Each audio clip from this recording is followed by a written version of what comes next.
morning and welcome to the Steel Toe Morning Show. I'm Aaron, that's April. Good morning. Oh, it's Friday. It's the last one. How are you feeling? I'm so tired. Does it feel like a Friday show? Kind of. See, even if you feel like crap and you feel really tired and you're sleepy and all that, if it's Friday, it's like easier to get yourself through that because you're like, oh, this is the last one. There's a finish line. Yeah, you're at the finish line. So it's kind of like, when you run the mile in school and you're getting really tired, but then you're like, you turn that last round on the track and you're like, if I just run my balls off, I'll be done quick. And then I can die.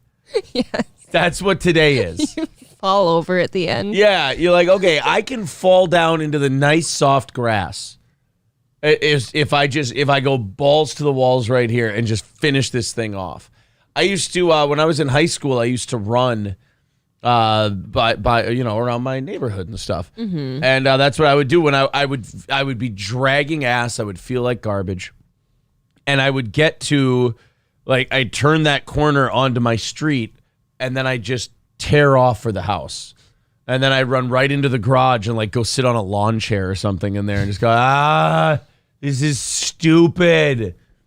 I don't understand people who run for recreation and they like it. I get a runner's high. And I'm like, really? I want to take a nap. Not for me. Oh, man. Which, doesn't make sense because you could probably talk to a runner and go, hey, asshole, at least my ribs don't really hurt in the morning. Yes. Oh, wait, no. I was going to say, when I go for long runs, my ribs hurt. Do they really? From the breathing. Yeah. I prefer biking, for sure. Last night was boxing night, and I felt like a teacher or a father who took the training wheels off his kids' bikes last night. Yeah. So I worked with the guys who have way more fights than me, and they wanted to go 3-minute rounds and 30-second rests. And so that's intense. I did not do well. Yeah. Hold on. I did fine the first 2.5 minutes. And myself and the other guy who's got, probably 10 more fights than I do, he and I did not do well against the guy who's got about 50 or 60. Uh-oh. Because he was kind of leading the show, and he's like, guys, we're going to do 3-minute rounds with 30-second rest. It was the same thing every round. He and I would do pretty well, staying away, pot shotting here and there for 2.5 minutes. And then at the last 30 seconds, the other guy would turn it up. And we'd basically just be covering up in the corner and just moving how we could and throwing a flailing shot out there. Because he was, he's always trained 3-minute rounds. So he's got a thing of, all right, take it easy the first 2 minutes, 2.5 minutes, and then explode at the end. That's because everyone else is gassed. Right. Whereas the other guy and I, we're used to 2 minutes, and we also are sparring with a guy with way more experience than us. So we're doing everything we can to keep him off us the first 2 minutes. And that last 30 seconds was just murder. So then after that, there was the newer guys that I got to go in and work with. Now, the problem with working with the newer guys is I only use my left hand. Okay. And they get to open up with both. Why is that? Because they don't have a lot of experience, and I'm not going to take shots at them and hit them hard. What we're trying to do is get them to feel confident throwing punches. Sure. So that then we're basically breeding our own sparring partners. You're grooming them? Yes, groom. I'm grooming when I'm in there. So last night, I'm proud to say, but also sore to say, the boys graduated. They're ready for both hands. I could not hold them off with one hand anymore. It was a lot of defense for me. I saw. And I took one hard shot to the body, and those guys, look, they didn't land a lot, but they landed a couple of good shots because when you're just starting out, you're throwing everything you can at people, and you're just giving it everything you got just to make up for the lack of experience and everything else. Mm-hmm. And as the guy with the more experience, you're supposed to, only turn it up when they turn it up. So with one hand, it's almost impossible to really turn it up. Well, yes. Especially, we don't tell them at first that I'm only going to throw one hand. Once they figure it out, they kind of, they take advantage. Yeah. They get after it. So I did that, and one of the guys landed a really good body shot on the same spot that the really experienced guy had been hammering me with body shots all night. So I have a tiny case of sore ribs this morning. I actually believe that I was watching when you got the really good body shot, and I believe it made this face. Oh, did you? Ooh.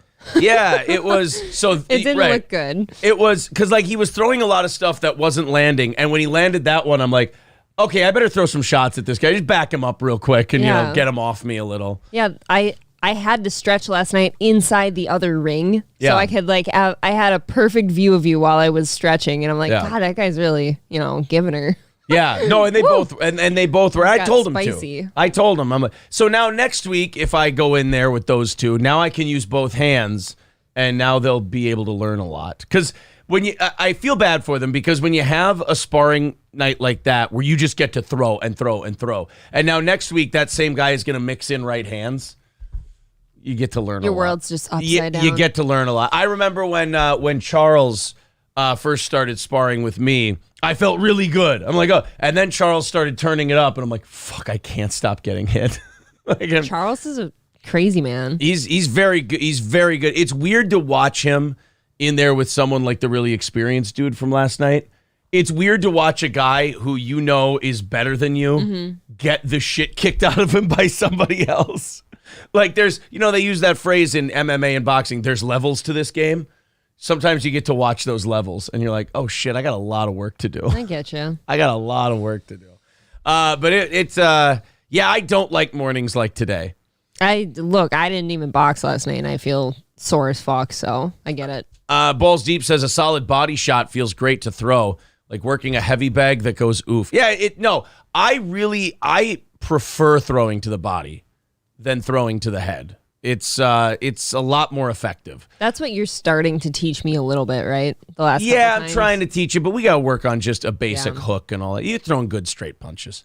Veldrain says when you are just starting, at the bare minimum, you have to look better than Vanilla Ice's first time boxing. Yeah.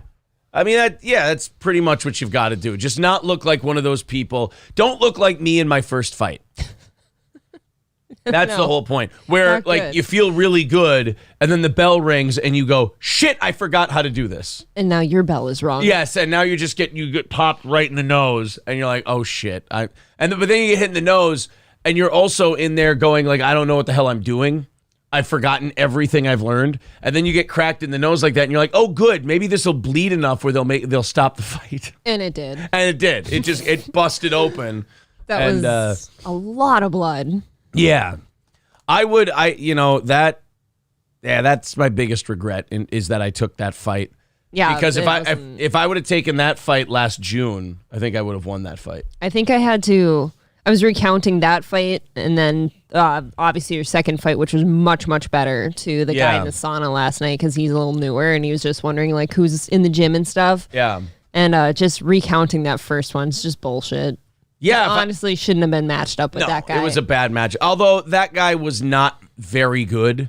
The way I was in June, that guy I would have beaten, maybe stopped. The guy I fought the second time was a better fighter. I think the first guy was just an athlete. Yeah, the guy I fought the second time was a better fighter. He was, in fact, I wanted to kind of like find him in the database and see if he's been fighting since. Because he had, anytime you're 6'7" and you know how to be 6'7", you have an advantage over anybody. Yeah, he was still like new. Yeah. Like a super young guy. Yeah. Oh no, teaching her proper ways of beating you. Yeah, well, sure. But it's like Apollo with Rocky, Oh, remember, I taught everything. I taught you everything that you know, Stallion, but not everything that I know. Don't start with the head. The victim gets all fuzzy and they won't feel the next one. Yes, exactly. Don't start with the head. Just hit them right in the stomach so they know you were there the next day. We have a lot to do today. It's going to be a very busy show. We had a very busy day yesterday. April got a new phone. Finally. It finally came in. It's beautiful. I don't have a case, though. Case comes today. It's kind of like having a newborn baby and you don't have any clothes to put it in. You just have a naked, child. I'm afraid for it. Yeah. I don't know. It's really nice so far. But she ended up getting the new this is not brand new. This the S22. Ultra Plus or It's whatever the Galaxy S22 Ultra. S22 Ultra. We had this. Well, she cracked her phone first of all, so we had to get a new one. But then when we get there, they're like, "Yeah, by the way, you have an $800 credit on your account." Like, great, Hell yeah, awesome. So she gets this new phone, and they're like, "Yeah, after the credits and all that, blah, blah, it's going to be $13 a month."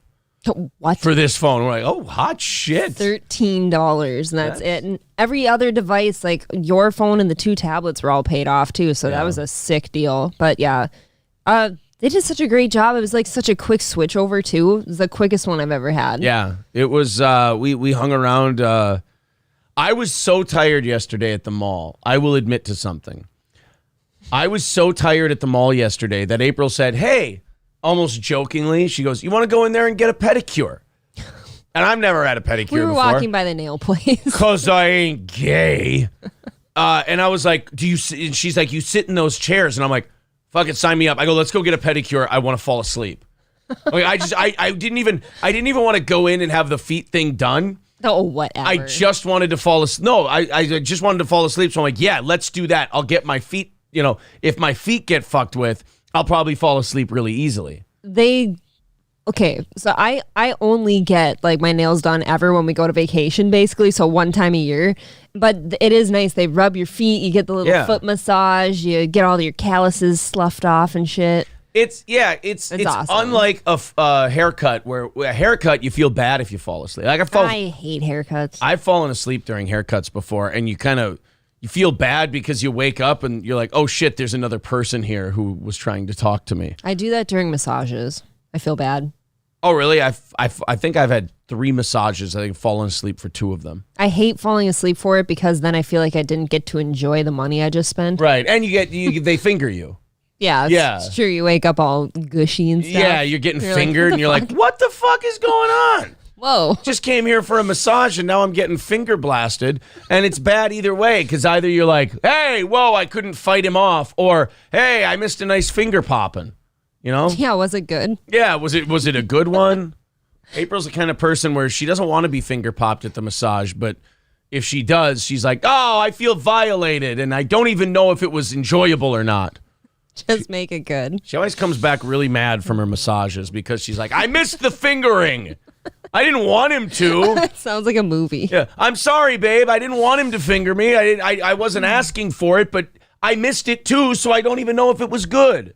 I was sleeping. Yeah. It was against my will. Damn it. And I always tell her, I'm like, when I come back from a massage, I'm like, "Oh, the fingering was so good." Right? Your anus is just loose now. I just feel really nice, and I'm just like, "Oh, I feel all like released." I feel loose. Erin only allows me like 2 massages a year because of this. Yeah, because she falls. I'm like, "April, you're gonna fall asleep, and they're going to finger you." And she's like, "Well, you're my husband, so I have to pretend I don't want them to. So I fall asleep, so I have an excuse." She's like, she goes, "Babe, I've never been fingered consciously at the massage. I've never asked for it. I've never said yes to it. I just, wake up and I've been told that there was a finger blasting that happened." Oh, you don't have to be told. You know. And then we have to look at each other straight in the eyes and pay for it. Yes, it's like, "Oh, you son." Like, take my money. Whereas I always have to apologize after my massages because I'm like, "Babe, I cheated on you again. I took a couple knuckles in the asshole, and I came." It was glorious. It was disgusting. April and I go to therapy for like 3 weeks, and she yells at me. She's like, "You violated our trust." And I'm like, "You get fingered too." And she's like, "Yeah, but I don't ask for it. They just do it to me." Your body was asking. Yeah, exactly. My masseuse always tells me that you can't truly relax until you climax during massage. Is that what they said? Yeah. And then he tells me to go home and have a couple beers. Mine gets mad at me. He's like, "Stop getting cum on my floor." He always passes me a cigarette after. Does he? That seems like a violation. Seems weird. Yeah, that seems like a violation for sure. Seems like more than fingering. Yeah. At that point. I went with Deshaun Watson once, and he told me, "I won't tell your wife anything. Don't worry about it, buddy." And I tell you what, he was a good salesman because I tell you, with when I went with Deshaun, the sales started at no. Yeah. Okay. I mean, it's always a little hotter when there's a no involved. It ended at no, but we got it. I mean, Deshaun didn't wait. That's the thing about that Deshaun Watson thing is like, Deshaun, there's plenty of places you can go where they'll just do that for you. Yeah. Like you don't have to make it weird for the women who are doing it. I've always wondered that about like celebrities and athletes. Like I feel like some woman will touch you willingly somewhere. Yeah. Right? Right. Even if it's one that you pay for to touch you, they'll still touch you Even willingly. if you're a fat mechanic who's got money in his pocket, there's places you can go where Hell they'll yeah. do that, right? You got some beefy farm boy muscles. They'll jack you off. Yeah. Somebody will like you. For It's sure. fine. If you're a chubby accountant. Look, Robert Kraft, the owner of the Patriots, he went to places where he could get jacked off afterwards. And like, you know sure. what sucks about the Robert Kraft thing is that the women who did it to him didn't do it against their will. They agreed to. They just ratted the guy out. It was it was such bullshit. They ratted Robert Kraft out. They're like, oh yeah, we jacked him off and did all kinds of things when he got massages. And they're like, oh my God, and he did this against your will? And so they're like, no, he paid us money. And we're like, sure, we'd be happy to jack you off. It's totally fine. And you're like, then what are you broads fucking yapping about? Like you're sitting there. I do agree with that. Like you said, it was fine. Yeah. And you're like, hey. And then, oh, well, what? We can't say anything about it? And he's like, oh. God damn it. Rewind. Yeah. And the girls are like, oh, we can't say anything about it? And Robert Kraft says, that's what the money is for. Right. If you took the money, shut your mouth. Right. Robert Kraft is a billionaire. He can get jerked off whenever he wants to get jerked off. He went to you and gave you money for it so you would shut the fuck up. Dude, even if you're like I hope I have this first name right, but like an Anthony Reid, the Chiefs head coach, is it? Andy Reid. Andy Reid. Yeah. If you're an Andy Reid, I feel like somebody will touch your dick somewhere. Yeah, Andy Reid will get his walrus cock petted. Yeah, walrus cock is definitely the right term. For sure. I hope I don't know if they're due yet. I know it's been a few years. I hope the Vikings play the Chiefs next year. Me too. Kansas City is for obvious reasons. Kansas City is a lovely place to go watch a football game. I could go for some barbecue too, some legit stuff.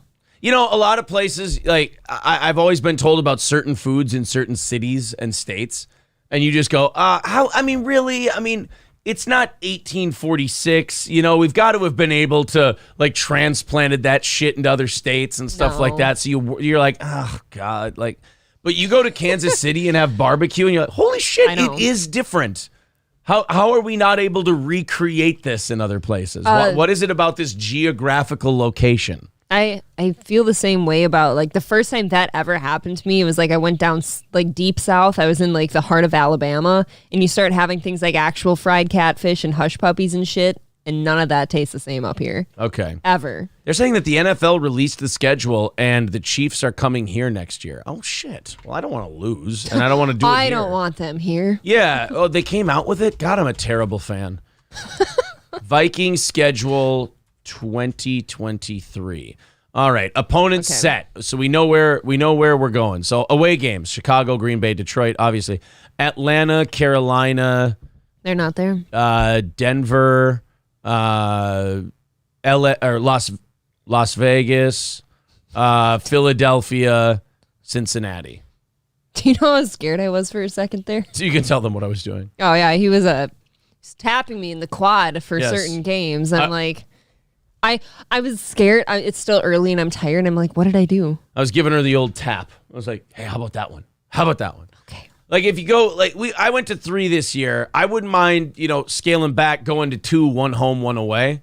And that one looks like it's late in the year. Maybe November-ish. No, I'm totally cool with Save that one. a couple of pennies. That one would be fun. The horsey one would be fun for different reasons, not All right. because they're a good team. But Which one's better? Which one would you well, rather? obviously the one on the right. Okay. All right. You know. Yeah, I mean that schedule. Oh, New Orleans here. I mean, we can maybe win that one, but New Orleans is going to be fucking good next year. They were like 6-9, 7-8 this, or not 6-9. That makes 0 sense.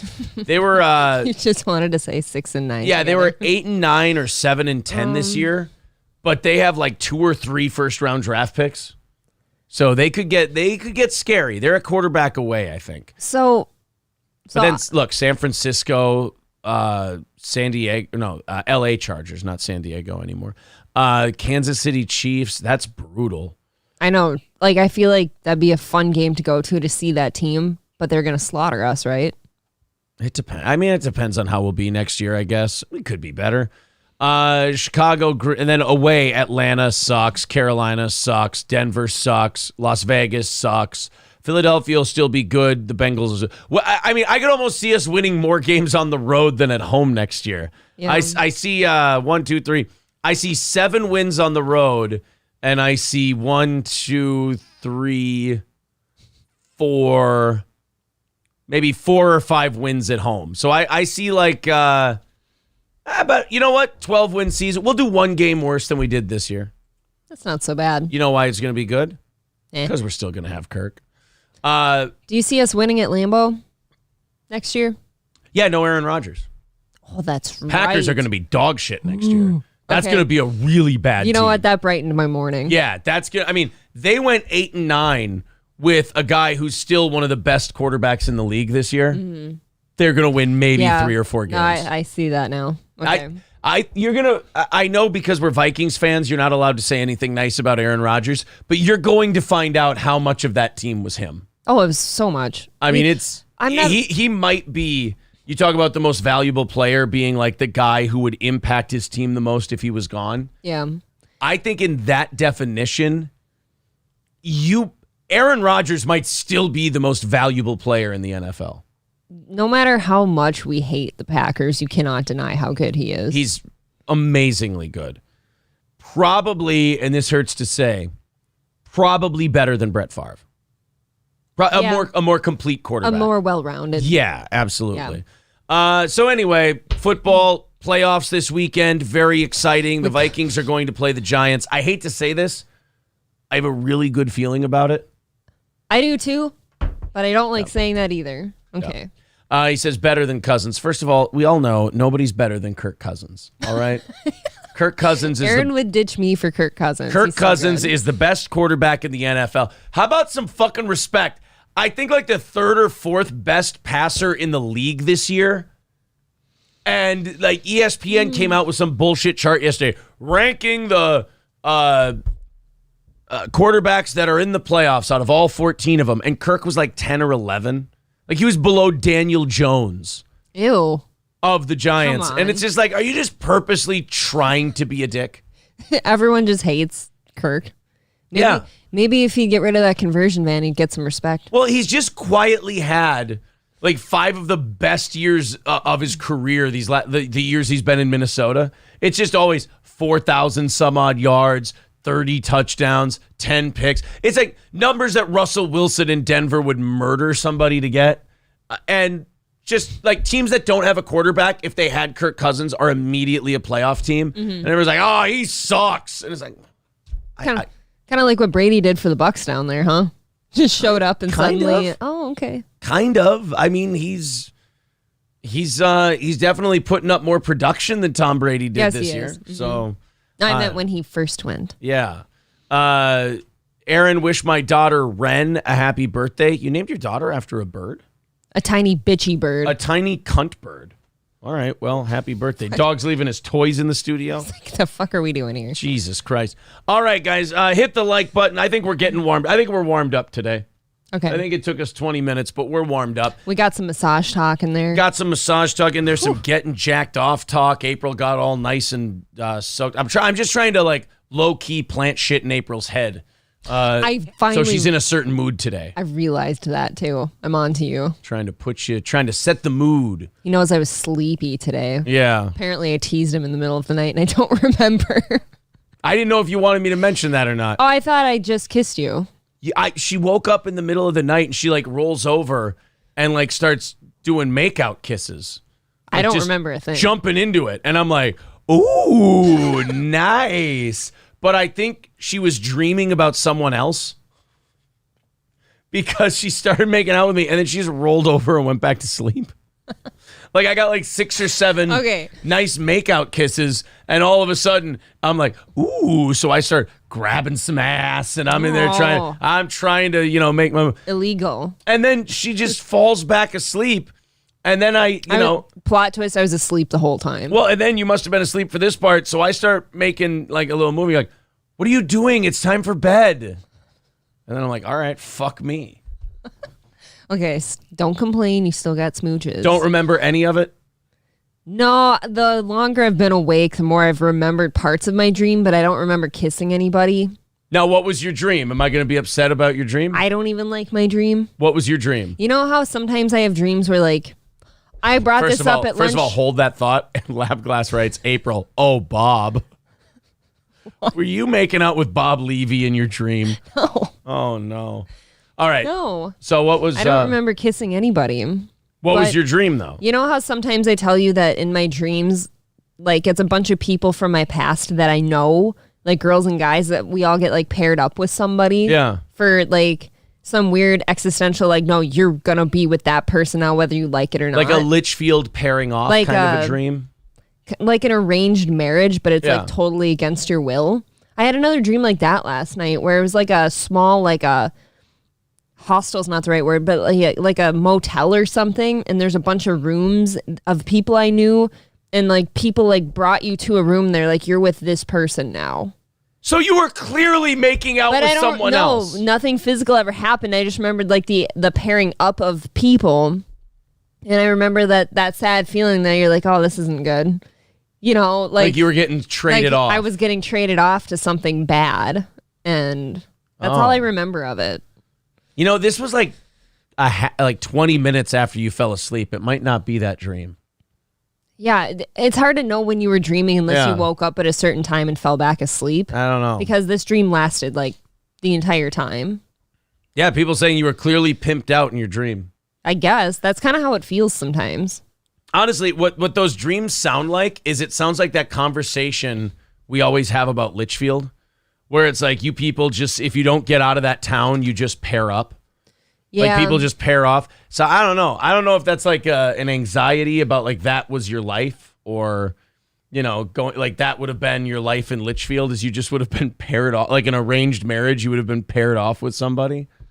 Well, you know the one guy that you teased me about at Brick and Bourbon that apparently you two are friends, or something. Yeah. He's usually in those dreams, and I think it's because I was like into him for so long. It's not anymore, of course, but like he's always in the dream, and I know he's there, and I never got paired up with him. It's always somebody else that I wasn't into. I'm getting dream It's the weirdest thing. I'm never having sex. I get paired off with somebody like this is your fate now. I'm getting completely dream cucked over here. It's not my fault. What the fuck is going on? I never have good dreams. I have very like ominous, mysterious dreams that don't make any sense. I really don't have dreams that I can remember. I do. I dream so vividly all the time. I've had girl dreams before, but like I don't remember them. I don't recall my girl dreams. In my experience, if you're sleeping before me, or even sometimes like I'll wake up to this, you talk a lot in your sleep, but it's always nonsensical. Yeah. And it doesn't make any sense, and it's usually about penguins or dolphins. And you always start with, I didn't see them. I dream cuck you with dolphins. They are rapey. They do. They mount me. Citizen M says it was DabbleCon and the guy was Chad. Stop lying. Oh, see, there's the fan fiction again. It was the hotel at DabbleCon. Oh, that's what it is. Yeah. You're happy that we can't go anymore. Was the name right, though? Yeah. Oh, shit. Different last name? Of course. No, it'd just be ironic if they had the same name. No. Wander This World says Aaron is all about that blowhole. Lab Class says Aaron's dream. Oh, Bob. Bob's in all of our dreams. We can't shake the son of a bitch. He is terribly sexy. Yeah. I could see you dreaming about Gino before Bob, though. Someone said bonus points if April leans in and whispers in Aaron's ear, Gino's gay. Why would I do that? Michael B says, I have the dream of my G-word girlfriend falling from a helicopter as we leave Saigon. Beldrain says, last thing Aaron said while talking in his sleep was, oh man, I lost the ear. Guys, the monkeys are attacking us. No. You always do dream about animals, though. I have a lot of animal dreams. At least you talk about it, but you say you never remember. Here, I'll do something gay for you guys. And like, remember there's been a couple instances where you've had like really bigoted dreams too, where like you'll tell me not to go down certain streets with my phone. Because they'll steal it. Dreaming about dolphins symbolizes harmony and excitement, as dolphins are intelligent mammals and like to play with humans. Okay. What's They the do What's the other play. animal? Dolphin. Penguins. All right. What do penguin dreams mean? When you have a penguin dream, it signifies that you are being weighed down by your emotions or by a negative situation. I have not had a penguin dream in some time. No. Turtles, too. Yeah, I've you dreamt do turtles. about turtles. You're a very animalistic dreamer. The most common being peace, comfort, and interconnectedness with nature. So Well, that's not you. I probably have turtle dreams when I'm hunting those 2 months that I go hunting. Okay, and then explain this. Even when you just doze off during the day, like if you're going down for a nap or something and I'm around, you out loud suddenly say, I didn't see him. I didn't see him, and I never know who them are. That might be like a murder dream. Maybe I killed somebody. You always do it, though. It's every day. Brittany says, what do murdering my husband dreams mean? Have you ever murdered me in any of your dreams that you can remember? Not you, Okay. no. Whoa, you've murdered men? I've had to in self-defense. Wow. I have a lot of dreams where I have to, like, defend myself. Does a killing my husband dream mean? Let's find out what Brittany's dreaming about. Dream about killing a husband. Dreaming about murdering your husband indicates that you are conciliatory and uninterested in work. You seek resolution with the other person. Interesting. There you go. I like my dreams, though, where I always have self-defense and somebody's trying to kill me or something is like a big predator or something. I never end up dying. And I think, Andrew Callaghan from Channel 5 News. right. I never end up dying, which is a good thing, right? Yeah. Because I think isn't it a bad deal if you die in your dreams? Like, isn't that supposed to be a bad thing? I think that's just supposed to be from the Nightmare on Elm Street movies. Oh. Is it bad to die in your dreams? Dreaming of your own death is symbolic of going through a transitory time when it comes to your self-identity. That's all. Oh, really? It means you're just going through a shift. I've never died. I just good. I fight off whatever thing it is. Oh, so you're resisting Death. I don't fucking know. Who knows? Hey, you know what? Here's the thing. You Google these, like, what do dreams mean? It's fun, though. But who the fuck knows? How do these people know that? Bullshit. I don't know. Like I told you the other night, because I was dreaming really heavily the other night, it's like I'm stuck in some place between like, wow, parts of this dream obviously mean things relevant to my life because like a family hating me or something. Remember that dream? They're obviously like anxious dreams or something that meant something, but then it's like, it's still a fucking dream. Right. So it doesn't really It's a mean hallucination taking place in your brain while you're unconscious. The majority of my dreams are either like they have like an undertone of competition, like I'm always competing for something and it's hard, or like self-defense.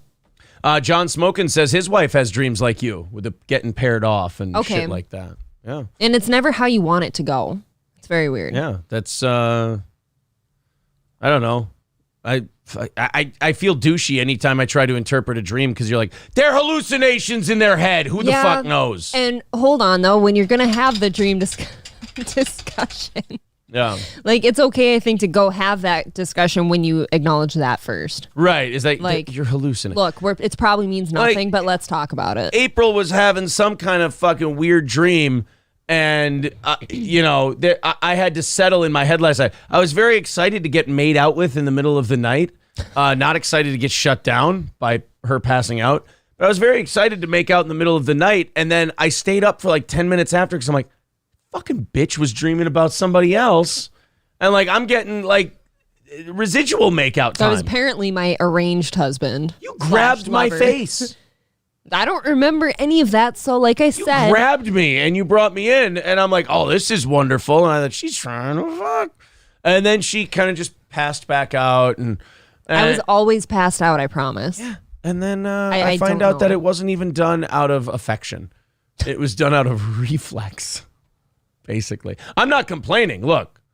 Yeah, you do sound kind of like a whiner. A good little makeout sesh is a good little makeout sesh. But I mean, I wish it were. I wish it were. What'd you say, like 5 kisses? Yeah, I wish it were, motivated by me is all. Hopefully somewhere in her subconscious it was me. Elias with $5 says, was April getting it on with Shaka Zulu? Ooh. Oh, no, boys, I don't touch the master's meat if you understand what I was saying. Thank you for the $5. I guess that's gives us an opportunity to let you know. Final goal of the week. Yes, yesterday you may have missed it. But we had a goal for the first time in 5 weeks yesterday, And we knocked it out very quickly and got on to Friday's goal right away. So it wasn't that much of the show. But we are 185 away from knocking it out for the week and having another good week here on Steel Toe. So thank you guys very much. There is the Streamlabs and the PayPal in the chat if you'd like to contribute that way. It is a listener-funded show. If you'd like to help us out there, we can get that knocked out in no time. At least she didn't wake up mid-thrust, of course. Yeah, what if I woke up and you were having sex with me and it was just like terrifying? Right. And I freaked out. You don't know. Tigger next door says, hey, Aaron, tell your wife to check her Facebook DMs. The fuck did you do to my wife? Don't be telling my wife to check her Facebook DMs. Although I guess he went through me, so that's like very old school. Yeah, what is wrong with you? That's like very guy to guy. Like, hey, tell your wife that I'm not talking to her and I'll communicate through the men. Oh, I've got several DMs. Okay. Oh, that's interesting. Anything good? Oh, yeah. So juicy. Oh, no. I sent Mostly you from some hot chick. Just kidding. I sent you 3 under assumed names. Nice. Now I got to think. I think it's this guy. Okay. It is this guy. If there's still tickets available, I'd like to claim my VIPs. Okay, that's fine. There you go. You got another VIP claimed. Yes, if you're a VIP, claim your tickets for Saturday, the 21st. A week from tomorrow, we are going to be at Partners Pub in Sartell. That's going to be January 21st. Stand-up comedy show. Johnny, Jonah Maddox, Tom Chilstrom, myself. It's going to be a very fun show. We are more than half sold out. So get your tickets at eventbrite.com. There's the link in the chat. Balls Deep has it up there for you. Click that Eventbrite link. Get your tickets. Or if you're a VIP, claim your 2 free tickets to the show. Just contact April or myself if you have to, and then I can pass it on to April. She kind of keeps track of what the guest list is. Claim up to 2 tickets if you're a VIP, and you can go to the show for free. Otherwise, eventbrite.com, Steel Toe Comedy Show.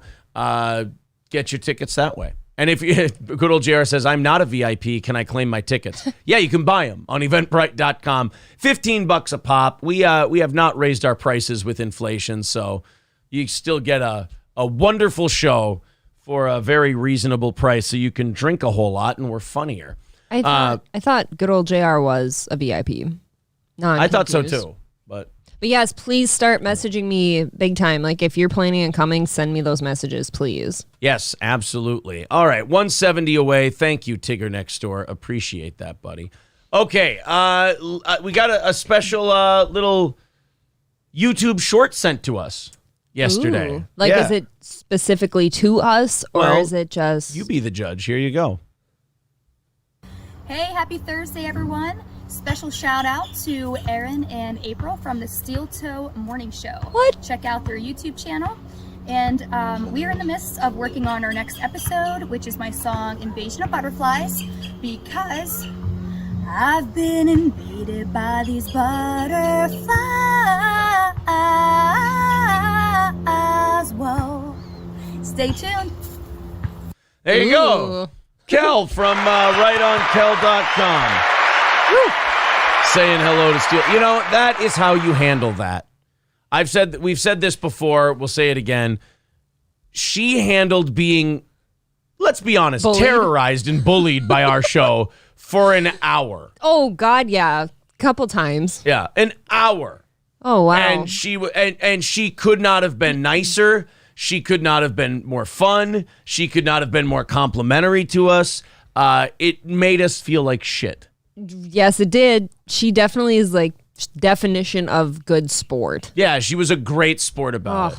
God, that was great. Almost, you know what? Almost as good a sports as when those Dabblers Anonymous people get pissed. Boy, are they good. They're good sports.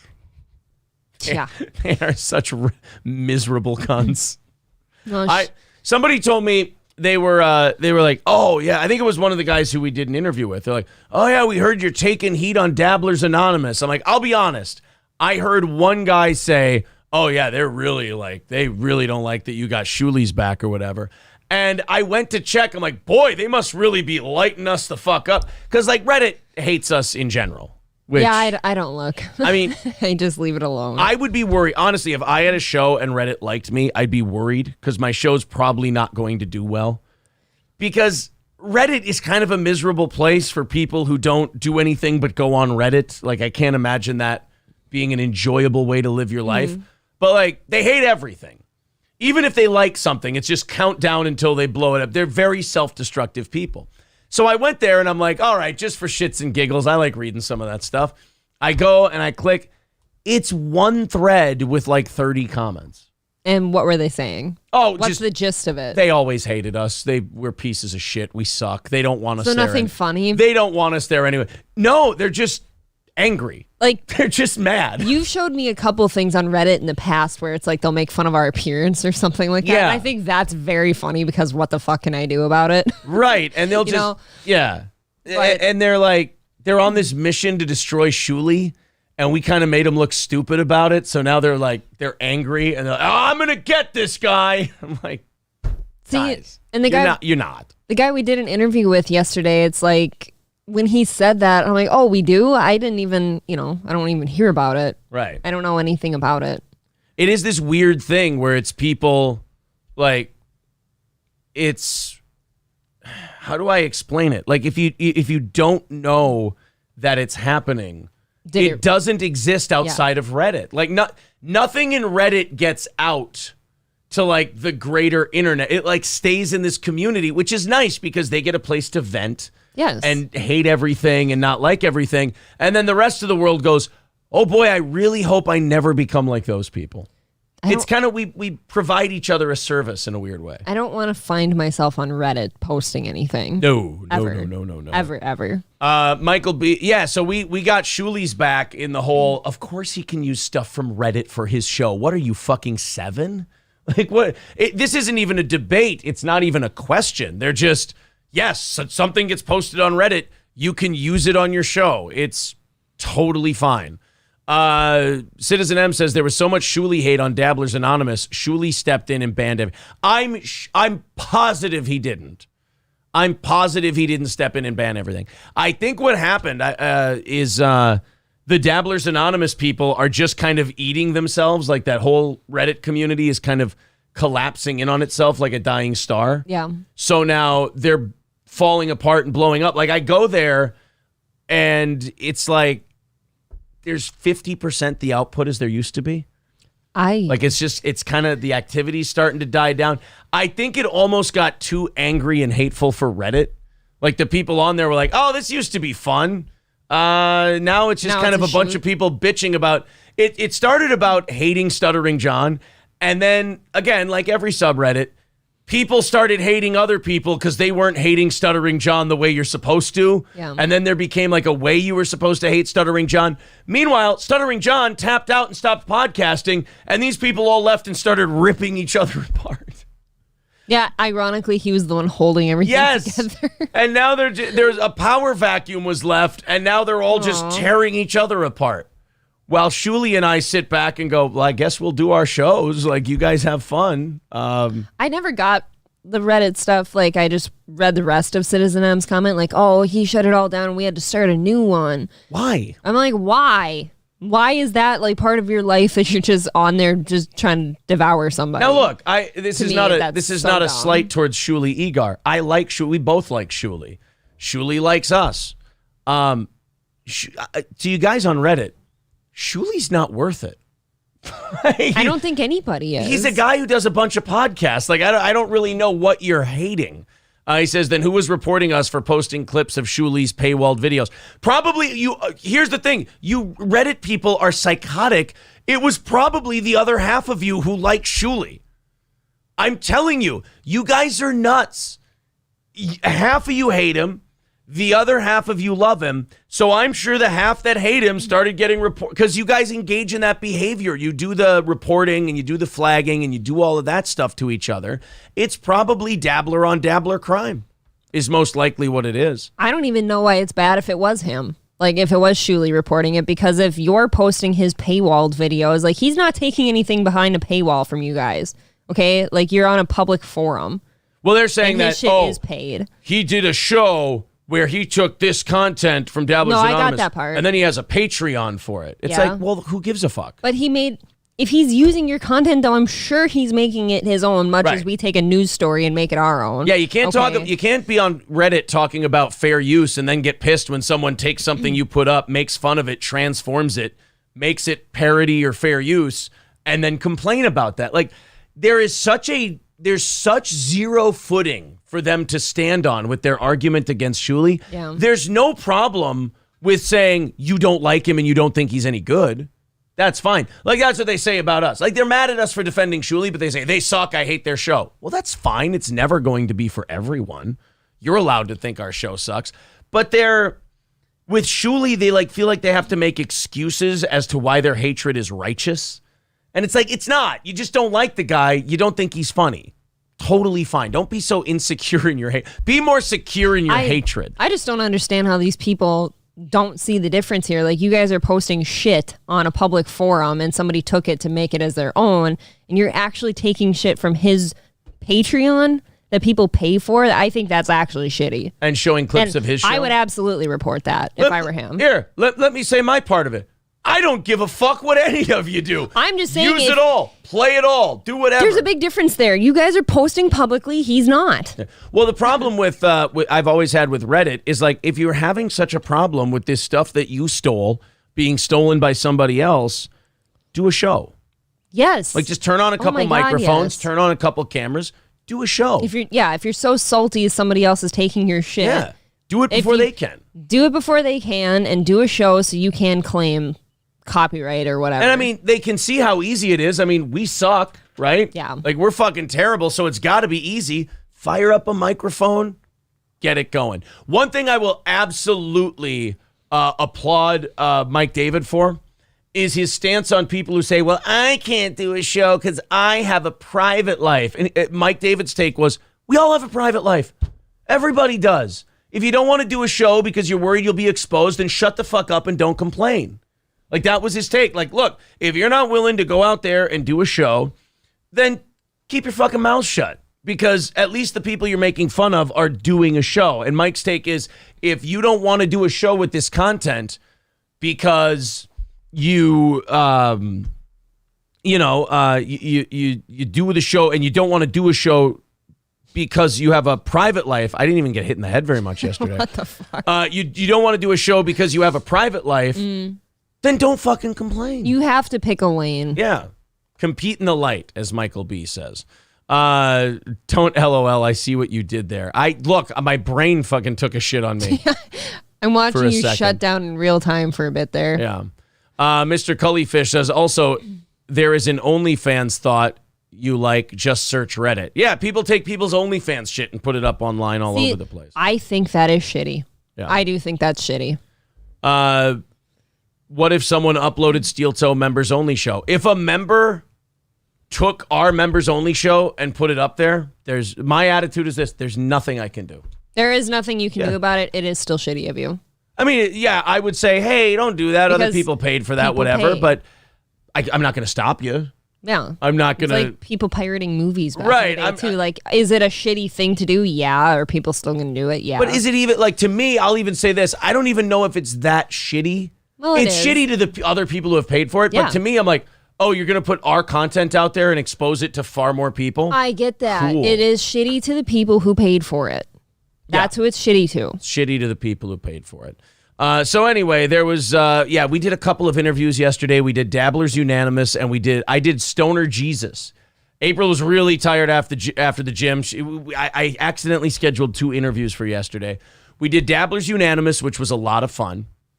Then we did, because April's like, fuck this, dude, I'm done. It was fuck this, and then I didn't have time to shower, and I was filthy. So I went on Stoner Jesus's show, and I kind of liked the way he did things. It was like a 20-minute interview, and then he does a show around that. Like, he talks about something, drops his guest in, and then talks about something else, and does like a 45-minute podcast. What's his thing then? Because like Stoner Jesus kind of sounds like a he's into weed, philosophical stoner, I guess. Yeah, he's into weed. He's into he just likes to bullshit. He's a relaxed stoner guy. Okay, probably a Gen X, late 40s, early 50s stoner who wants to talk about stoner shit. It was I had a good time. He was a nice guy. Both of the guys we talked to were really nice guys. Dabblers Unanimous was very nice, yeah. And had a great broadcast personality, like a good delivery. He was professional, and his setup looked very nice. I believe what I said was this. It's a guy and his very attractive wife. I'm just a guy. That really can just bring a smile to my face. It's a guy. Maybe I was dreaming about him. Just yeah, kidding. you're probably dreaming about old Anthony Cumia. By the way, guys, thank you very much. The Anthony Cumia interview, over 10,000 views when I woke up this morning. Ooh. So thank you very much for that. That was awesome. Thank you. Thanks a ton. That's been our best interview to date. Thank you, Ventanas XP. That's Windows. I get it. I did 4 years of Spanish. I can pick up some words still. 499 says, touch on the Piers Morgan's Alex Jones interview sequel. Could you do me a favor? What's that? Write that down for me. I would like to talk about that a little bit later today. I didn't know, like yesterday, he did an Alex Jones sequel interview. I'd love to see that. And thank you very much to Scott with $40 over on PayPal. Appreciate that, buddy. Says happy Friday. And $25 from Rocky. Thank you very much to the both of you. So that's going to bring us, we're an even $100 Thanks, guys. away from today's goal. Thanks, everybody. Hey, be sure to hit the like button. Are we over 100 yet? We want to be 100 by 7 o'clock is always the goal. About for 100 things. an hour. Yeah, right. 100 an hour. That's what we're looking for. 400 by the end of the show. So if you're enjoying what we're doing, hit the like button. And if you're in the audience right now and you can hit refresh, you can see the like number. Throw us the count. Tell us what the count is right now, and we'll see if we have to go on a rally before 7 o'clock and knock out that 100 like goal. Where are we at? I got, Why Do I Podcast told me, he said, you should set your chat to ultra low latency. Like instead of low latency. What does that mean? It means less delay between you and the audience. And the only thing is I'm worried it'll affect the video quality. I don't know. But he said it won't affect it very much. I don't know why it's a big deal. Everything seems fine. You got to wait about 30 seconds, 20 seconds or so. We're at 98. All right, 98 likes, 104. All right, cool. Thank you guys very much. I appreciate it. Bumba Close says, yeah, don't listen to Frank. He acted like the interview was his. Frank, is that Dabbler's Unanimous? What? I liked him. Do we not know that guy's real name? I don't know his real name. Yeah, I liked him. I thought he was, the rabbi was great. So anyway, thank you guys for putting us over the 100 like mark there. Good morning. Let's get into, people need to help me out with this guy. I don't know if this guy is doing a bit or if he's just really, if he's doing a bit, it's a really good bit because I can't tell if he's being funny or if he's a really like cringe right-wing kind of guy.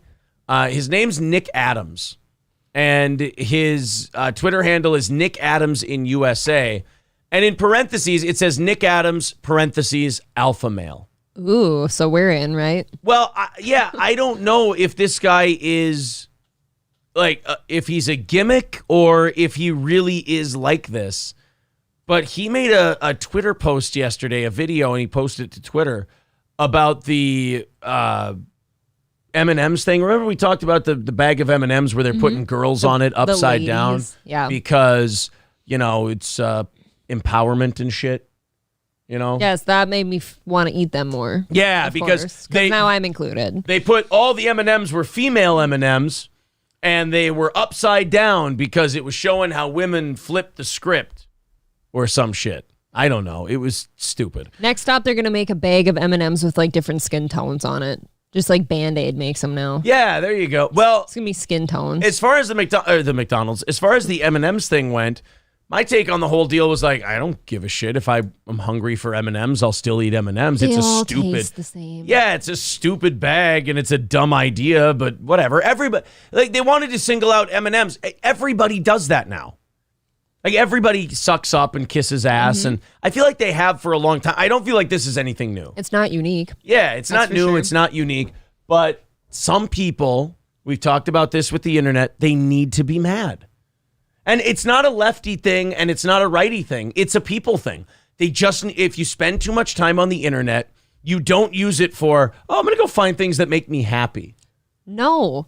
Like, that's how I would use the internet. Like, right. Where am I going to travel next? Or, I want to buy this thing. Let me find it. Yeah, that's the dumb shit I use it for. Like if I'm doing show prep and I'm close to finished, I'm like, you know what I'm going to watch real quick before I go back upstairs? I want to watch that Vikings comeback against the Bills again. That too. Fun videos. I'm going to go watch the Vikings. I've watched the Vikings, Bills, and the Vikings Colts probably like 4 or 5 times since it happened. I like watching it. So this M&M's thing happened, and this Nick Adams decided, you know what? As a patriot, I'm going to dig my heels in right here. This is where I'll make my stand, is on the female M&M's candy bag. Well, it's issue. beta. It's I tell you what, it is about as beta as you can possibly get. Yesterday also, speaking of beta, Jesse Lee Peterson posted our interview on his channel. Oh, that's right, he did. So thank you very much, Jesse Lee. That's very kind of you. I can't wait to have him back. Tom Fox with $4.99 says, your show used to stink. Now it's just kind of bad. Congratulations. Thanks, buddy. It's really nice. You know, if that is a guy who started out hating us, that is a supreme compliment. That is very nice. That's very sweet. If you're like, you're shy, fucking hated you guys. Now you're just kind of bad.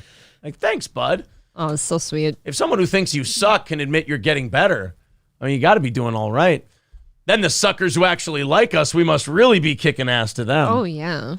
Decent Big Balls with $10 as well. Thank you. $90 away from today's goal. Thanks, everybody. Thank you. So people are telling me in the chat that this Nick Adams guy is for real.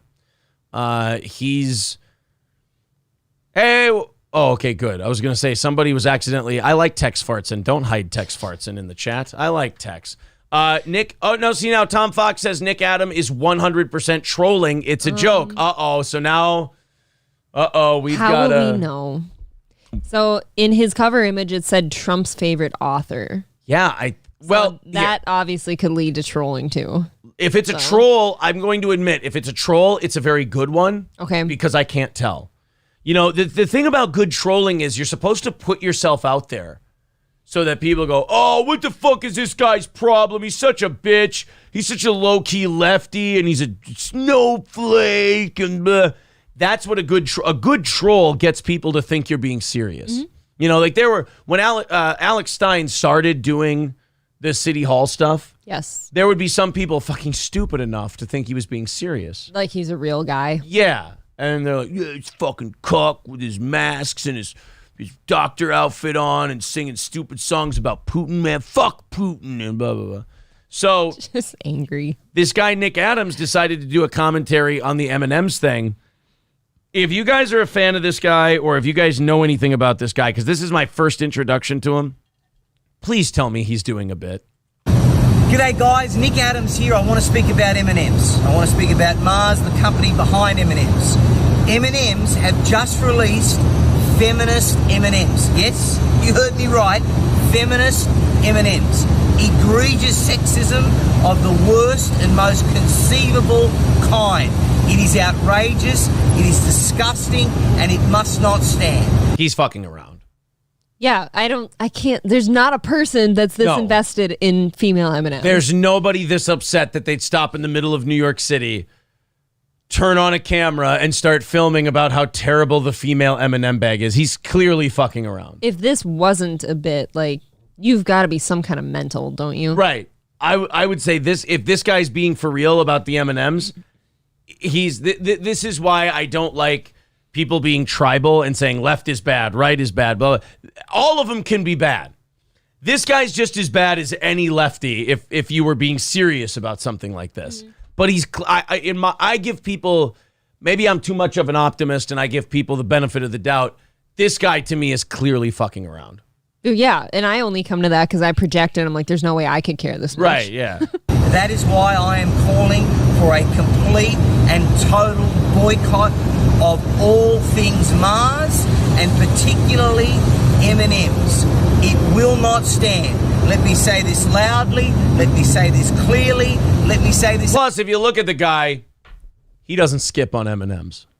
No, he eats all of them. Yeah, he doesn't skip on chocolate. This guy ain't stopping. He's taking on the form of one. Yeah, he's starting to actually look like one. I actually saw him in the commercial. He was the red one who saw Santa and fainted. Oh. Yeah. But I don't think this guy's being serious. I know some people in the chat right now are like, no, Nick Adams is one of these right-wing guys who's anti-feminism.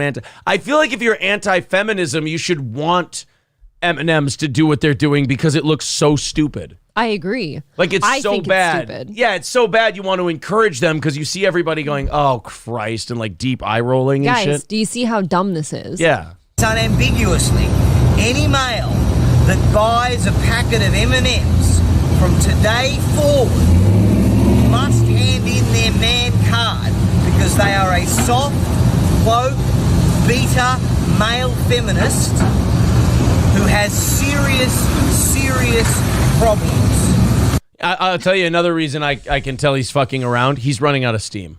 Do you want to go buy some lady M&Ms? I kind of want to go buy some M&Ms today. You're going to get your man card revoked. Oh, man. Beta.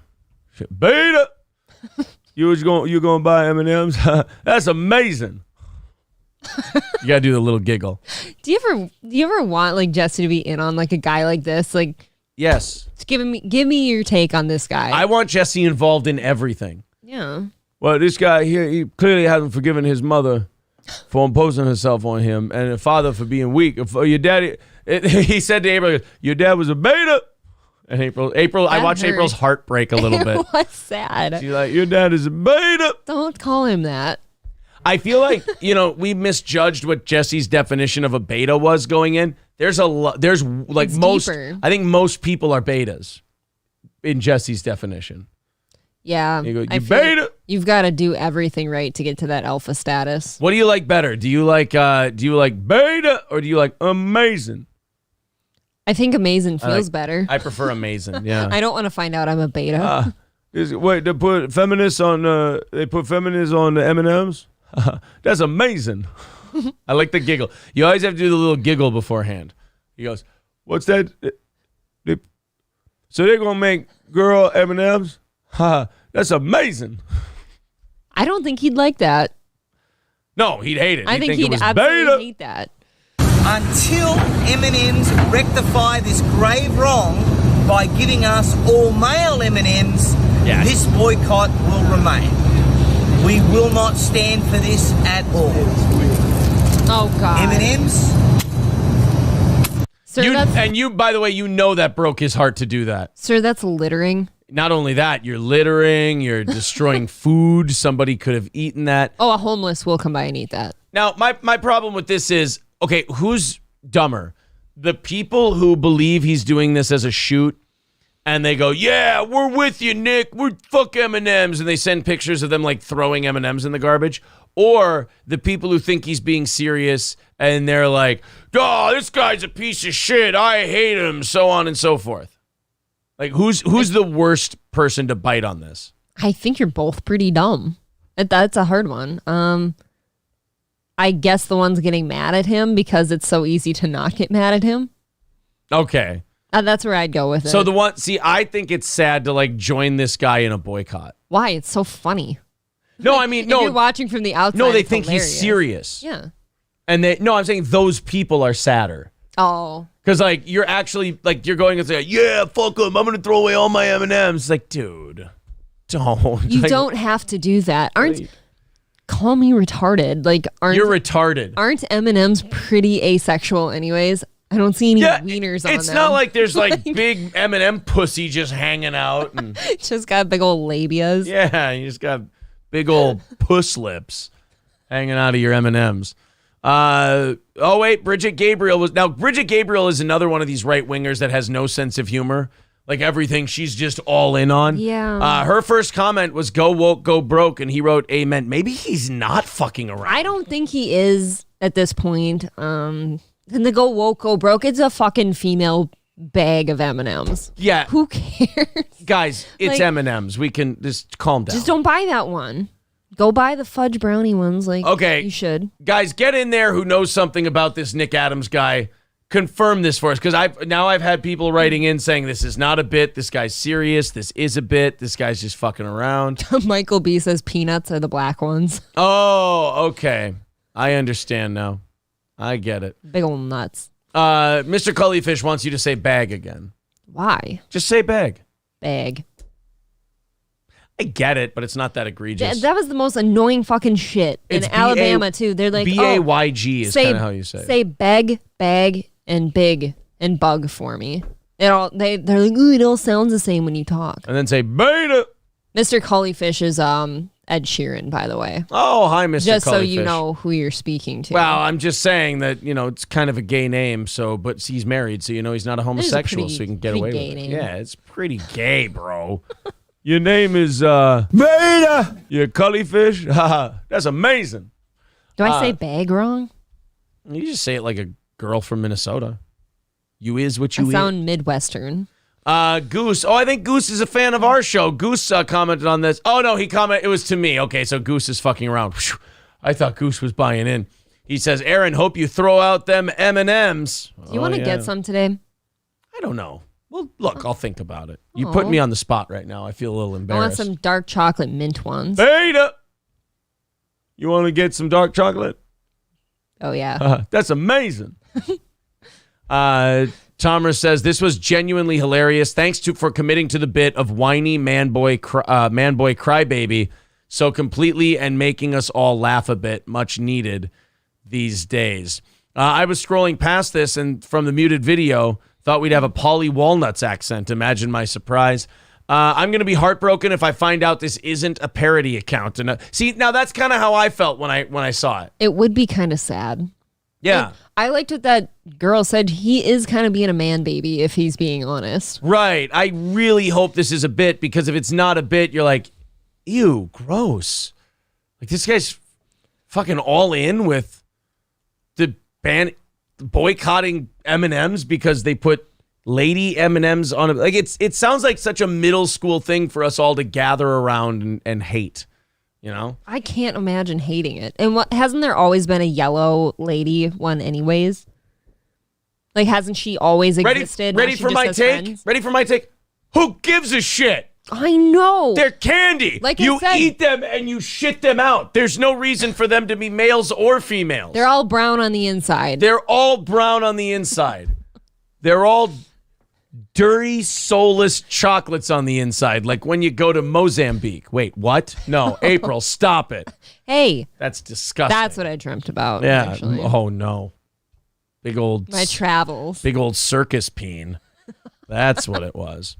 Oh, so man. big they have their own rings. Yeah, so, if you're worked up about the female M&Ms in any other way, stop. Just don't waste your time. Go do something else. I promise you'll be happier. Can you imagine? It's like the actual candies have genitals or something for Right. these people. If I don't want to see any M&M pussy on my candy bags. Well, you won't. They gave them eyelashes.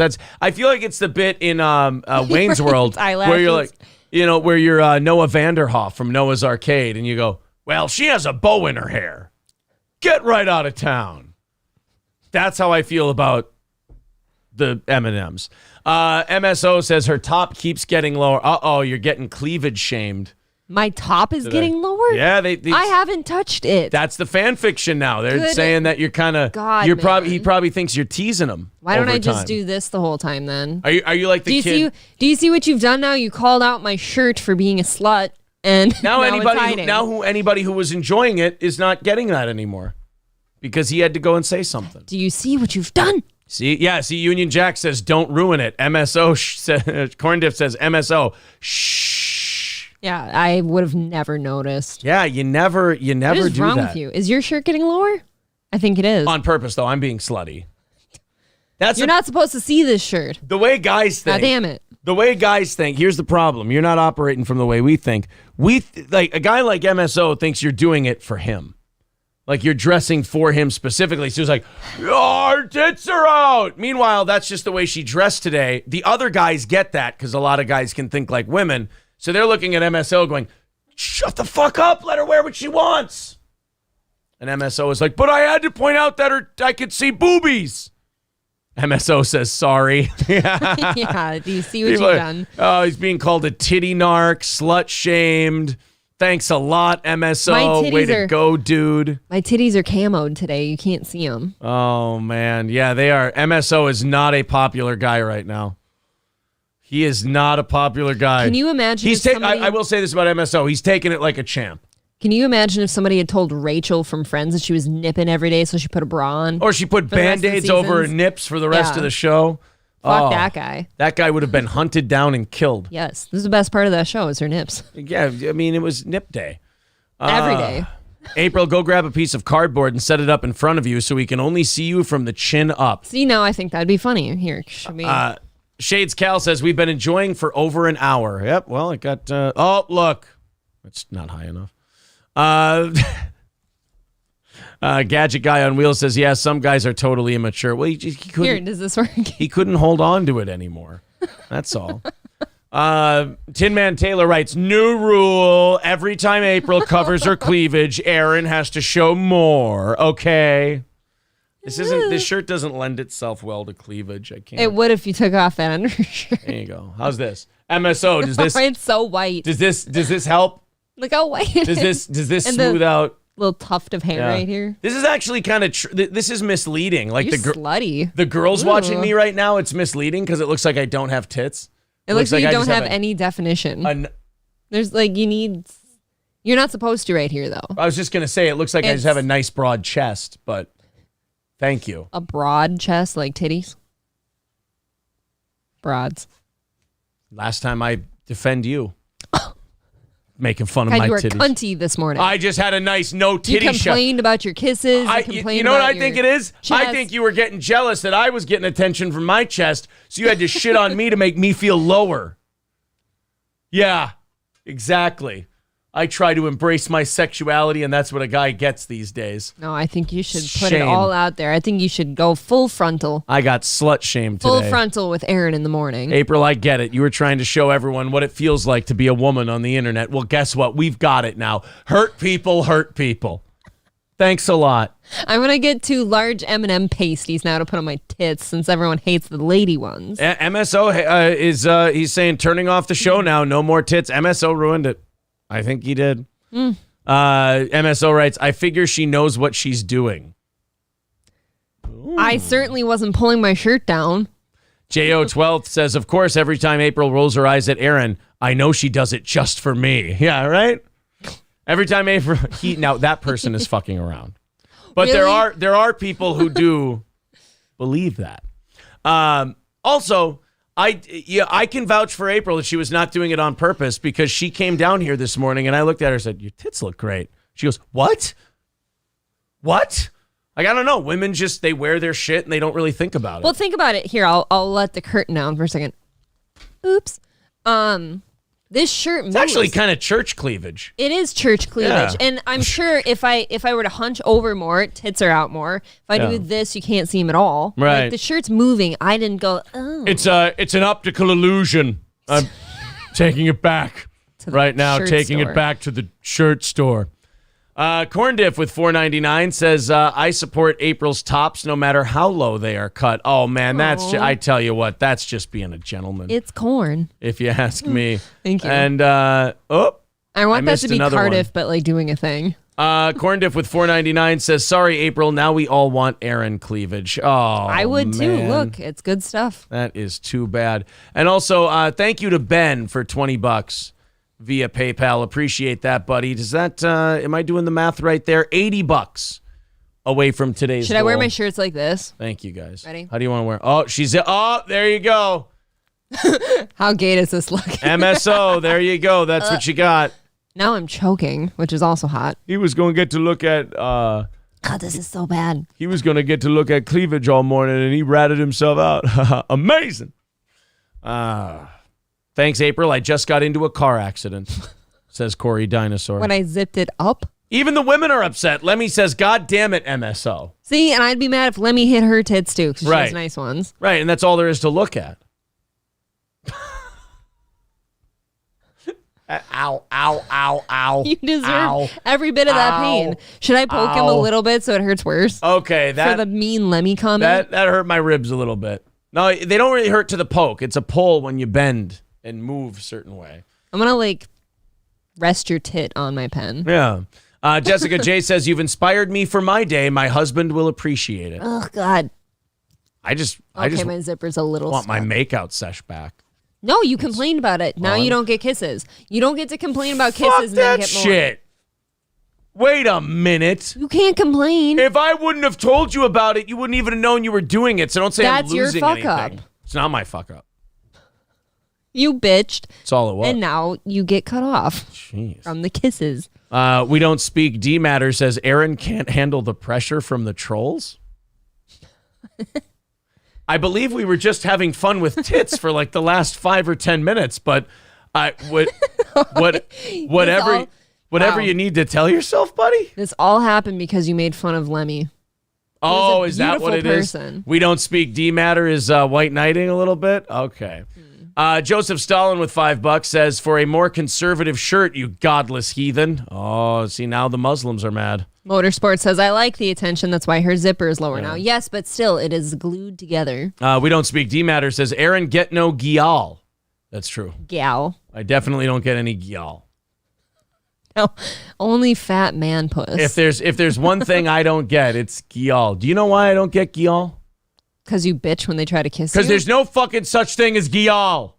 It's like, what was that word? Nurs. Nurs. It's like not getting any nurs. Exactly. Oh, yeah. Where did she go? Wasn't that like Lauren something? Yeah. She had to go work on microchips or some shit. So she was a Pipelines. Yeah, something about pipelines. So look. Aaron was about to give a half-sleep April the good old piss boner. Ew, God, that does sketch me out about like morning boners like that. I'm like, he's obviously not into me. He has to piss. I don't want the piss boner. What if you piss? You're not going to piss inside because when you start doing sexual activity, men's duct work changes. Like the piss duct shuts it's a off and the trans duct semen work. duct You have no turns on. semen duct. Yes, I do. No, you don't. It's Sperm, April. It's not vasectomy leaves the the sperm sperm. in Yeah. the sac, in the nut. We got it. And the semen is the goo. God. April trying to, you know what? I got to be honest. April trying to like feel who the fuck she is today, trying to shit on me. What? Keep a good man down. I've been nothing but shit on. I even got shit on for kissing you. I say anything nice and sexy about April. It's like, don't expose our You life. bitched about it. And then she goes to me like, oh, you cuck. I'm going to tell people you're not getting laid today. It's like, that hurts my feelings. I didn't say you weren't getting laid. I said no more kisses. Then we're done with this conversation. Wait, so now we're just going to have no kiss sex? That's a weird kind of sex. God, you're remarkably bitchy today. That's a weird kind You of sex. started this show with bitching that I kissed you in my sleep. I didn't bitch. I wanted to know what brought that on. So you're insecure. No. I just wanted to know, like, where the fuck did that come from? Just trying to have some fun on my show, god damn it. MSO says, well, she does have nicer tits than you. Damn. I really thought I was in the running. Somebody said I should wear Victorian dresses every day. How fun would that be if we dressed like old-timey? Wait, are those the ones with corsets? Yeah. You should wear one too. Oh, not with the way an end's ribs hurting today. Probably not going to wear a corset. Quitter. That'd be good. Yeah, Scarface says, the divorce is coming. Yes, here comes the fan fiction. Aaron sounds like a woman. Aaron doesn't sound like a woman. You guys would never say that about me. Balls Deep says, 24-hour stream, Little Lemmy tonight at midnight Eastern time. Thanks, Aaron. Wow. Love you and the show. Thanks for the $33, buddy. Thank you. Appreciate that. Very nice. $45 away from today's goal. How does one do a 24-hour stream though? I've always wondered that. A lot of lulls. A lot of lulls in the. It just seems tiresome. You know what? I figured it out. We don't speak D Matter is new to the show, and he doesn't understand that we're all fucking with each other. He's like, chat got Aaron gassed. She just violated you, you soft shit. Hey, we don't. Shite. Oh, shite. Hey, we don't speak D Matter. We're all. Don't see, this is what I hate about this. Don't tell him. Yeah, I don't want to break down the fourth wall, but this guy's like, oh, she just violated you. Hey, sweetheart, we're all kind of in on this together. Nobody here is worked up about anything. Now, shut up, little boy, and let us have our fun. Aaron, I see you dishing out rocks and selling pegs. That's some British shit talking right there. Yeah, that's definitely not American. I'm dishing out rocks. See, in America, what that means is you're passing basketballs to power forwards for them to dunk, and you're shoving things up people's asshole. Yeah, pegging is a much different. Yeah, what you're trying to say, buddy, is I'm passing to, I'm dishing out assists and then fucking people in the ass. You should never dish out assists. Look, you gotta know where the show originates from that you're talking to. You can't even read, you plum. Plums are delicious. Plums are awesome. Would you like a plum today? I would love a plum with a little honey on it. I like when we get people we don't speak D matter in our chat because it's like, ooh, another fun one to play with. Well, I shouldn't have to tell you all that I'm not yanking my shirt down for you either. Like, now I'm like actively just making sure it's together. Yes, and also, because we don't speak D matter, doesn't seem to speak sarcasm, this may break some of your hearts. April and I do not base our sex lives on what goes on this program. If we did, it'd be awful. Can you imagine? Yeah, we're just like, that fucking joke you made today? Fuck you. No dick for a week. And then that thing you said today, no pussy for a month. And you're just like, God damn it. I don't think I've ever told you you're not getting laid. Yeah. I made a joke about you not getting kisses since you complain so much. I'm still getting those kisses. You watch. My lips are sealed. If I have to fucking Pepe Le Pew the shit out of you, you will too. I'm getting those. Oh, mademoiselle. Oh, you are ready for my affection. She's squirming. I'm going to trade myself out with Gordy. Yeah, she's squirming like the cat in the Pepe Le Pew cartoons. Oh. Can you smell just as bad? No, I don't think I'm capable. You know what? You took a long one. If it's the day after the Vikings game and you and I have had a few beers, then maybe that day I can smell just as bad. Go to the gym too. Possibly. Omega Dreads Gaming Channel says that would be a horrible sex life. Oh, for sure. Literally the worst sex life. Oh, it would be terrible. So thank you to that new person in the chat who does not understand how this show goes yet. You have completely ruined any bit we had today. From Stalin with Love with $45. Hey, congratulations, guys. Thank you. We have met the goal for the week. We are doing an extra 30 minutes of show. We're going till 10:30, and we're now 350 away from next Monday. Thank you very much. Thank you very much.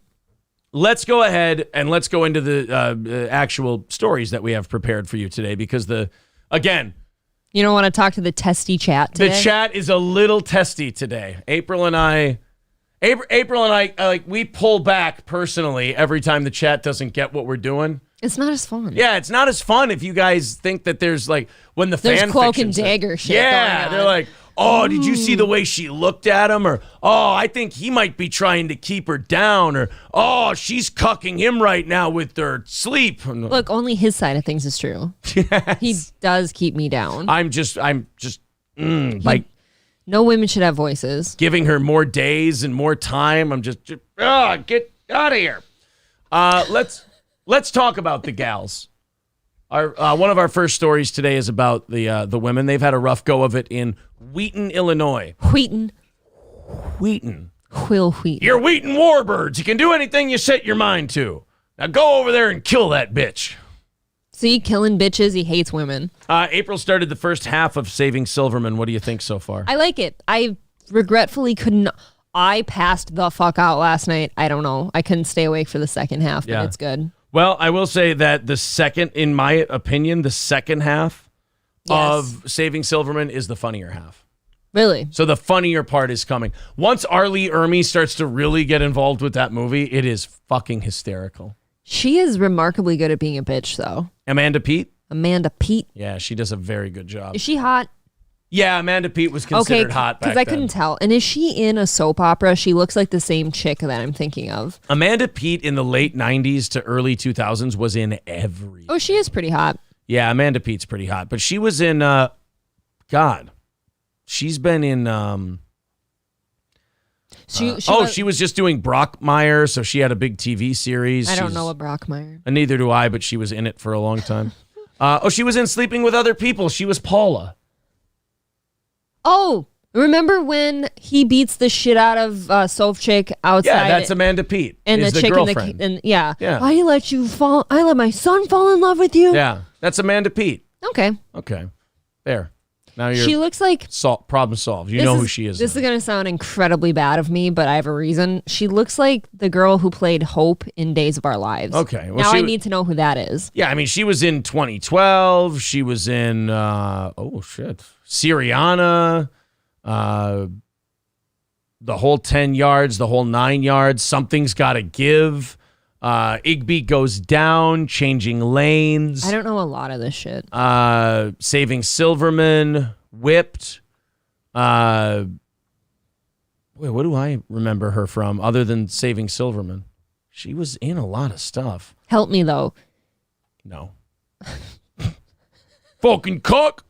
When you're done with this, look at Amanda Peet and then look up Hope from Days of Our Lives and tell me it's not the same person. All right, so we've got Amanda Peet, the lovely Amanda Peet. There she is. That's her now. I mean, she's in her 50s. She looks pretty good. She's very pretty. But there's Amanda Peet back in the day. Oh, my chick's going to have a more squared off jaw, I think, but similar face. I mean, now what? Hope? Hope from Days of Our Lives. Days of Our Lives. All right. Oh, okay. No, I get it. It's really similar. I totally get it. She looks older than the other chick, though. Yeah. Christian Alfonso. Okay, fine. Either one. I only know this because my grandma used to have me watch it with her. Sure, that's totally what it is. Dude, soap opera acting is got to be the easiest gig on the entire planet, as long as you can act like sultry and sexy at all times, but be like really bad at it. You got to be able to act a little bit better than a porn star. Yeah. That's about it. Well, if you can get it a little bit better acting than a porn star, you can do soap operas. And you keep a tiny bit of your dignity, like you don't have to actually show nudity. Yeah, you don't have to actually take a dick. You're sleeping with everyone, though. Yeah. Well, I think with if you fail out of, what do you call it, soap operas, then you end up then you have to take a dick. If you can't be a good enough actress. That's the next step down, right? Well, you know what? Commercials, or is it a then step porn. up? Commercials, then porn. Why commercials? Because you don't really need to be able to act in soap commercials. opera actors think who the fuck they are, too, though. Like, they marry these really, really hot chicks, and then, like, when they're not rich yet, and then they get rich and they leave the hot chick for, like, nobody. I've seen that a lot. Jeez. Like, in the show or the actors no, like themselves? Real life. Oh, wow. All right. You got to pay pretty decent. I don't know. You're on a consistent show. You know, you got a gig. You got, the people who like them are like crazy about you. They think you're a real person. Dude, the people who watch them, like it was so. It's female pro wrestling. My grandma with Days of Our Lives, and she even had my mom on it for a while, and then my mom's like, fuck this shit, it's awful. But like, they look forward to it. Like, I've got to watch my story's on. My stories. Your mom was probably more of a Dr. Quinn medicine woman gal. No, that was my grandma. Oh, okay. She was a Dr. Quinn. All right. No, my mom's more of a Frasier and Cheers kind of girl. Oh, okay. Yeah. Frasier, that's like sophisticated for Litchfield. I love Frasier. All right. Well, this next story has to do, we got on the women thing. Wheaton. That's how I got on Saving Silverman. Wheaton Warbirds. And then that led to Days of Our Lives. That led to Days of Our Lives. So in Wheaton, Illinois, there is an OBGYN who, honestly, if he wasn't probably going to prison, a lot of women would probably book him. Because they'd be like, oh, here's a guy who's relaxed. Here's a guy who will, not make things tense when my feet are in the stirrups and so on and so forth. What do you think happened with this guy? Oh, this can't be good. I'm guessing that It's more innocent than whatever you're thinking. Yeah, I feel like I'm being tricked. Because I was going to say, I'm guessing, he got a little sexual with the fingering instead of just going in there and searching. No, we, why? Is that happened? No. Oh. You've had like a creepy OBGYN? No. Oh, okay. I was like... No, I've told you before, like, I haven't seen them in years now, but there was 2 doctors I've had where I wouldn't have minded if that were the case. What a slag. Wow. But no, it's never happened. And no, it never happens when you want it to. What do you think? You just live in a porno? No, I'm not dumb. I know it's not going to happen. They're professionals. Yes, of course. So anyway, this OBGYN, though, he might have slipped you a ditch. Oh, because so I was right. When he was doing... No, he didn't, though. Look, I'm going to say again. In terms of his physical behavior, the guy was a professional. Did he sexy talk her? It's how he showed up to work. Oh. Guesses? Shirtless. No, you whore. You're thinking way too hard on this one. I'm going to see if you can get this. How he showed up to work? It's what condition he showed up to work in. Well, let's see. As an OBGYN, Dr. Vernon Cannon treated female patients at a number of offices. No shit. As an OBGYN, he treated female patients. Oh, really? You mean he wasn't going up men's ass cracks? How dare you? Men can be women now, too. Oh, that's right. I forgot. The western suburbs, including the Wheaton office, formerly known as the DuPage Medical Group, now called Dooley Health and Care. Attorneys say 7 of those clients now say he appeared drunk during their exams. Karen Stortz is among the former patients who have filed lawsuits against Cannon and the medical group. Dilated pupils, slurred speech, wasn't even really making very good eye contact with me. Whoa, what? What? Wait a minute. Looking for Wow, you know what? Hold on, April. I just lost $20. Here you go. No, yeah, there I'll you go. take it. Wow. Okay, did not see Dennis Rodman circa 1994 coming. What the hell? That's an OBGYN? I wouldn't have guessed. You know, it's a... Would you let him look at my snatch? No. I'm afraid he'd steal a watch out of it. Aaron won't even let me go to my appointments alone anymore. He comes and babysits. Oh, fuck you. I'm there for support. I don't go to her He OB. finds out this guy's my OB, and he's like, oh, hell no. As soon as he walks in, I go, I'll be doing this myself. Thank you very much. Would you like to tell them the real reason I've gone to your appointments? He's very supportive. Got someone who's... Jokes. Learn to take one about you. They don't know. You are so insecure. I'm fucking around. of Cannon is from an unrelated arrest in 2016 for domestic battery involving alcohol. Oh, God. He is not facing criminal charges for the current misconduct allegations. Attorneys for former patients display comments from a number of patients accusing Cannon of being drunk.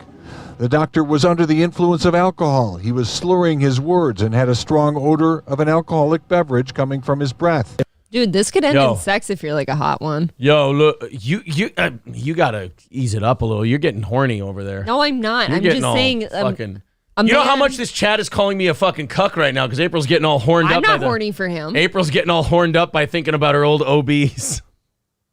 No, I'm not. April's getting all looking at the sack of meat next to her going, meh. But you know, my old OBs, if I can put my feet in the stirrups, if you know what I mean. Okay, did they have me? No. Of course not. Because they didn't go for it when your feet in the stirrups like I did. I even convinced you I was an actual OB. That was the best part. Oh. Feeling lied to. Sorry. You really didn't have any polyps either. I just needed to get in there and take a deeper look. Sorry. I thought you knew. I thought it was a role play. I thought you knew. When I called her nurse whatever, I thought you knew that meant I totally didn't. Nurse whatever. Yeah, that I didn't know what I was doing. What was it? Congressman, what was his name from Idiocracy? Are you talking about not sure? Yeah. Nurse whatever. Doctor not sure. They knew that this particular OBGYN was maybe a little under the influence, though, when he came in there going, all right, bitch, let's take a look at your pussy. I was going to put some fucking gloves on, motherfucker, and I'm going to get it all up in that shit. You look like a treat, bitch. See, now I figure that a guy like that would probably forget the gloves. Yeah, he's just going there with his dirty-ass hands. You didn't have an infection when you came in here, but you sure as hell gonna have one now, baby. You see what I mean? If you come in... I've been playing dice with the homeless winos out back before I come to this appointment. I'm sure they don't bleach them dice. Oh. Dude, if you're coming in drunk, though, and you're looking at hot snatch all day, there's got to be some kind of, like... Just jacking off between sex, appointments. Right? Yeah, you're just kind of beating it. But are we looking over something? If he bleaches his hairs, he may be gay. What a waste, right? That would be kind you're of a waste. drunk OB who gets to look at pussy all day, and you're... You know, the thing is, people make that joke and, you know, about like, oh, you get to look at pussies all day. Yeah, you don't get to control what pussies you look at, though. Oh. Like, you got to look at her vagina. We're all, like, projecting because they're like, oh, you know, I keep nice care of mine. Not everybody does that. No, he's got to deal with wildebeest, like hair puss. He's got to deal with women who have just look like they've been chewed on by a pit bull. Looks like something like that came out of the drain when you snaked it. Looks like taffy just got pulled. Yeah. Got to deal with all those people from the class action lawsuits with the mesh. Oh. Yeah, all of them. You don't get to pick and choose. God, I'm hungry now. Yeah, well, I hear you. Cottage cheese? Oh. No, not hungry anymore. I understand. Physician is intoxicated. That physician, that human being, is not practicing medicine. Attorneys allege that if the doctor was inebriated while performing an invasive gynecological exam, he would be unable to get the patient's consent to touch her. They're suing the medical group, alleging they knew of the alleged behavior and did nothing to stop it. Shh. He's got a great diagnosis rate, and he throws a lot of surgeries our ways. I know he's fucked up when he's in there. You just got to let him go. Can I mention something? Of course. Okay. This is a safe space. For as long as I can remember, whenever a male doctor is either giving you like a breast exam or a down there exam, they typically have to have a female nurse in the room now. Where was this nurse watching Dr. Drunkface come in? Well, I don't know what the rules are in Illinois, but I will say this. That means if anything is going to happen between you and your OB, it has to be a three-way. Ooh, this sounds fun. It can't be, it can't just be a traditional. Oh, but what if the nurse isn't hot? That's why you girls got to fucking pick and choose. Chunk her butt over You got to here. make your decisions. Yeah. Honey, those scrubs don't slim me down that much. Oh, that's not very nice. She tries hard. She strives hard. She's at that job all the time, and she doesn't have time to work out. You know, she deals with a lot of heartbreaking shit every day. Sometimes you have to eat your feelings. Like what? Like cancer and shit. In a statement, a spokesperson Real bummers. Real bummer. Yeah. Yeah, you've got a tumor. Yeah. for the group says we are aware. How's it hang, I say? I don't mean to be a dick or nothing, but it says on your OB chart that you fucked up. It says you got warts and shit all over your pussy and your shit's all retarded. But don't worry about it, Scroat. There's a lot of rotten cunts living kick-ass lives. My first wife had a rotten twat. She's a pilot now.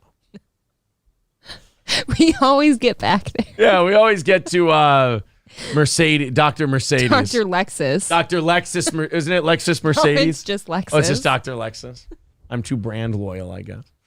Oh. You went for the old person one. Oh, Victor, we still haven't gotten that. If you could get Dr. Lexus, I just want, how's it hang, I say? I just want that for Don't the worry, drops. Scroat. Don't worry, Scroat. There's lots of vaginas out there living kick-ass lives. I kind of want the drop where he says lots of tards out there living kick-ass. Yeah, lots of tards out there living kick-ass lives. Of new cases alleging misconduct by Dr. Vernon Cannon. Patient care and safety are our top priorities. We take any and all allegations of misconduct seriously. Due to the nature of these matters and out of respect for the parties involved, we talked to our lawyers and they said, don't say anything too specific that can get us in a shitload of trouble. You know, as much as you joke around about, oh, wouldn't it be hot if your doctor, it'd be fucking creepy as shit. Yes. If anything actually happened. So you imagine like these women, they've come forward and they've said that this guy, you know, came in drunk and he was weird and shit like that. Now imagine the women who this happened to, and they're like, I'm not going to mention this to anybody. Because it's awful and but scary. now, but now they feel like they can, and there might be some money in it. There's about to be a lot of allegations against for this as guy. funny as I've tried to be during this while being called a whore by my husband. Isn't it funny to call you a whore? 99.9% of the time, this would be creepy, okay? What's the 0.1% where it wouldn't be? Look, that time has passed for me now. we will not comment further. Attorneys say they believe there may be more alleged victims and they're encouraging them to come forward.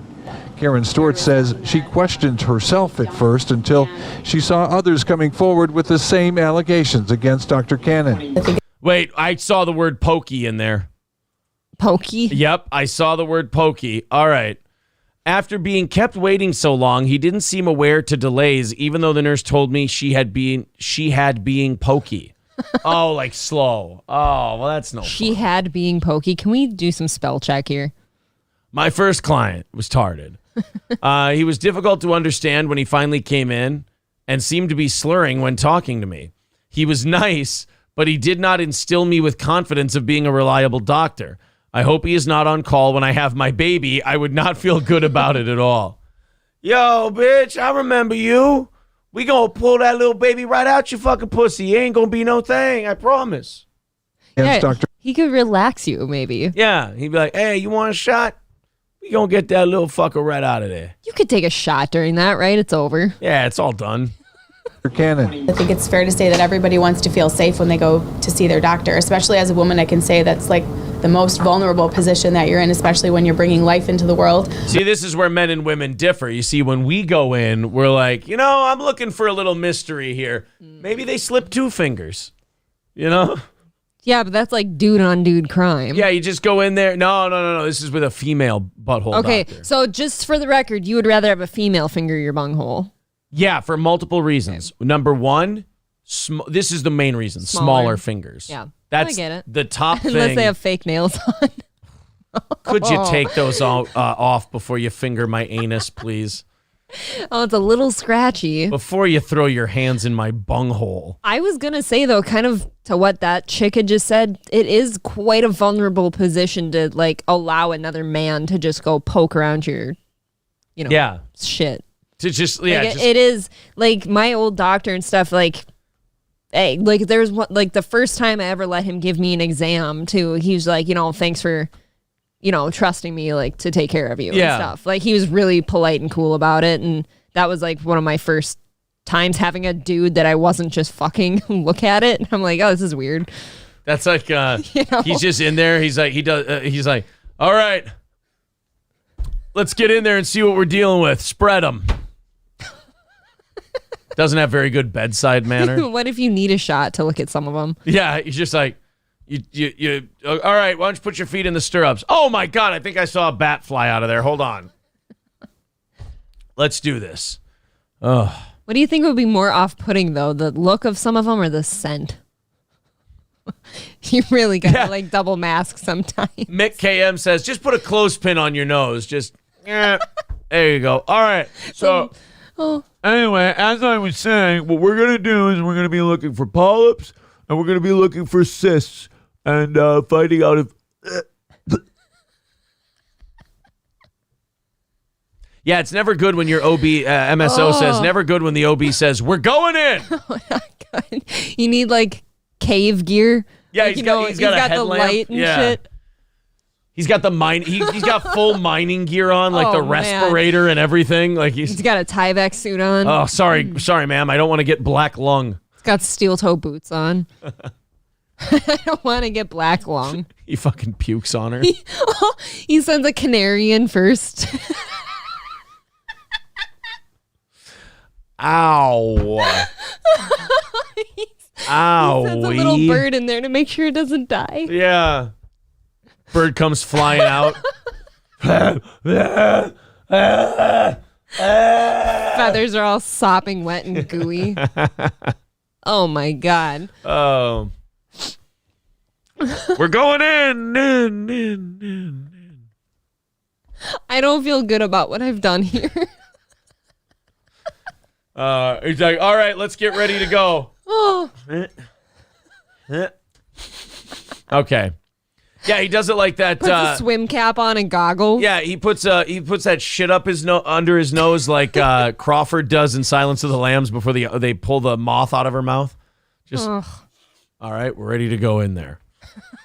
Yeah, if you see your OB do a line of coke before he goes sniffing around, he's definitely he's working himself up to it.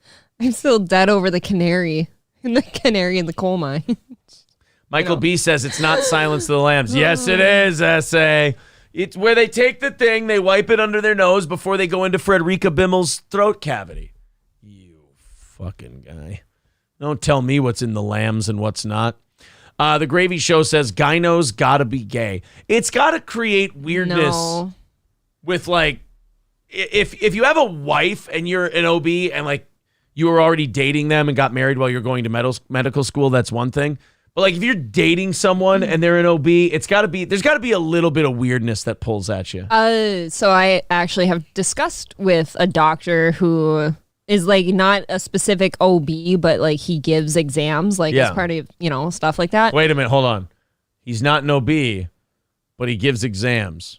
You don't need to be Does an he OB just to offer get them? physicals. Does he just go, hey, while you're in here getting a throat culture for strep throat, do you mind if I check out your pussy? Oh, hell yeah. Yeah, just Mind if I take a look at your snatch real quick? Dive in. And girls are so dumb. They'd be like, oh, that's so nice of you. Yeah, sure. Here, look. Let's just get it all done at once. Yeah, here's my pussy. And he's like, what do you see in there? See a nice tight snatch, ma'am. Yeah, but I thought you were looking to see if anything was wrong. Looks like a pussy to me. Now, you don't have to be a gyno to give physicals. What we typically do at this practice is we give it a smooch before we start examining. So if you don't mind, it's for good luck. It's bad luck if we don't. So obviously I've known like a handful of male, like the guy you just saw with me when he was checking me for like my OB. Cancerous shit. Yeah. Your OB, of course. No, he's married. He's been married. Like people have talked to me about that. Like married ones are usually fine, I guess, somehow. And like his wife is also a doctor, so like she understands like the medical side of things. But then I've talked to a younger doctor before who gives physicals and stuff like that and had a girlfriend. Yeah. And they do cause like the younger ones seem to cause problems. And I'm like, oh, what did you see today? Well, it's difficult. Like you got to think about it. It's difficult if, the guy's looking at pussy all day. I get it to a point, but then again, the guy doctor will be like, okay, but it's also not for fun reasons that I'm looking at it. Well, also like it's one of those things that like women are like, oh, did you look at pussies today? There's no answer you can give to that's going to sound good. Because you got to be like, oh, honey, even if I wanted to do anything, it would be highly illegal and I could go to prison for that. Like, that's not okay. Oh, so you'd want to? Blah, blah, blah. Or he'd be like, honey, I have to look at like disgusting ones as well as nice ones. Oh, so you do see some nice ones. I feel like being an OB would be like, you wouldn't want to, like it would almost kill your sex drive in a weird way. It does. That I have heard from one of the doctors too. Like you look at them all day long. It's not like you want to go home and look at it again. You think there's a lot of anal in households where there's I don't know, because you see that too, probably because like they're so close together. You're right there. I mean, you're right there. They're so close together. You're like the one in Knocked Up. You're even putting your finger in the wrong hole sometimes. Oh, I'm sorry. That's not your vagina. That's your asshole. I feel like we shouldn't do that. I mean, you shouldn't. And you should definitely change gloves in between. I feel like if you're an OB and it's obvious that that's what you do all day, maybe it's hard to avoid it. But if you're just like a normal, like a physician and you give like physicals every now and then, I feel like that's just part of your job. You shouldn't talk about at home. But then is it weird if you don't talk about it? Right. Like that's what I'm saying. How do you toe that line? I told you, it's got to be difficult to be an OB for a living unless you're with him before he's an OB. They're never gay either, I promise. They're not. Wait. How do you promise? They all have girlfriends or wives. And they end up talking about it. The way you said it was funny. You're like, they're not gay, I promise. like you were defending. You're like, hey, let me tell you something. No. They ain't gay, I say. It's just somebody in the chat said they've got to be gay. And I'm like, they never are, though. Yeah, fuck you they're guys. Not. They're heroes. They can't be homos. It would be funny if they went home to their girlfriend or wife and said, oh, how many vaginas did you look at today? Well, then like their wife is also like a doctor or something. Oh, yeah? How many men's anuses were your fingers in today? How many cocks were you staring at today? How many balls did you fondle? That'd be funny. He'd be like, yeah, how many pussies did you look at today? And he answers, oh, yeah, well, how many cocks did you look at? She's like, 4. And he's like, oh, really? She's like, yeah, then I went to work. I saw...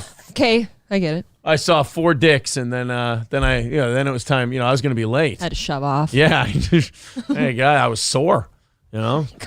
It's a lot of cock. Taking 4 dicks in a day sounds like a lot of work. Even taking 1 dick 4 times in a day sounds like a lot of. It doesn't matter if it's different dicks or the same dicks. It's just dick is dick. That's what I'm to understand. Again, just you kind of hope you start with the biggest one and have to work your way down to the smallest one so it doesn't hurt as bad. Or they're all just generally the same size. You never want to go small to big though. Because by the time you're sore, that would be really shitty. Yeah. Maybe not. Maybe you want to get the worst of it out of the way. Yeah. And then the middle ones will be the most enjoyable, and the last one you'll be like, we got to wrap this up. By the last one, you're so like inflamed and puffy. The small one, you don't even notice it's small. Small one, you're just reading. You're just kind of going through Twitter. You're like, oh, look, another person dropped dead at 17 years old. That's interesting. Coincidences. Yeah. Meanwhile, the tiny dick's just hammering away as best he can. He's like, I'm going to make her fall in love with me right here. Oh, no. Meanwhile, she's just reading Twitter. It's terrible. Terrible. You never want to catch her on your phone while you're fucking her. No, never. You never want her No falling asleep or magazines. being on her phone. No TV. Yeah. It's like the movie Good Luck Chuck. She's watching the TV while he's trying to fuck her from behind. Like, I Right. wonder who's on Leno tonight. There's nothing worse. There's nothing worse than when you're fucking and the two of you leave the TV on and like something funny is said and it completely breaks the mood. I've seen you watch TV before. I don't know if I've watched TV. Okay, I will amend I've my noticed the statement. television. I've seen you look up to the TV before. And Right. I'm like, oh, that's fine. I I'm get not dist- down here. I get distracted. Not by the TV, not like by the movie that's on, but just like You just like a part on the movie. No, it's just like fucking TV's on. Like, so I'm like, I don't want to stop everything and find the remote and turn it off, but it's like, okay, now I'm like cognizant of the TV and it's bugging me, you know? So you need Adderall because you clearly have ADHD. Yeah, well, no, that's happened like once, but still, it's not fun. Turn the fucking TV off, you know? Focus on what you're doing, guys. You don't need to multitask. Jesus. What are we, gay? Yeah, what are you, gay? You need the TV on when you fuck? TV's Who on are you, when... Bill Burr? Yeah. Well, you know, I just, I want to watch the news, you know, find out what I'm supposed to be mad about, you know, then I'm fucking.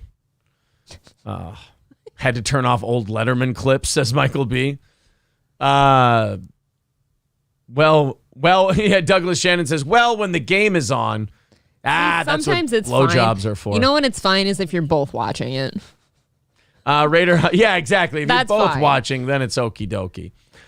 Raider Hawk Media says, or you're fucking with the radio on and it's Raining Men comes on. Oh, that's always a little gay. Then the two of you just go, it's rain and stuff. Hallelujah, it's rain and things. And then you both just come and you go to bed. It's exactly when that song comes on. It's easy. He likes the chocolate. Yeah. I like the Pointer Sisters. I like their big, round, fat stomachs. Just really, you know. Boy, if you get Lizzo on the radio, though, Oh. Aaron really gets a rager over that, but it's an angry one. Yeah, I just get angry and I'm like, April, I'm going to fuck whatever perceived fat there is on you off of you. I don't want you. I don't want you ever looking like that ever in your life. Oh. All right. We'll go on. You can tell this is a Friday show. We cannot. Yeah, we can't really focus. We're, how's it hanging, essay? It's going to be said about 40 times. Yes? Uh-oh, April's got a note. No, actually. We skipped that one. Yeah. That's not the note I wanted to see. Here, let me write you a note, then you can write me a note. Guys, we're going to, hold on a minute. Write it down. Write down your answer. That's not what I want for lunch. Write down. Well, no, not for lunch. No. Now I kind of want to just end the show. What's the point of fucking performing at this point? You know what? Here.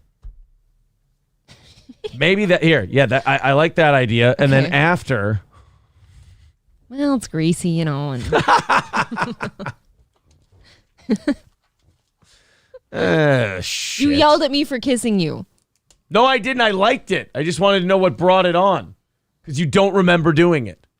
I'm investigating. Wouldn't you like to know? We done some investigating and he ain't spray shit. Brown Candy says, Aaron's boobs look nice today. Thanks, buddy. Are they nice? I can't see them for your arm. Supreme compliment. We're going through that process of gym going where they're starting to kind of come in a little bit. So Yeah, mine too. they're not as... I would really like it if my tits would come in for once. No, coming in. Like they're going in. Oh, I thought you meant your tits were coming in. Yeah, they're not big and puffy Kind of like your balls drop. as they were or like something. 3-4 weeks ago. They're tight. Let me do a puff test. Hold on.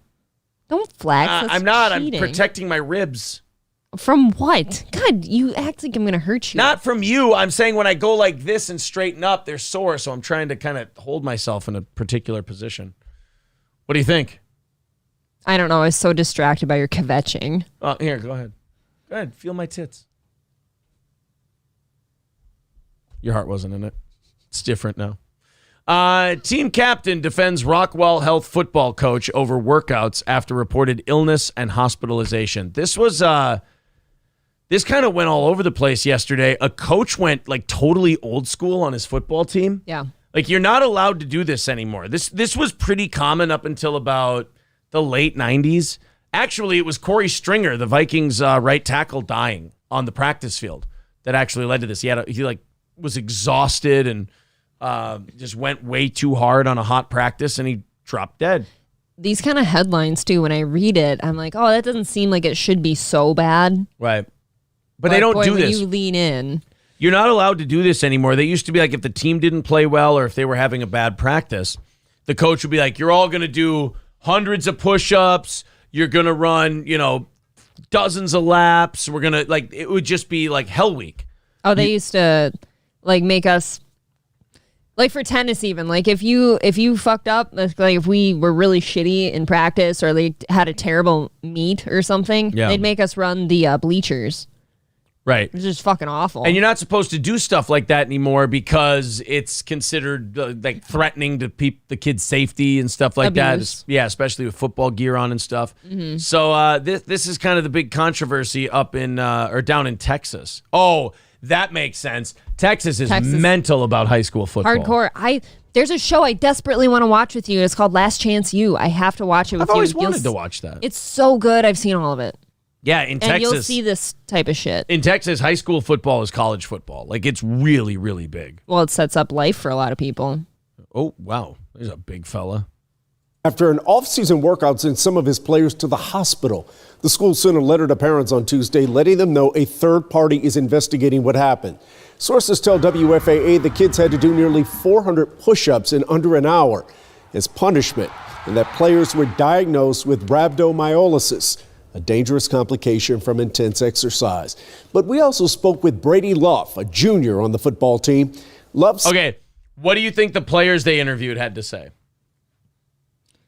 I'm going to guess that the coach is just evil and mean and vindictive and cruel. I'm going to disagree with you. Really? Because it's Texas football. We love our coach. Our coach does what's best for us.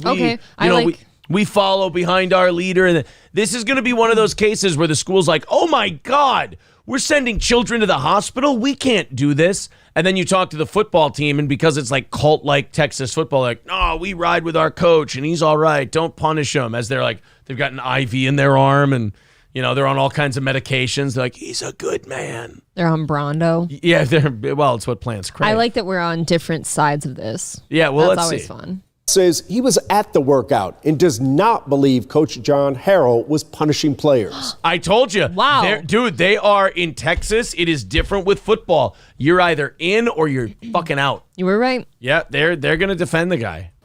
All night, 2 nights ago, he's up there all night with those boys, just checking on them. Look at that. His mom is in the doorway making sure the son doesn't say anything that threatens football.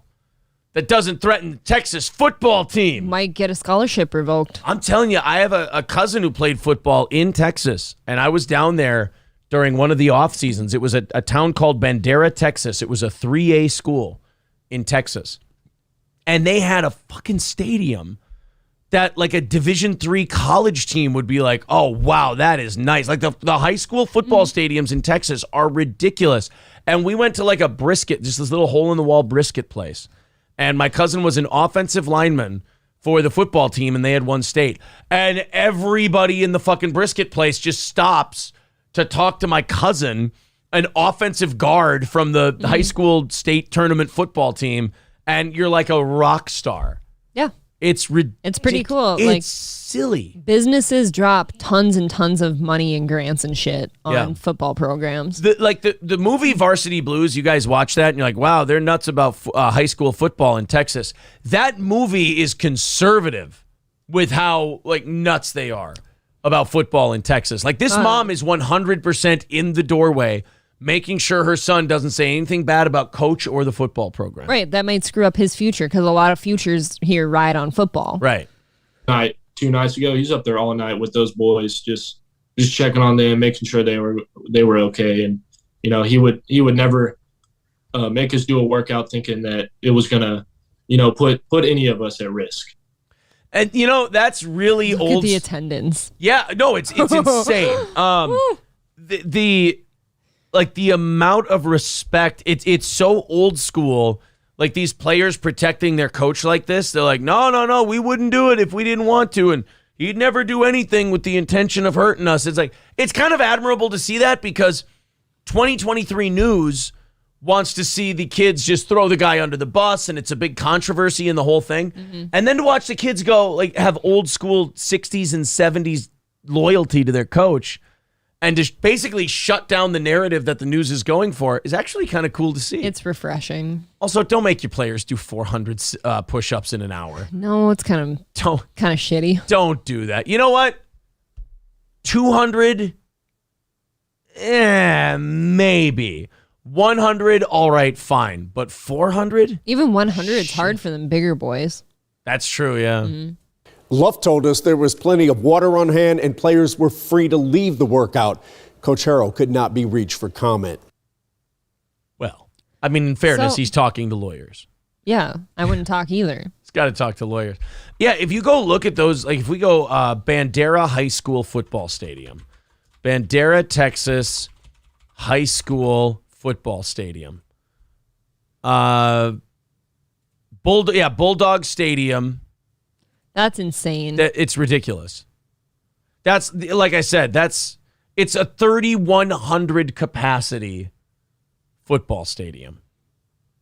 You could fit the whole town of Litchfield at the Friday Night Lights game. Pretty much, Like, yeah. it's just, like I said, like local companies and stuff just drop money all over these programs. It's fucking Bandera football. It's ridiculous. A lot of these kids end up going like full ride scholarships for football. You know, nice that turf is. That's ridiculous. I mean, it's insane what they do for college, high school football. Do you want to start Last Chance U today?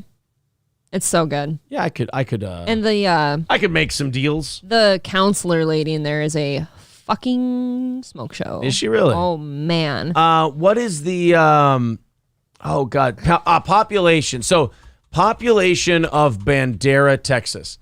839 people they had that stadium. Holy shit.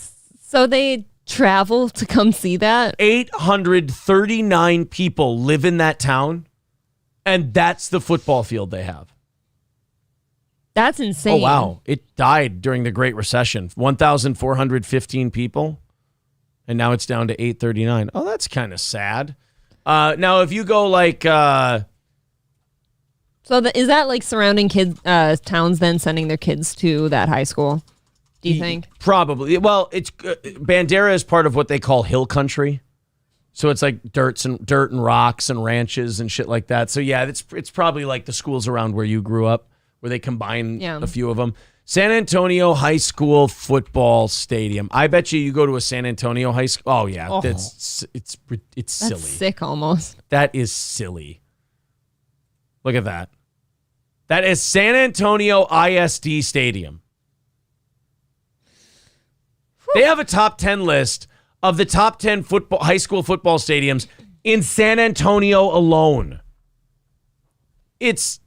I mean, the way they love football in that state cannot be overstated. Here we go. So there's Edgewood Veterans Stadium, fits 8,500 people. That's crazy. Yeah. Oh, where's the next one? Give me stadiums, not people. Yeah, don't show me the people. Show me and ads. This is a dog shit. Ferris Stadium holds 10,000 people.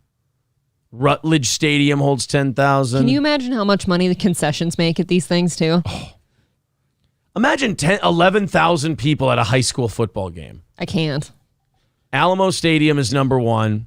That's a college football stadium. I'm sorry.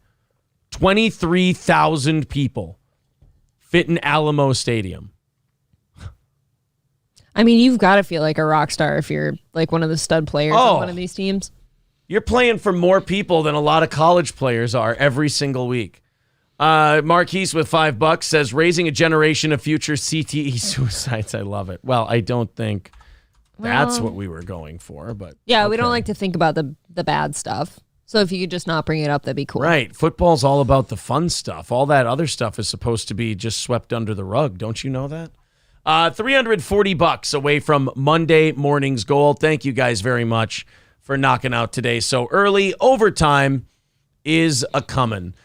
So now we have to get into the dead people portion of today's show. The dead people. We got dead people today. We got more than a couple. Why? Lisa Marie Pressley Oh, that's has passed away. She had been hospitalized Thursday, reportedly after suffering cardiac arrest. Now, before people get weird and call the Kaufman Coincidence Foundation or whatever, Lisa Marie Pressley, as far as I understand, was 55 years old and I believe was a Scientologist. So I don't think she would have been coincidenced. I think she was 56. Okay. And I don't know about the Scientology thing. Lisa Marie Pressley, Scientology. Scientology, tips to Tipperary and a fondness for Murphys. Scientology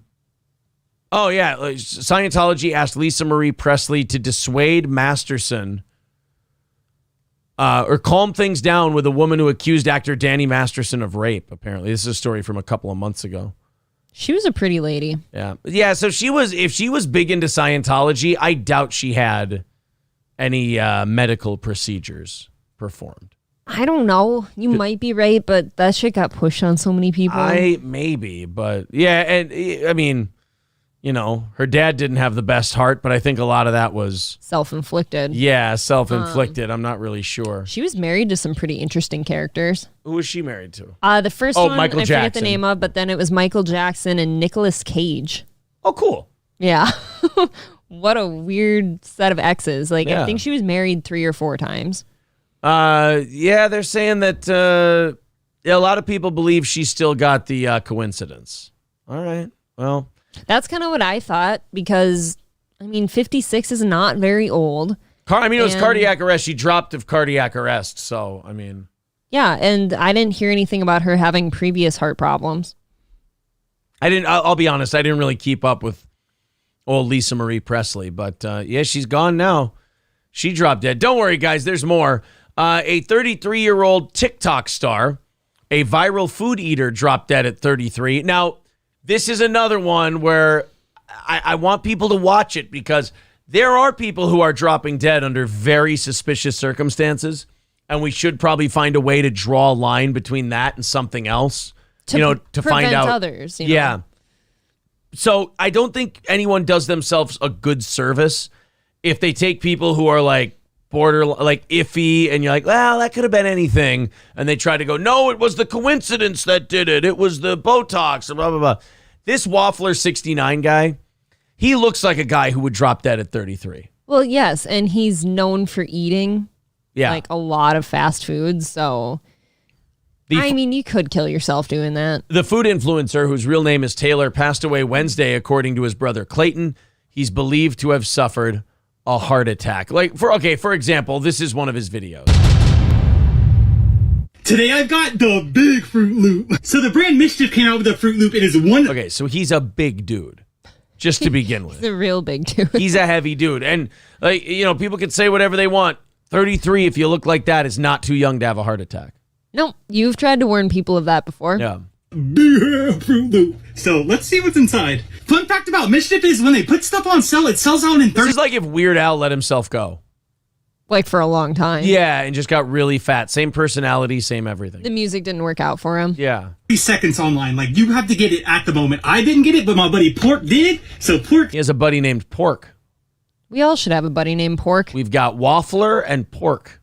Waffler 69. Oh, that's true. You get it right. Ugh. Could you imagine? Oh, God. Oh. 69ing with Waffler? I just puckered everywhere. So the OBs, because they're hot, that's okay. But poor Waffler here can't get any dreams. This guy can. Well, now you are just butthurt. Now he gets all the dreams, I guess. Because he's sleeping. The forever dream. I will see Waffler in my head movies. Only these head movies make my eyes rain. Sorry. Simple Jack. Wonderful film. Huge shout out to you, bro. Thank you. If you look these up on eBay, it's like $150, $200. That's crazy. Oh my God. Dang, that's a big. That looks wrong. It does. That doesn't look like anything you're supposed to be ingesting. Do you know how much food coloring that is for one? Yeah, that looks like something like in a movie where they like try to make the good guy eat it so he'll die or they can take his powers. Choke him with it. Yeah. My buddy Port did say that he took him a little nibble, and God, what are you, like a little beaver? Just Pork, what the hell? It is. Are you sure this identifies as male? This is a guy. Apparently he was big on TikTok. Oh my goodness. I don't know who loves this kind of shit. I'm uncomfortable, but I can't say too much because the guy just died. I know. Look at that face. Are you sure you didn't? Because you just took a big old...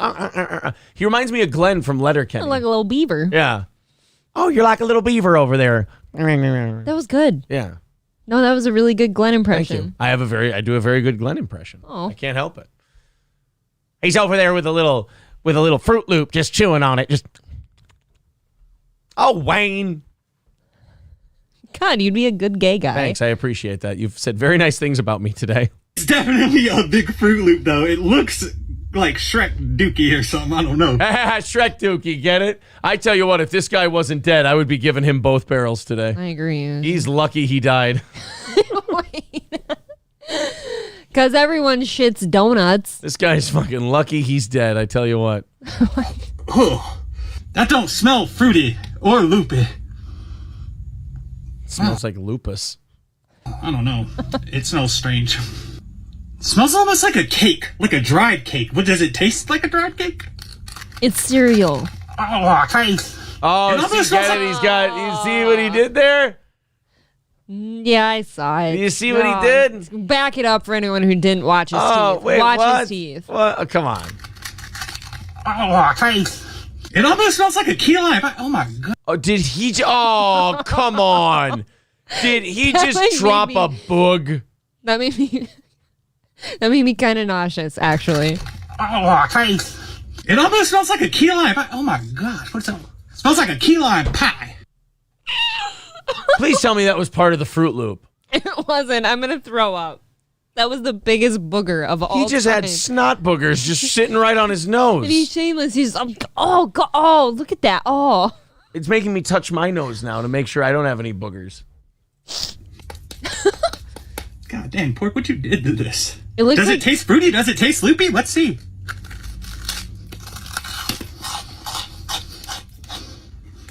Have I mentioned that TikTok fucking sucks ass? The worst of the worst is on TikTok. I have said that before, and you... I mean... It is the worst of the worst. I'm so sorry. It is the worst. This Waffler guy, though, like, he was big. Like, he is big, yes. Well, no, he was big enough on TikTok that when he died, they wrote about him. So people who use TikTok, intelligence-wise, this is what they're into. This Fruit Loop he's eating looks like the green styrofoam you use to put in a pot for fake flowers to poke into. You put this in the cemetery on Memorial Day. Yeah, cemetery foam. I thought when you were saying the Fruit Loop at first, I thought you meant him. A sugar cookie. There is a Fruit Loopy taste to it, kind of, but it tastes more like dried ass sugar cookie.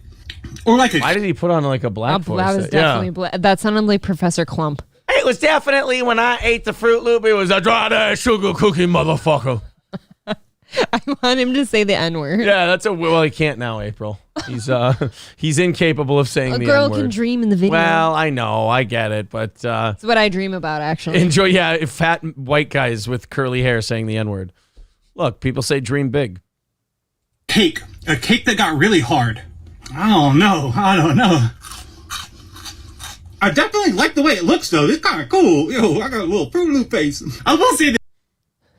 Who was watching this? I'm afraid of this guy. Like, can you imagine him at, like, holidays and shit? Who was watching Waffler 69 enough to be entertained and, like... Apparently there was one guy, and he made sure he had a heart attack. And he worked for TMZ, and he wrote an article. He's like, I miss my Waffler. I love the idea. I love that it's a big old loop, but the flavor's not there. Get you a bowl of some real Fruit Loops if you want to. This is not it. It tastes like just a big old cookie. Looks like some Dookie, too. Why don't you dunk it? See, dunk looks that like shit in milk. Looks like some Dookie, too, he said. Get it?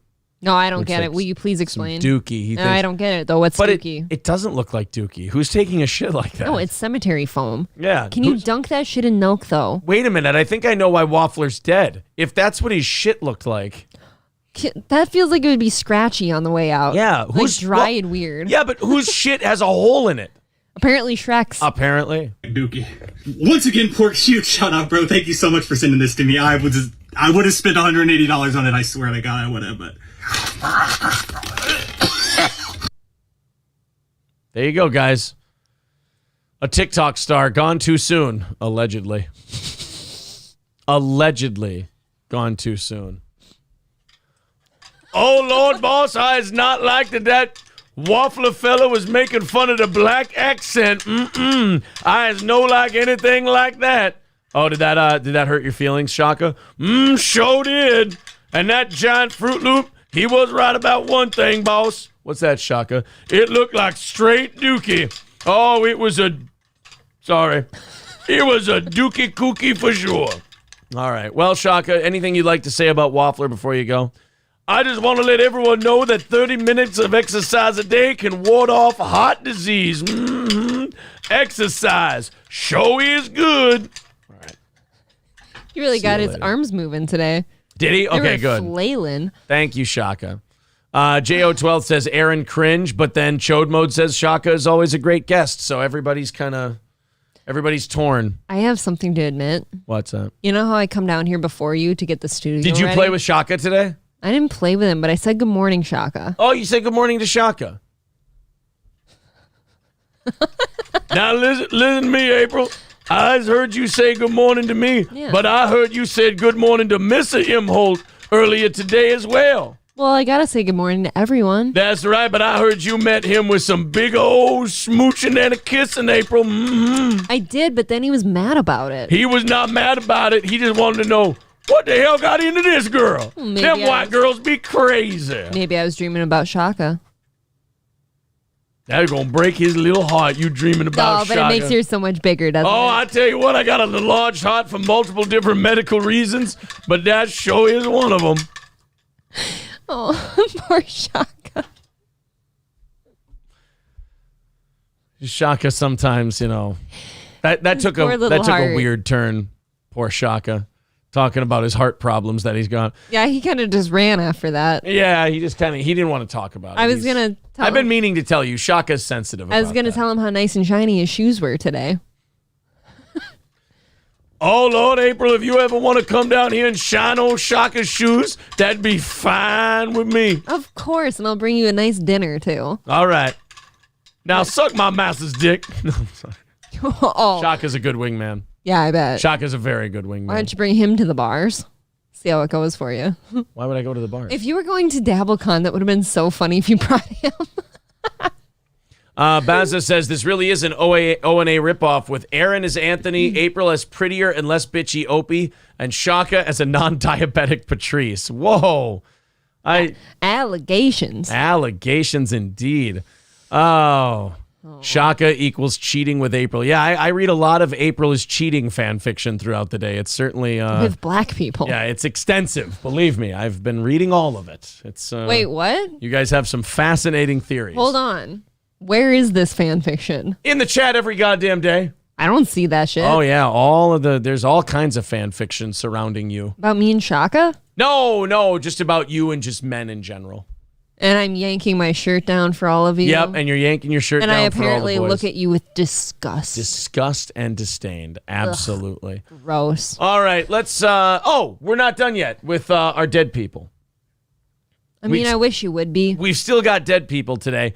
Guys, Lisa Marie Pressley, we have no idea why she died of cardiac arrest right away. At 56. We have no idea why Waffler 69 died at 33. Of a heart attack. Besides the Fruit Loop lodged in his throat. Yeah, that could have been it.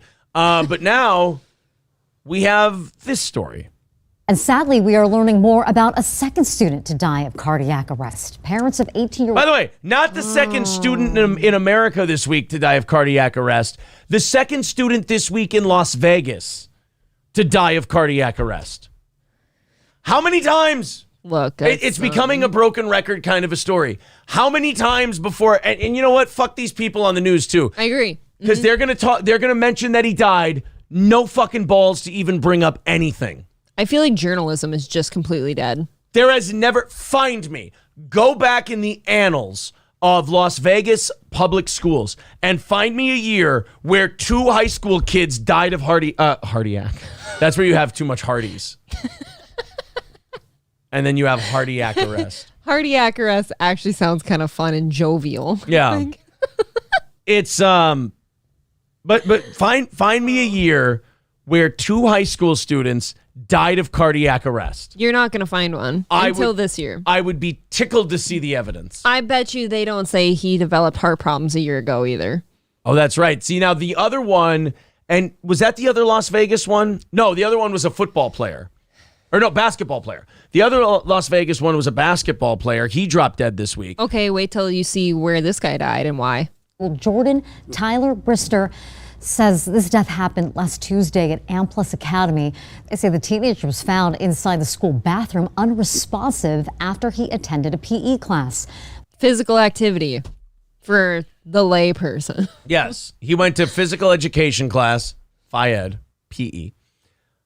He played around, and his heart gave out. Just like the basketball player who was at basketball practice, his heart gave out. And you know you're not even exerting yourself in gym class. Well, maybe not you. For God's sakes. I was trying to make the basketball team every time we scrimmaged. I got the presidential award for fitness. Hey, very nice. I think Oh. they're actually getting rid of that now.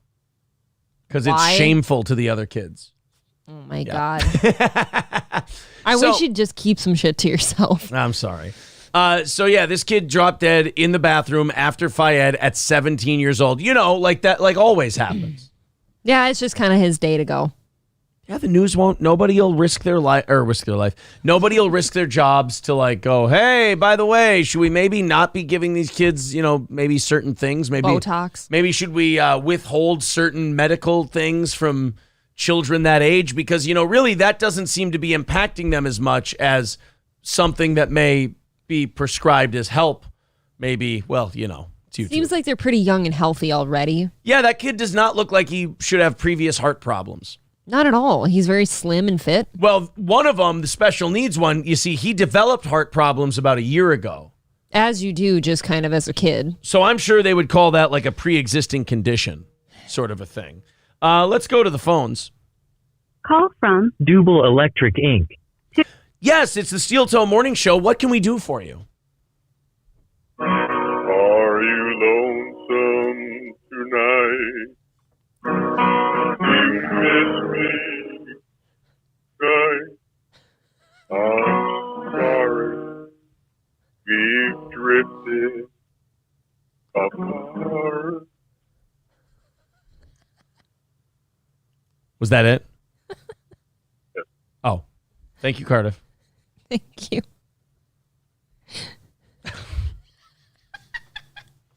Was that an Elvis? Or were we getting an Elvis song today? I think so. I wish he wouldn't sing when he's in a tin can, though. Yeah, I wish he'd get out of the can I first. couldn't understand any of the words. I thought Cardiff was actually on our kitchen floor upstairs Wait a minute. in a bag. Drifted apart. Fan fiction. Uh-oh. Theories. You and Cardiff are falling No, apart? no, theories. Drifted apart. You realize that I would have never thought Uh-oh. that direction, and you're doing it. I know, but it's funny. By the time Jordan was discovered, his parents say there was not much that could be done to save him. Jordan was a senior and planned to join the military after graduating. The coroner's office. Oh, so he wouldn't have made it either way. He wouldn't have made it through the training. Yeah, right. He would have. This was great. So we turned that kid into a ticking time bomb. Maybe That's he was good. just another pussy-ass kid in bad physical condition and just wasn't cut out for this world. Hey, really, it was Heartbreak Hotel for Lisa Marie, says Raider Hawk. That didn't sound like Heartbreak Hotel. I couldn't It's hard understand. to tell with the tin can sound. I couldn't understand what song he was singing. I needed Cardiff to be a little. I do think that was Heartbreak Hotel. Okay. No, it was too. Does Heartbreak Hotel start slow? Heartbreak Hotel's kind of an upbeat one. I have no idea. I can't play it either. No. If I play it, we're gonna get popped. Oh. Oh man. Oh, Raider Hawk Media says no. That's my joke. Oh, okay. Right. All right. Fair enough. God, just a weird show. Oh, Are You Lonesome Tonight was the song. All right. Well, thanks, Cardiff. Then, of course, Aaron makes it personal, and we're drifting apart. I'm just trying to do a joke. I'm just trying to make No, I'm sad. joke. All right. Canadian School Board changing dress code after trans teacher wore giant prosthetic breasts to class. I have not read this yet, but I'm a little worried that while they're changing the breast code because of the giant titted prosthetic teacher, I'm worried that they're changing the dress code like in favor of what she was doing. I hope so. Like, I hope that if she is allowed to dress this way, that I think everyone else should be able to also, right? No, right. But I'm worried that they're going to be like, hey, like, instead of like, you should change the dress code to be like, no, of course you can't wear giant fake titties to school. That is against the rules now. I'm worried they're going to go where you were just saying they're going to try and make it okay for everybody to wear giant fake titties. No, that's what I want. I want them to do that. I want people to ironically wear big-ass titties to school. Big-ass titties. I want them all wearing prosthetic tits now because of her. I want them all to make her feel so, special, and she started this trend and things, and just kidding. Feel stupid. Maybe. Omega Dread's gaming channel with 1999 says that's why I roll with steel toe and comedian the downright connecting the dots and energy. Well, that's what I do here. Okay. I'm a funny dot connector. I'm not the only one who noticed it. Thank God. I laughed at you a little bit because the first time you were saying dress code, like changing the dress code, you said breast code. Did I really? You said breast code. I did not realize that I said breast code. The second time you said it, you did say dress code. Fuck, everybody caught it, apparently. Yeah, everybody but me. God, it felt so crazy because I couldn't see the chat or anything. I'm like, God, I hope somebody but me caught that. Yeah. The breast code. Thank you very much to the Fired Ginger for $5. Says, when is April taking Shaka to the barley field? I don't know. Apparently, it's up to April. He's awfully spindly. I was going to say he's a little spindly for me. I feel like I'd break him with all my womanness. I would like to go to the barley field, but I think that would, not. You want to go back to the same place? Not the literal barley field. I'm using barley field as a metaphor in this case. I'd like to do no other memories in this field but me. I'd like to do the, not the literal barley field. You don't want to sit in the same corner? No, I don't even want to go to an actual barley field. I'm using the barley field as a metaphor for sex. Are you still doing it on my Carhartt coat? No, I don't. I don't want it that way. Tell me why barley fields up in my asshole. What does barley grow on? Is it just a plant or is it a stalk? Oh, I'm gonna let you tell us all what you know about crops. How does barley grow? You used to talk you used to bring in Jesse Ventura a lot to talk about crops. Barley grows on a plant. You plant it and you spread dog dookie on it, and you get a bunch of barley and you make your beers. Wait. Barley. Hold on, before you Google this, you don't know what it looks like? Oh God. Oh, that's barley. Oh, okay. You had no idea what barley looks like? That's what those guys are. They're little stock plants. They're grains. Yeah. That's the ticket. That's what barley is. Fuck, your people are supposed to harvest that shit. I'm not supposed to have anything to do with barley. How don't you? What? What do you want me to know about I don't know barley? how you don't know what a barley field looks like. I know now that I see it, but I don't look at it and go, oh, look, a barley field. You can know the dumbest nothing actor's name from Nothing Fuckville. And you don't know them. But you don't know what a barley field looks like. It's the same thing. I know this, you don't. You know that, I don't remember shit like that. It's perfect. It complements. That makes me fearful that you wouldn't know the difference between a soybean and potato field. Do I not know the difference between those two? I feel like I do.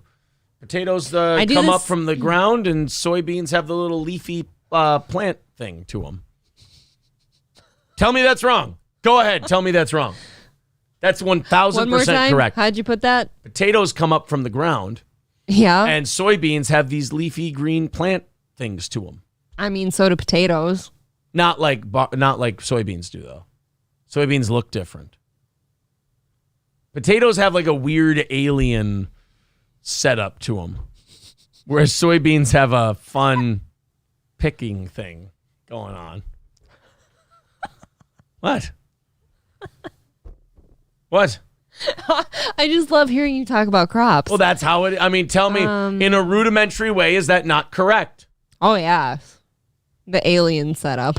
Yeah, Victor says, old farmer Aaron over here. Exactly. God, sorry I went to school and have an IQ. I don't have to know what a field looks like. Exactly. Can you identify corn? Hey, you know what? Hey, It's I don't have corn. to. I don't have to identify crops. I can read. Suck it. Scoober with $50. Thank you very much to Scoober. $50 over there on PayPal. Thank you. And you weirdos are already, $265 away from Monday's goal. So thank you guys very much. See, Pat is cool, says, I mean, he ain't wrong.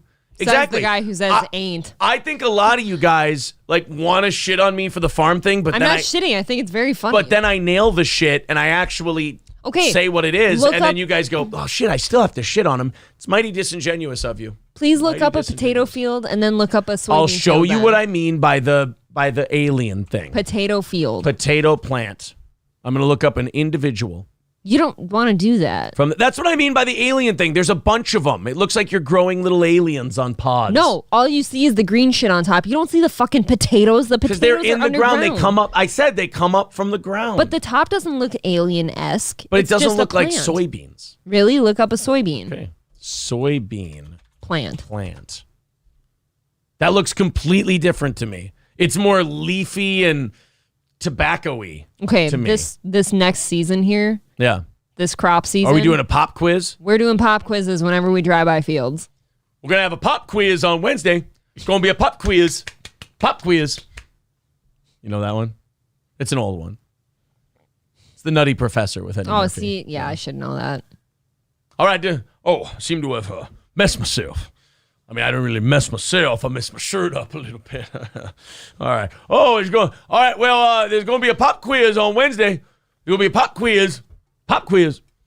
All right. They want you to video the pop quiz. Pat said sorry, he ain't wrong. Thank you, Pat. I appreciate that. Because I criticized his ain't. Yeah, I think everyone's just predetermined to shit on me for farming stuff. So when I get things right, they're like, I still got to shit on. I got to think it's gaslight the shitting fuck on you. out It's of very funny. It's funny to take somebody who grew up in Farmsville versus suburbia. No, you grew up in Litchfield. Not Farmville. That's a Facebook game. See, how can you shit on me for my farm knowledge? You're not even totally sure where you grew up. I don't know where I come from. You think you grew up in a Facebook. Oh my God, are you a simulation? Watch me glitch. That was my glitch. Oh, Did you like how it? does your glitch go? Don't you have to bend at the neck for a glitch? I just have to be That was Ethan more of a Klein. shrugging the shoulder. I have to look more like Ethan Klein, and I don't know how to do that. Oh, then here's how you glitch if you're Ethan Klein. Ready? Stop. That is That so noise, gross. he still does that, by the way. I wouldn't know. It's the worst noise. All right, where are we at for likes? We were supposed to be at 200. Whoa. By 8 o'clock. What? Apparently Kanye got married again. We'll check it out. Where are we at for likes? Let's see if we can get her up over 200. We're supposed to be 300 by 9 o'clock. We're at 8:30. Thank you, great curator, for re-upping your membership. Says hello, peeps. Hope yous are well. 6 months flew in. Boy, are my arms tired. That did not deserve that. That did not deserve that. You know what this is? I'm tired and everything is remarkably Yeah. funny to me. 213 likes. Thank you very much. Guys, if you'd like to, hit that like button. Let's see if we can get it up to 300 by 9 o'clock. That would be a good one. Maybe I'm a fembot, like Lip Ripper Oh, says. that could be it. How did you miss those, baby? Yeah. Warden Gordon says Aaron got his first blowy while Barely Breathing by Duncan Sheik was on the radio. That's a fucking pull. Nice. Oh, they're telling me that we have to stop using the term field. It's racist. I forgot about it's that. Lich Practicum. I'm sorry. is Lich where I'm from. Practicum. Yes. And I'm going to go buy a Practicum field or a... I'm so sleepy. Go to bed. I'm very sorry. What do you want to eat after this? I'm hungry. Your ass. Lich Practicum. I'm going to go buy a potato Practicum and a soybean Practicum and see which Practicum I can identify. And I'm going You to... should be able to identify it if you planted it. Just pointing that I'm out. planting a potato field? You just said you're going to go... Oh, you're just buying them. You didn't say you're going to plant them. Fuck.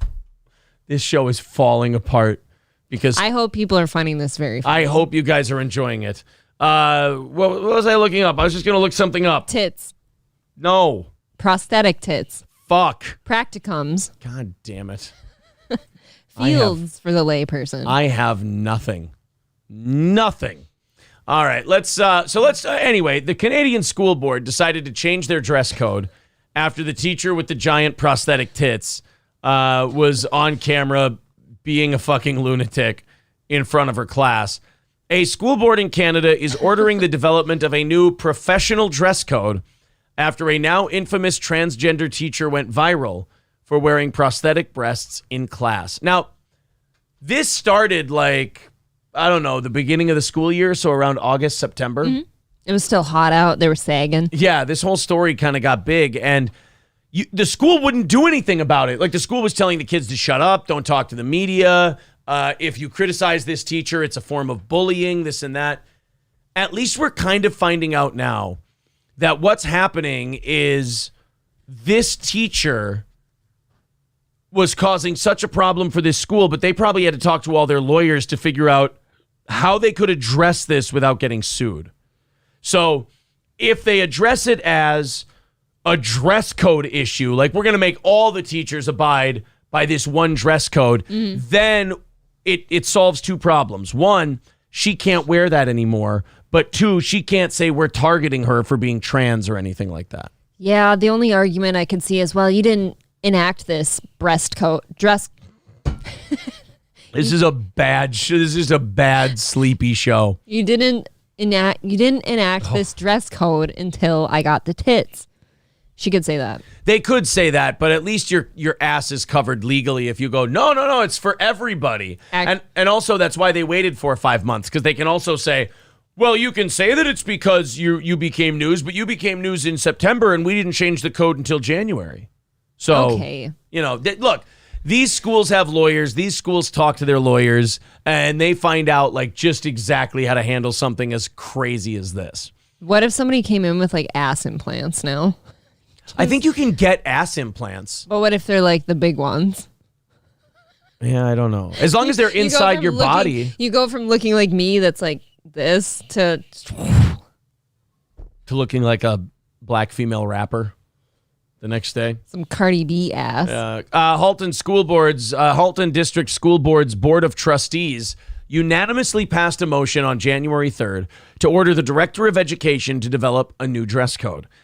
Be it resolved that the director develop a professionalism policy which outlines the HDSB's expectations of all staff members, including the requirement to maintain appropriate and professional standards of dress and decorum in the classroom, in keeping with the provisions outlined in the body of this report.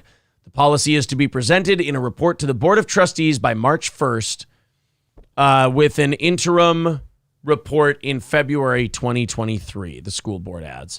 The school district's unanimous motion comes after it defended one of its teachers who made headlines back in September when photos and videos of her first started going viral. When Fox News reached out to the school district to ask if the newly passed motion was spurred by the transgender teacher's attire, all the education director reportedly said was that the school district remains committed to human rights for underserved and underrepresented people. So they're deflecting. Holy shit, no, I'm thinking they might actually make their dress code to, maybe you might end up being right here. They might protect her.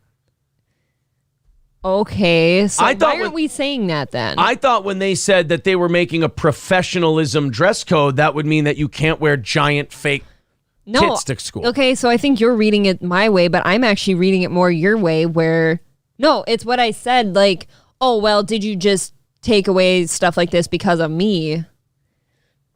And they're saying no. They're not even saying no. They're deflecting and just saying, look, we care about all underserved people. Halton's District School Board Chair, Margot Shuttleworth. That doesn't sound like a real name. No, that sounds like a porn name. That's a fake name. Halton District School Board Chair, Margot Shuttleworth, already told the Toronto Sun back in September that protecting their employees' gender rights is the stance the school board is taking, and they are standing behind the teacher. Well, you don't want to stand in front of her. There's no room. Yeah, you're going to get knocked unconscious. You get something poked in your back. The transgender teacher, now known as Kayla Lemieux, reportedly identified as a man as recently as a year ago, but now identifies as a woman. See, now, my theory throughout this whole thing was that this teacher was either trying to get fired or do some kind of a thing to show how ridiculous this has all gotten, and now they're trapped because the school will not let them go, will not call them out, will not ban them from wearing this clothing. Either that or this teacher did just have a break from reality over a summer. Can you imagine waking up from that break from reality, though, and be like, oh, my God. What have I done? What did I do? You go through your... Did I at least look good? Yeah, you go through your phone photos and you're like, what the fuck? Ew, can you imagine nudes with those? Oh. Yeah, I don't. Oh, that can't look good. So I've always thought that this guy was just trying to like either prove a point or like have a lawsuit on his hands, but I'm thinking he must actually be trans and that they're still going with this whole thing because there's no part of me that ever thought this was a troll. Well, I mean, nobody would wear this for 5 months in a row without any kind of payoff. Oh, your back hurts. Yeah. The videos and photos of the transgender teacher continue to spread online and ignite fierce waves of backlash. The school board acknowledges this, saying it has received some comments and calls on the matter already.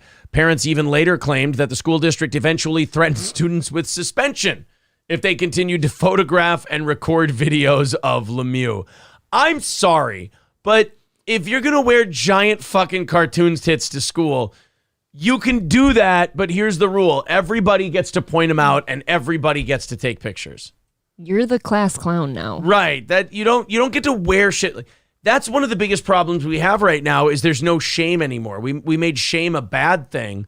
But like shame is good. It makes you earn what you want to do. How about the fact that in high schools and shit, at least in mine, girls weren't even allowed to wear spaghetti strap tank tops, but you can wear giant ass prosthetic tits. Couldn't expose your midriff? No crop tops, no spaghetti straps, no shorts or skirts that didn't like go to your fingertips when your arms are down.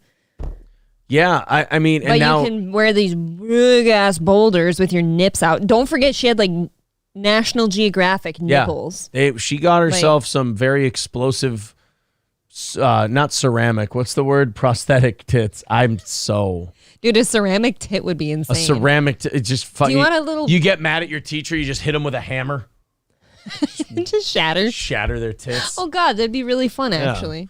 Rupert with $9.99 says, leave it to one of those to ruin big tatas. Well, leave it to you to ruin it by calling them tatas. Do any of you really want tits that big? Nobody does. Nobody wants a tit that big.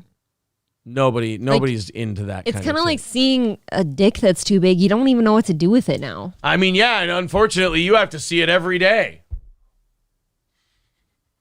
It is a problem in my life. It's a good dick. I'm not sitting here scaring anybody away, but it's a good dick. It's a nice Shaka though. He's nice. Shaka's got a fucking soup can between his legs. What can I tell you? Shaka's ripping buttholes open. He prefers it in the butt too. So if you want Shaka, you gotta do it his way. Yeah. Poor Shaka. No girl wants to go near him. He's actually anchored into this piece of wood by his cock. That's Shaka's hang down. It's like an alien finger. What?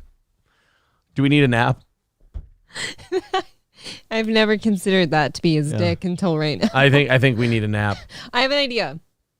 Gravy Show says lots of sex talk today. Frisky Fridays. I know. I got made out with in the middle of the night, and I've been blue balling ever since. Yeah, apparently a blue balled Aaron. Yeah, I got blue balled in the middle of the night. I can't confirm. I don't remember any of it. God damn. I was trying to sleep, and I woke up out of my sleep, and then you opened your eyes like normal awake, and I went, oh, I'm sorry. I just kind of woke up. And you just grabbed the back of my neck, and we just started going for it. You could be lying for all I know. And then you just did it like 4 or 5 times, then you just laid back down and fell asleep. Are you sure you weren't dreaming? I was not dreaming because I tried to do some caressing and touching afterwards, and you go, it's time for sleep. A bitch needs her sleep. So at the time you were consciously making out with me because you were telling me like, no, it's time for sleep. Like you were saying, that's it. That's all I wanted. Oh, was I sleep raping again? You were sleep raping. No, well, last time I was asleep. That was different. That was a long time ago. But that's different. But no, this time you just like made out with me, you little skank. You got what you wanted, and then you went, all right, back to bed. I have an idea. For a little pick-me-up, should I go get the pecan thing and the tobacco candle? Oh, I'd love the tobacco candle. Shaka would like the tobacco candle. He's going to try to pick it. Oh, we need sleep. We do. We need to take a little siesta. You think going to the gym and booking 2 interviews yesterday was maybe a little overkill? Oh, and going to get your phone? We've had 3 interviews this week. Oh. A lot of errands. The phone thing was exhausting. Been going on some lunch and dinner dates.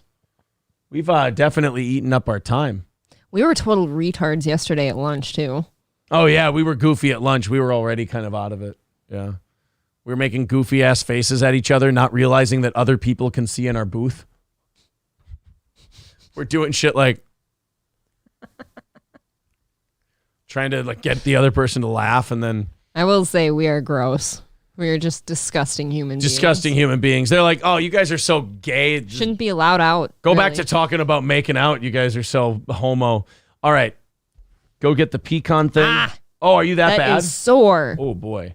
Go get the pecan thing and the tobacco candle. Do you see how he handles me? Oh, fuck off.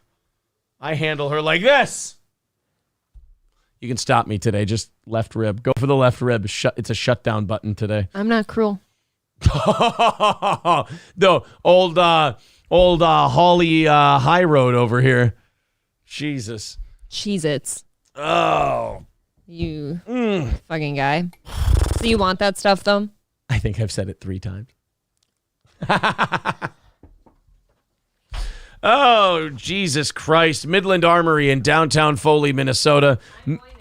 MidlandArmory.com. Of course, our friends at Midland Armory do an awesome job of finding you the kind of firearm that you're looking for. Also, Midland Armory has a great selection of knives, parts and gear, suppressors, tactical items, and much more.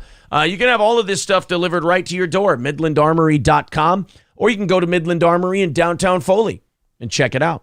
That's Midland Armory, downtown Foley, Minnesota, MidlandArmory.com. And also All Care Towing, 320-253-5203. If your vehicle goes in the ditch or you have an accident, the car won't go, it's All Care Towing, 320-253-5203 for All Care Towing. And then, April and I are looking for somewhere to go to watch the Vikings game this week. I think the perfect place to go would be Stoney's Bar in downtown Rockville, Minnesota. Come check it out yourself. Let's all go watch the game at Stoney's. You can also go check out the Saturday games. Stoney's always has live music on the weekend, live bands. It's a fun party. Grab a few drinks, grab a pizza, bring your friends. Bring the girlfriend, bring the wife. Use it as a precursor to doing some fucking later that night. At Stoney's Bar in downtown Rockville, Minnesota, the best dive bar in central Minnesota. That's Stoney's Bar in downtown Rockville. We have an update on the Andrew Callaghan thing. So it seems like the internet, whenever there's an accusation against somebody, it's immediately, no matter what level the allegation's at, the guy's a total piece of shit and he's done and he's finished and he's canceled, and then he has to go and apologize, even if the thing he's apologizing for is just not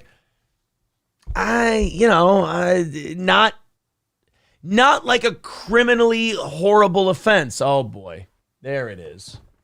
There's our pecan log or whatever the hell you call that thing.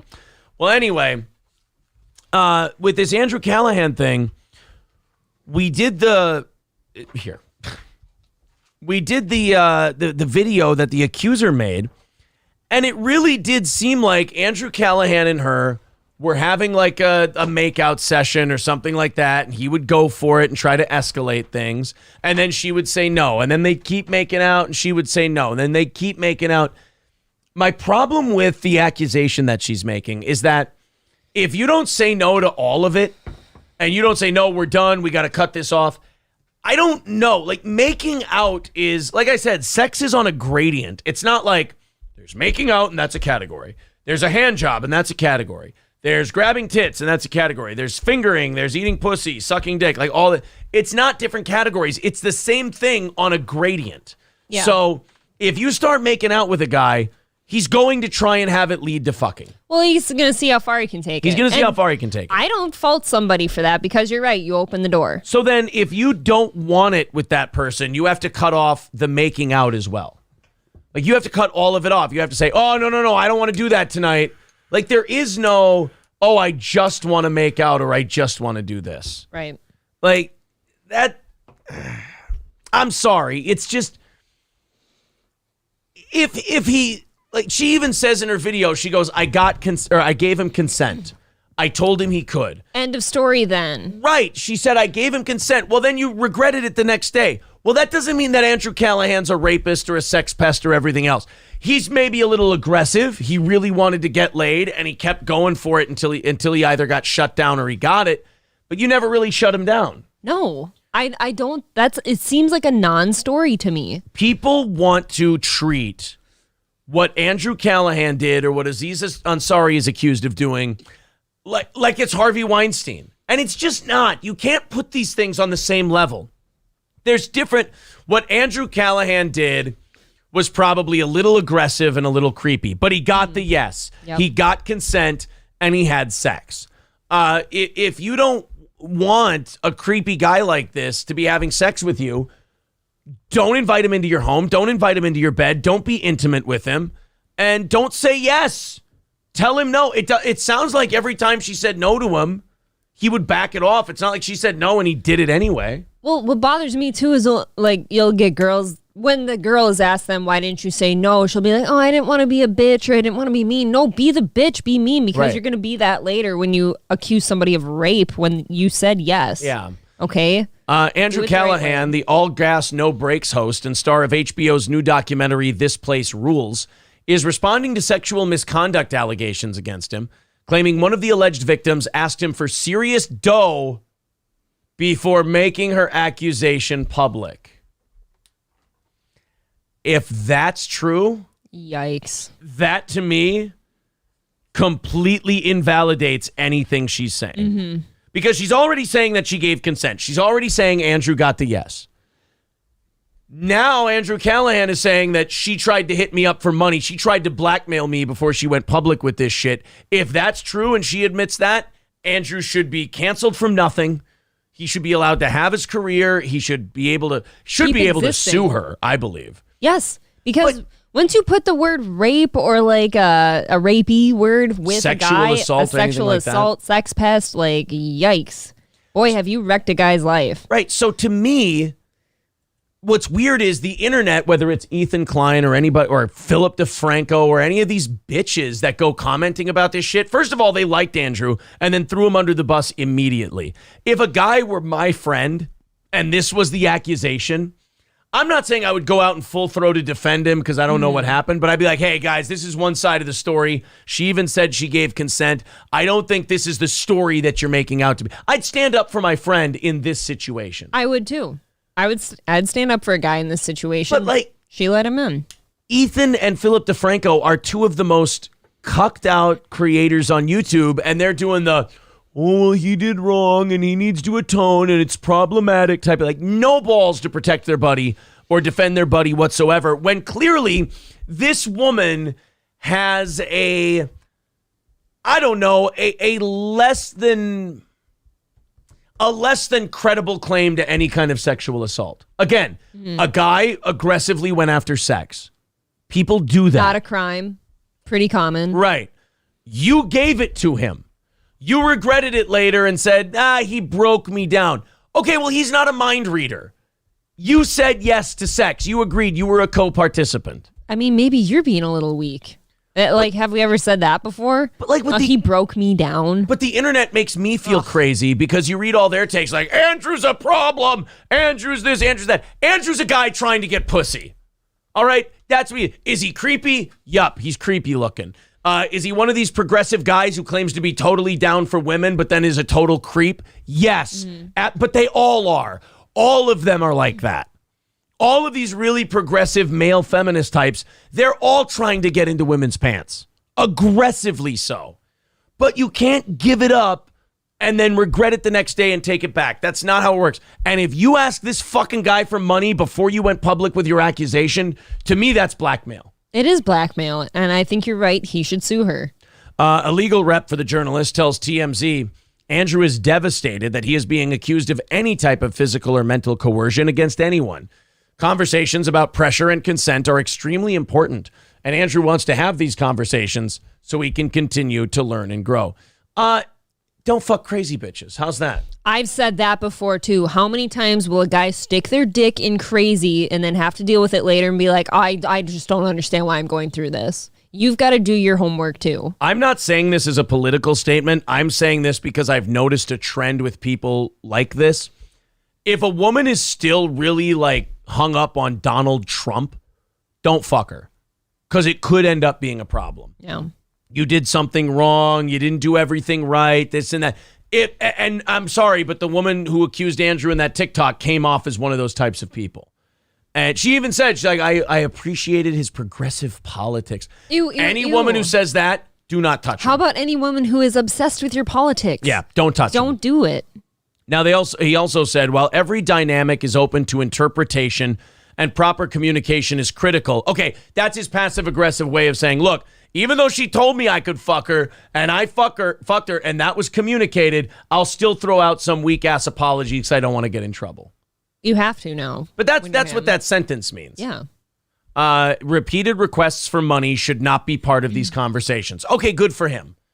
At least he had a lawyer say that part. It doesn't sound like he's full of shit at all. No. And again, it's not hard to believe this story. I don't think he did anything that should be made public. It should. There's nothing. There's no there.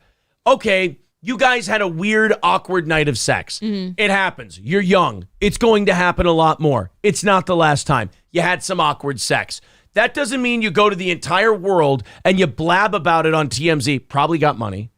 Yes. Blab about it to TMZ and then go out and try to bury the guy. I think especially when you're anyone in the public light, like you're any level of celebrity or you have any like social presence, you should be very careful who you're having sex with because of this. Yeah.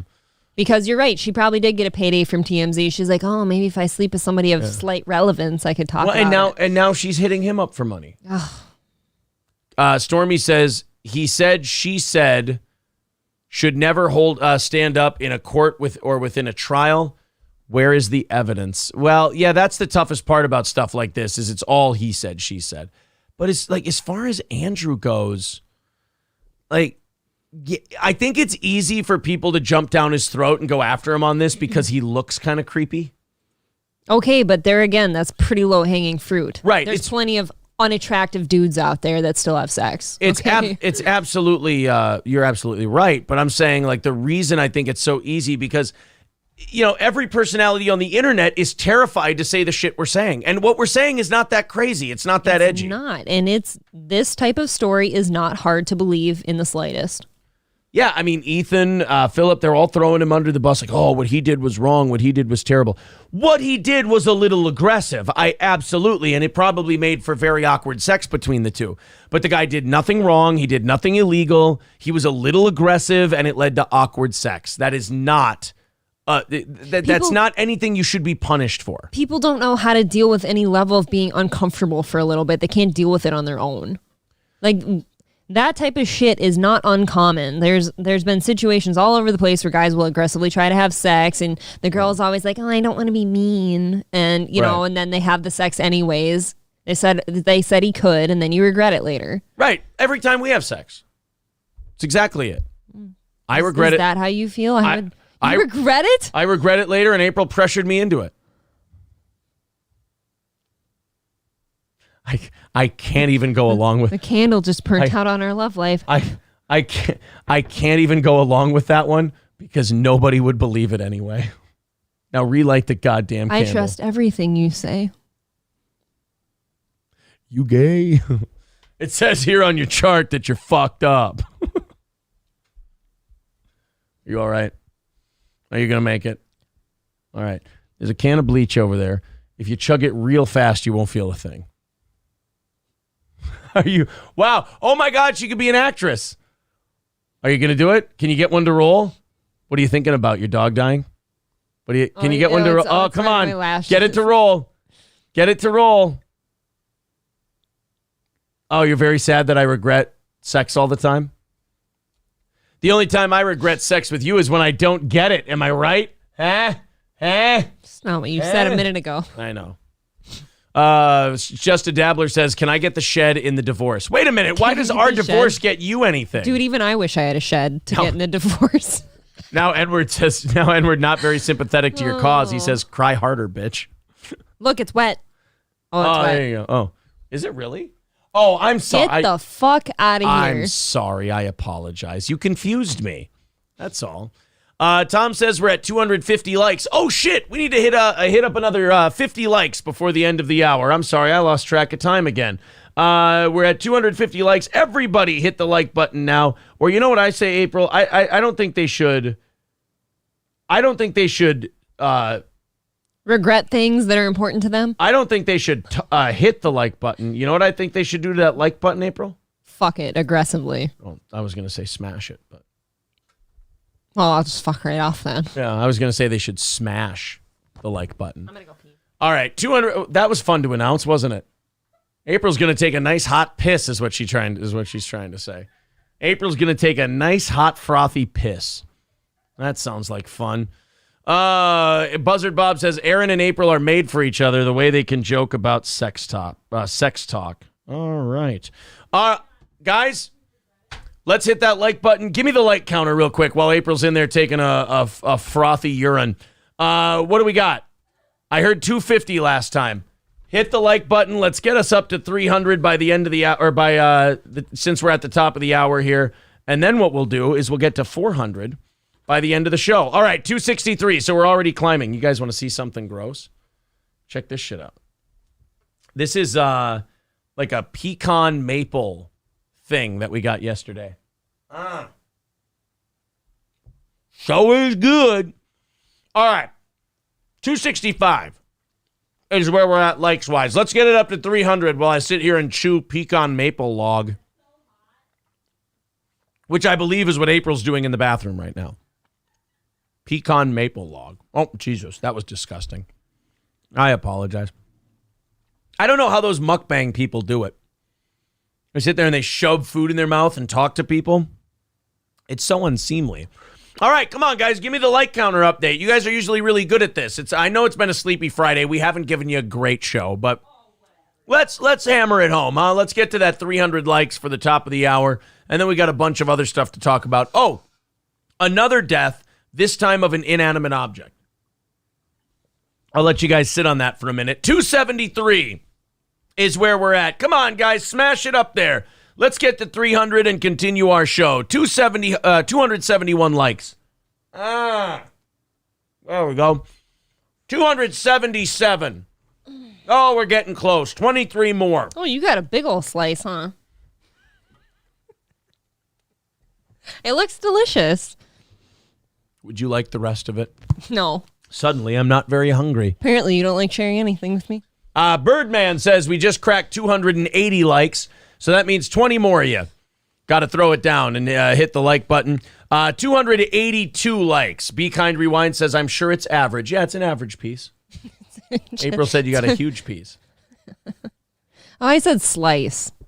Oh, thank you.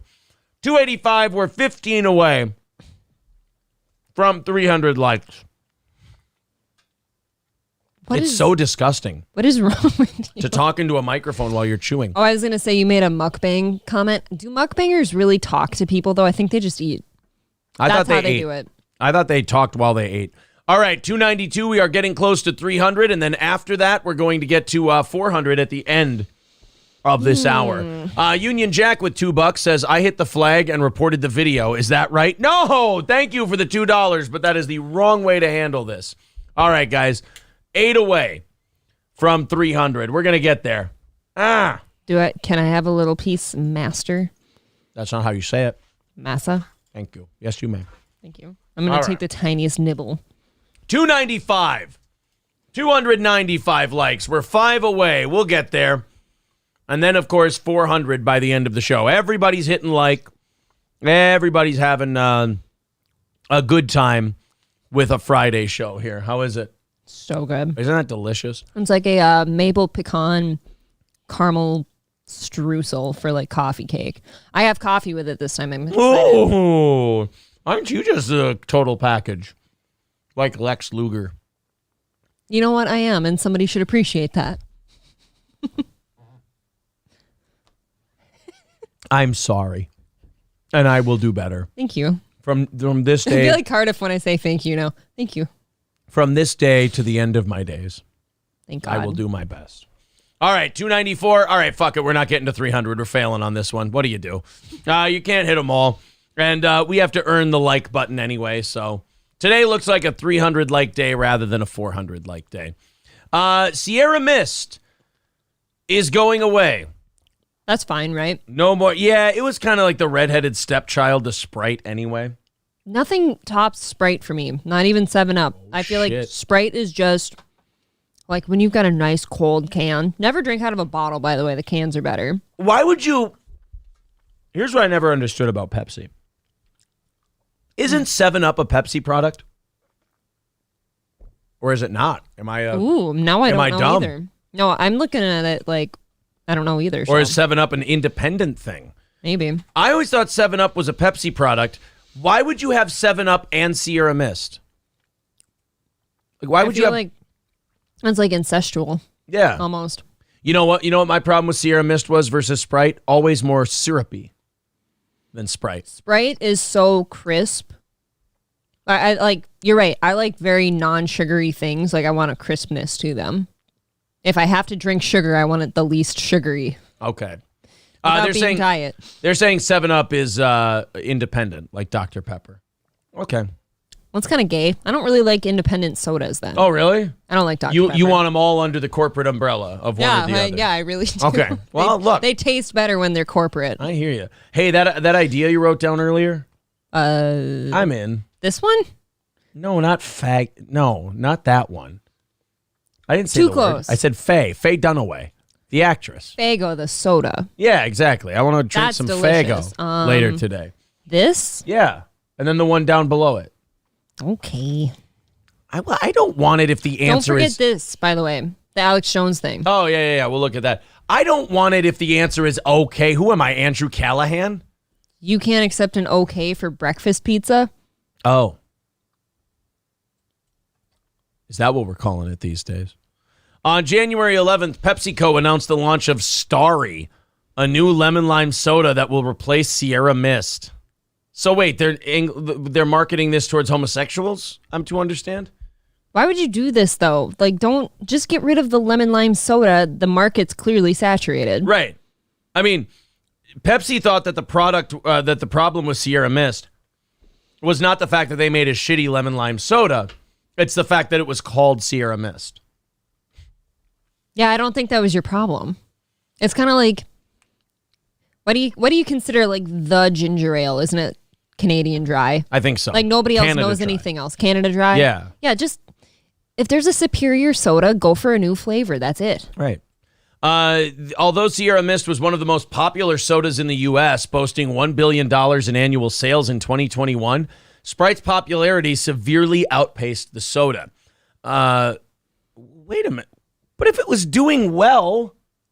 I don't know if they just got like insecure because, Sprite's outdoing us or what. With $6 billion in sales and a market share of 8.3% of all soda sales in the U.S., Sprite remains the most popular lemon lime soda on the market today. Oh, so they had 6 times the sales of Sierra Mist. All right, well, that's...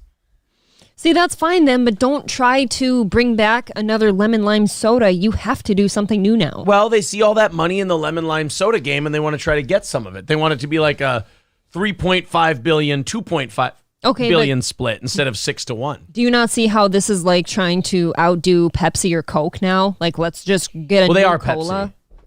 No, I'm saying the actual flavor-wise, cola. When somebody's doing well, naturally, let's try to outpace that. It's not going to happen. At PepsiCo, we are hyper-focused on blah, blah. I'm going to get more tired if I read their fucking company statement. Jesus. Starry. It just looks like a can from the 70s. It doesn't look right. It looks cheap. It does look kind of gay. Yeah, I don't think that's going to work out. I mean, you spent decades building a brand called Sierra Mist, and now you're throwing it away and you're going to go with Starry, and that's you know what it looks like? Move. It looks like a generic like RC brand soda. RC was delicious. It still exists. No, it doesn't. Would you like some? I can't find it anywhere. You can get RC Cola. You kidding me?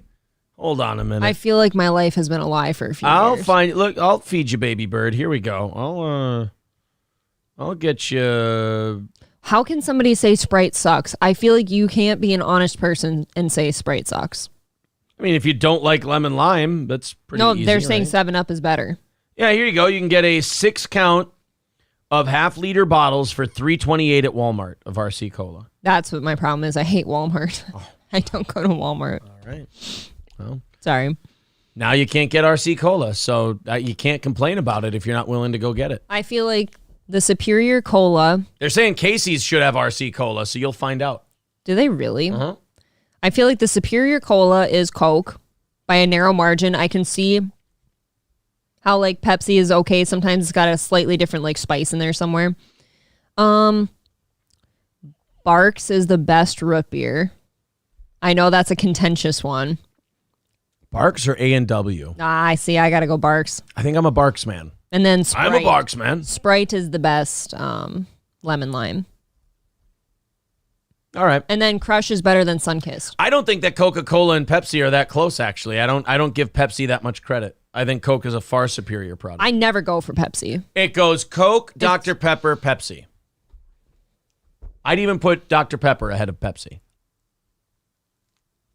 That's disgusting.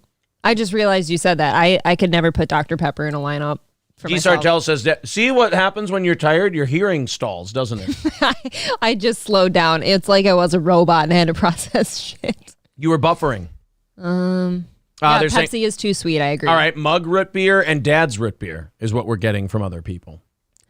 1919 root beer is pretty good too. 1919 is solid. I'm saying like if you've got like the big wigs of root beer up there, so that's Mug, Barks, and God damn it, what's the third one? What's that third root beer? A&W? A&W. I feel like it's got to be Barks. Yeah. We're going with like the top corporate ones. I'm sleepy. You can tell we're sleepy. It's food talk time. I'm not even eating. I'm picking a nut out of my tooth right now. I want to apologize for that. That was my fault, and I'm sorry. Yeah, and as far as like Mountain Dew and shit, Mountain Dew, Mellow Yellow, all that weird shit, I think they can all fuck right off. I don't like any of those. Jeez, Mellow Yellow and Mountain Dew. Not only does she not like them, but, quote, they can fuck right off. I would rather drink like a super cold orange crush than have one Mountain Dew ever. David Chandler's rankings, which have to be the official rankings because he's a wealthy man who supports this endeavor. He owns us. Coke, Dr. Pepper, A&W, Sprite, Sunkist, then Pepsi. I mean, yes, of course, Coke has to be in the number one, but... Yeah. And is that because we're all really smart and we all like the same thing, or is that just marketing has told us it has to be? No, I think it has the superior taste and bite to it. I like a good bite with my soda. I'd like to buy the world a Coke and live in harmony.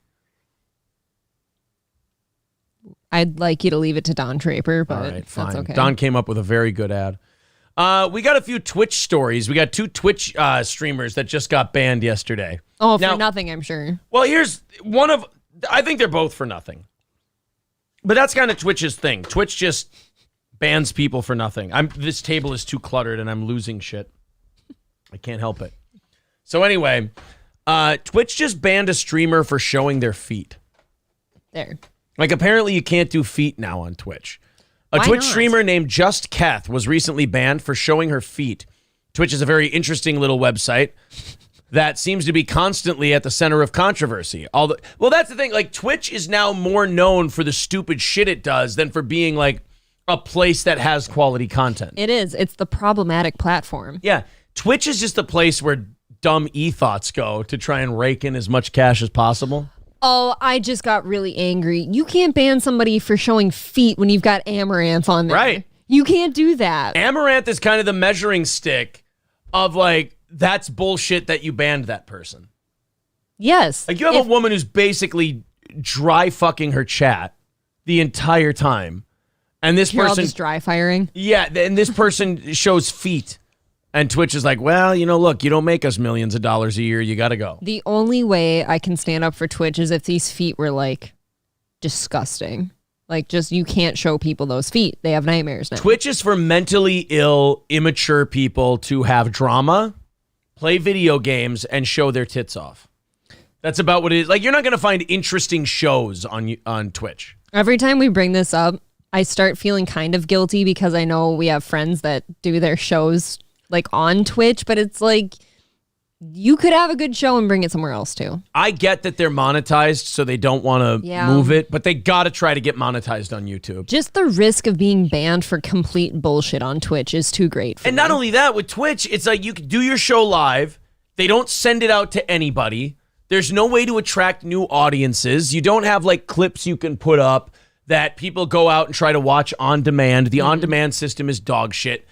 I mean, the superiority of YouTube over Twitch is not even in question. It's just a matter of building your... It's just easier to get monetized on Twitch. Yes That's the only advantage Twitch has, is it's easier to get monetized. Although it began as a site where people could stream themselves playing video games and have a community of people watching, it has dramatically evolved with time. Now it's just a live streaming platform where people showcase their lives, do other activities, and so on. That's kind of it. It's really just a bunch of IRL streaming. IRL, that's a good way to put it. However, it has, as it has expanded, it has also opened itself up to issues. Rules aren't always clear. No shit. Guys, we're permanently suspended from Twitch. We have still not been told what we did, what the segment was, what episode it was even in, what was not said. Not even a topic. Not even what rule we broke. It's the dumbest run platform out there. If you go read Twitch's TOS, like those terms are the grayest area. They leave them so vague so they could stick anything in there and it'll fit. Twitch is one of those places where, or YouTube is better than superior to Twitch in this avenue especially. YouTube, before they even give you a strike a lot of times, will say, hey, this is, how's it hang, essay? Like, this is fucked up. You can't do shit like this. And you can go, okay, I'll get rid of it. I'll trim it out. Fine. Sorry about that. My bad. I'll take the episode down. Thanks for letting me know. Thank you for letting me know, YouTube. There's a lot of people, like, you almost have to do that thing where people dig in against YouTube and decide they're going to fight YouTube on their own platform. That is a stupid thing to do. I agree. I'm not censoring myself. You're censoring yourself the minute you sign up to broadcast on someone else's platform. It's an automatic censorship. We all do it. We're adults. We make some compromises so that we can put on the show that closest resembles what we'd like to do. I think if you're going to sit there and bitch about YouTube and, try to fight their whole rules on this content or that content, you kind of get what you deserve. You pull on the dog's tail. Mm-hmm. You can't be surprised when you get bit. That's why I think guys like Mersh and Royce had the right idea. Instead of them going, yeah, we're going to dig in and do the Crowder thing and we're going to fight YouTube. They went, well, fuck you guys. If you don't want the kind of show we do, we'll go to a different platform and we'll excel there. That's what you did to radio. Right. And that's what the Revenge of the Cis guys did to Rumble is they went, you know what? I'm tired of fighting YouTube. I'm not going to sit here and fight YouTube on this. It's their platform. They can do whatever they want. It's totally fine. We're just going to go somewhere else. Since we've moved to YouTube, I've always felt that they're very gracious with people when they have a warning to give out and stuff. And they let you fix it at least. Like, I think that's so nice. They don't even take your video down usually. Exactly. Tim the Ancient says there's fun people on Twitch, but their show would be way more fun on YouTube. Yeah. Oh, and the streaming quality on Twitch is horrible. The buffering. Unlistenable. It's really hard to listen to. So, yeah, you I gotta... can't believe we had a show on there. I know. Sometimes. Now, I like, can't do seeing it. what happened with YouTube, like, the Kumia interview has over 10,000 views in like less than 2 days. Less than 48 hours. It's at 10,000 views. We never would have gotten that on Twitch. Nope. He would have never come on our show on Twitch. No, I don't think. I have people on Twitch that I care about, obviously. But, right. And so I don't want to completely say this, but I feel like it's just seen as a different level of professionalism. Yeah, I think so too. I don't know. Carlos says Amaranth could have killed someone on stream and still been there the next day. Yep. At most gave her a 3-day suspension. Yeah. Robert says YouTube is run by woke brown shirts too. But we know that, and they'll tell you that, and they'll tell you exactly where the rules are, and they'll give you a chance to go, hey, you like doing your show here? You better fucking bend the knee. And I'm not a proud guy. I don't want to do like a social statement show. I want to do a funny, fun show. So I'm like, all right, I'll bend the knee. You're where I do my show on. So yeah, I'll take that down. Absolutely. If that makes me a cuck or a little bitch, that's fine. I'm not here to fight the power. I'm here to do a funny show. I don't like people like Crowder who sit there and use YouTube and use YouTube to its fullest possible extent and then go, we're going to sue them and we're going to fight them and we're going to go after them. You can't go after them and also use them for your main platform. So it's like a grift. Yeah. If you will. Royce and Mersch have way more fucking balls than Crowder does. Because Royce and Mersch says, I'm not going to sue you guys. I'm not going to fight you guys on this. I'm going to go somewhere. I'm not welcome here. I'll take a hint. I'll leave. Crowder wants to stay on, make all that sweet YouTube dough, get all the exposure that YouTube gives you. He doesn't want to have to start over again. And his Rumble still has 1 million people. He could do it. Mm-hmm. But instead, he wants to stay on YouTube, make the money. But then he also doesn't want to lose face to his conservative audience who thought, I thought you were a freedom of speech guy. YouTube's run by cucks. So he's going to pretend that he's going to sue YouTube. By the way, a lawsuit that he's been raising money from his fans for, using it to grift mug club sales, and then has never filed the lawsuit. Yep. Never. So, and people stick around for that still. Nobody ever asks when's that happening? Yeah. It's like blinders on.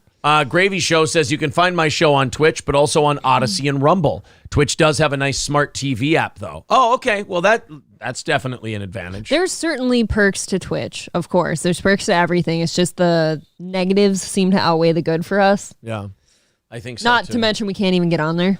Hey, we got to play our drop here for our buddy. Sage Retard PhD KF. Holy shit, buddy. Thank you for the $100 super chat. He says, day 2 of waiting on my Chad refund or video. TikTok Zuck. TikTok. Yeah, he... Thank you. He did a thing where he bought a cameo from Chad Zumach asking him to say, nice things about Steel Toe or whatever. Chad apparently has not responded to him yet. Well, how shitty of him. Well, in fairness, April, I'm sure Chad has a lot of cameo requests to get through. I bet he does too. Yeah, everyone wants to hear that sexy voice. Everybody wants Chad cameos. David Chandler says, got to admit, it's way easier to get paid subscriptions and donations with Twitch bits and whatnot, though. Yeah, that's fair, but YouTube only takes 30%. Twitch takes 50%. The gifted subs thing is cool on Twitch. I still don't know how to get it for this channel. There was some application thing that someone sent me. I filled it out. I thought I sent it in. I haven't heard anything, so I still don't quite know how to do the try again. The not the email thing. I'm tired. The gifted subs. The gifted subs thing. Gifted memberships. Okay. I'm sorry. Fireman John says, Aaron, check your email, please. If it's a severed head, I'm going to be very upset. I've got... Is there any severed heads you'd be okay with? I've got drops from Victor. Oh, are they from Idiocracy? I've got good drops from Victor. You guys will like this one. I feel like we have to watch that again. Here we go. I'm always down for Idiocracy. I'm so sad I had you start American Hustle last night and then I fell asleep on it. I love that movie. April likes that movie because it's very sexy. It is a very sexy movie. It's a very sexy film. Maybe that's why I was Is that why you were making out with? Is that why you were making out with me? I was thinking of Amy Adams. Create folder, title, next page. All right, there we go. Wow, how many do you have? I am now on my 9,347th Stream Deck. Oh, that's not too many. Thing. Yeah, I mean, it should be fine. So we got 3 drops from Victor. Let's get them in there. Whoops. There's 2. Sorry, guys, bear with me here. You're giving April time to eat her maple pecan log. You're effed up. All right. Thank you. There we go. And here we go. These are the new drops that Victor sent us. Azang essay. Yes! I love that one. Oh, it's so good. Now there are plenty of tards out there living really kick-ass lives. Exactly. And it says on your chart that you're fucked up. Got it. Oh, that's so exciting. Those are my favorite. Victor, I'm really sorry. Can I request one more? You talk like an F and your shit's all retarded. Can we play that? I don't know if I don't it's not us saying it. I don't feel as comfortable saying it, but I feel very comfortable playing it. Yeah, that seems fine. Tim the Ancient says, Crowder says on all the time in his stream that he would love to leave YouTube and go to Rumble. If he hates the platform, then just leave. Do it already. That's exactly my point. Yes, Tim the Ancient, I agree with you. If all these people hate YouTube so much, then go to Rumble. It is a viable alternative. Yeah, it's not YouTube. You're not going to get the numbers on Rumble that you do on YouTube, but you bring enough of your audience with you, and you'll be fine. Twitch has a stream to your TV app. I could never get it to work. That's why I'm really happy you're on YouTube. Ooh, just screen share. Yeah, you could do that. Do people know how too. to screen share? I didn't before you. I don't know. You yelled at me once because we were talking about porn or something and like how people watch it. I was talking about like how you watch porn on your phone, right? Yeah. You're like, don't watch porn on your phone. Adults screen share that shit to their TV. And I'm like, yeah. what? You got to screen share your porn to I your had TV. no idea. Phage Lives with $9.99 says it's a Google thing. It'll probably be like 10 years before it gets released. Get subs or other Twitch clone feature. Okie dokie. If I want to watch Twitch on my TV, I just do it through my Xbox. Don't give YouTube the write-offs. You gentiles are stupid. Are you still getting money from Twitch? Yeah, your guys' Twitch subscriptions still help this company here quite a bit. And by the way, thank you guys. We're only 175 away from Monday's goal already. Aren't you the most generous people in the business? You know. So yeah, go ahead. You know how John Hahn named you Loaf Piggy? Yes. He's just named me Log Hog. Oh, you're the log hog. Oh, that's nice. Because you said I was eating a pecan log. That kind of sounds like you eat shit. You're the log hog. You eat dookie. You're a dookie chewing sack of shit. That's why you love me, right? It says on your chart that you're fucked up. Well, anyway, this Twitch streamer, before we went on that rant, because April and I can't hold a fucking thought in our head today. The latest incident comes as Twitch streamer Just Keth was banned after showing her feet on stream. Although feet are a pretty standard body part and can often be fairly visible depending on where you're at or what the weather is like, they are the subject of some sexual fetishes. So Twitch gave Just Keth a 3-day ban for offering sexual content after showing her feet, which were an item on a wheel she was spinning for those who donated $20. Although it was intended as a joke, Dexerto pointed out that fetishizing behavior or activity, such as focusing on body parts for sexual gratification or erotic roleplay, is against Twitch's rules. So once again, just another bullshit rule that Twitch made up that now they can enforce whenever they want, but they don't enforce it on the ones who make a shitload of money, just the ones they can make an example out of. It's arbitrary as fuck. Like it's ticky-tacky, big time. I don't enjoy the fact that they can say, oh, your feet can be fetishized sexually and stuff like that. Like as if an ear can't, and Amaranth's on here licking and making out with ears, basically having sex with an ear. Yeah. And like sitting on hot dog floaties in a pool as if that's not sexual. Yeah, what does that mean? What does the hot dog floaty mean? Man, I don't if you want to make understand. anything sexual, you certainly can. Yeah, So that's a matter of opinion. Yeah, April, you'll have to explain to me what the writing on the hot dog means. Get it? It's like a dick. The hot dog resembles the dick. Oh, so it's you're like sitting on Amaranth it. shoving a giant dick inside of her pussy. And then you put it in a pool even so it's wet. It's a wet dick. Okay. So And now she's wet. Get it? I would have a lot more respect for her if she wouldn't be her. If she would just own the 7-Eleven. Yeah, that whole fake abuse gimmick she did with her husband was fucking disgusting, and I'm sure the dumb people who watch her think it was legit. We're way more funny with our fake abuse. Exactly. Our fake abuse is actually funny. Amaranth's is kind of depressing, to be honest with you. But there was an interview she did once where she goes, look, I know my body's not going to hold up forever, and this sexual shit has probably got to end at some point, so I'm diversifying my money. I'm like, wow, it's really refreshing to hear someone in that line of work say that. But like if she would come out once in a while and just say, look, the shit I do on my stream should be outlawed. Yeah. The shit I do on my stream, I should be banned all the time, but I make this company a shitload of money so they don't do anything. So I'm going to call on Twitch to stop banning these smaller creators for shit that I do. She said, I literally just rub my clit on everything in every stream I'm in, and people pay me outrageous sums of money for me to basically make believe that I would fuck them. That'd be an interesting clip if somebody were to cut that. But I mean, also, like, she won't do that. She acts like it's 100% legit, and like, her voice actually means something there. She could like protect some of these people from their bans, and she doesn't do shit. No, she never would because it's more money for her. Exactly. N-word with a great point too. So are tits not allowed on Twitch now because those can be sexualized? Right, that's all they are. Heavily. There's no non-sexualized tit. Oh, nursing, Aaron. You're still thinking about it. Gray Duckling with 1999 says, sorry, I just canceled my Twitch, but I'll still donate here. Well, thank you, buddy. It's fine. Tim the Ancient with $5 says, Twitch has the same rules as a Christian college and a woke safe space. So weird. Yeah, it's I don't like their rules. They're inconsistent. They're not enforced fairly. They don't tell people, what they did wrong or anything like that. Jericho says, well, unless you're signing a W-2, what Twitch is doing is illegal because whether you're working for a third party or independent, what Twitch is doing is illegal. I don't think so because I don't think so either. You're an independent contractor. You can just leave if you want to. Toastmaster says they learned it from watching our government at exactly how they run. Maybe, you know what? Maybe you're right. I'm just glad that Amazon is losing their ass on that particular thing. I think it's great. Yeah, I guess. 155 away from next Monday's goal. Thank you guys very much for being so cool.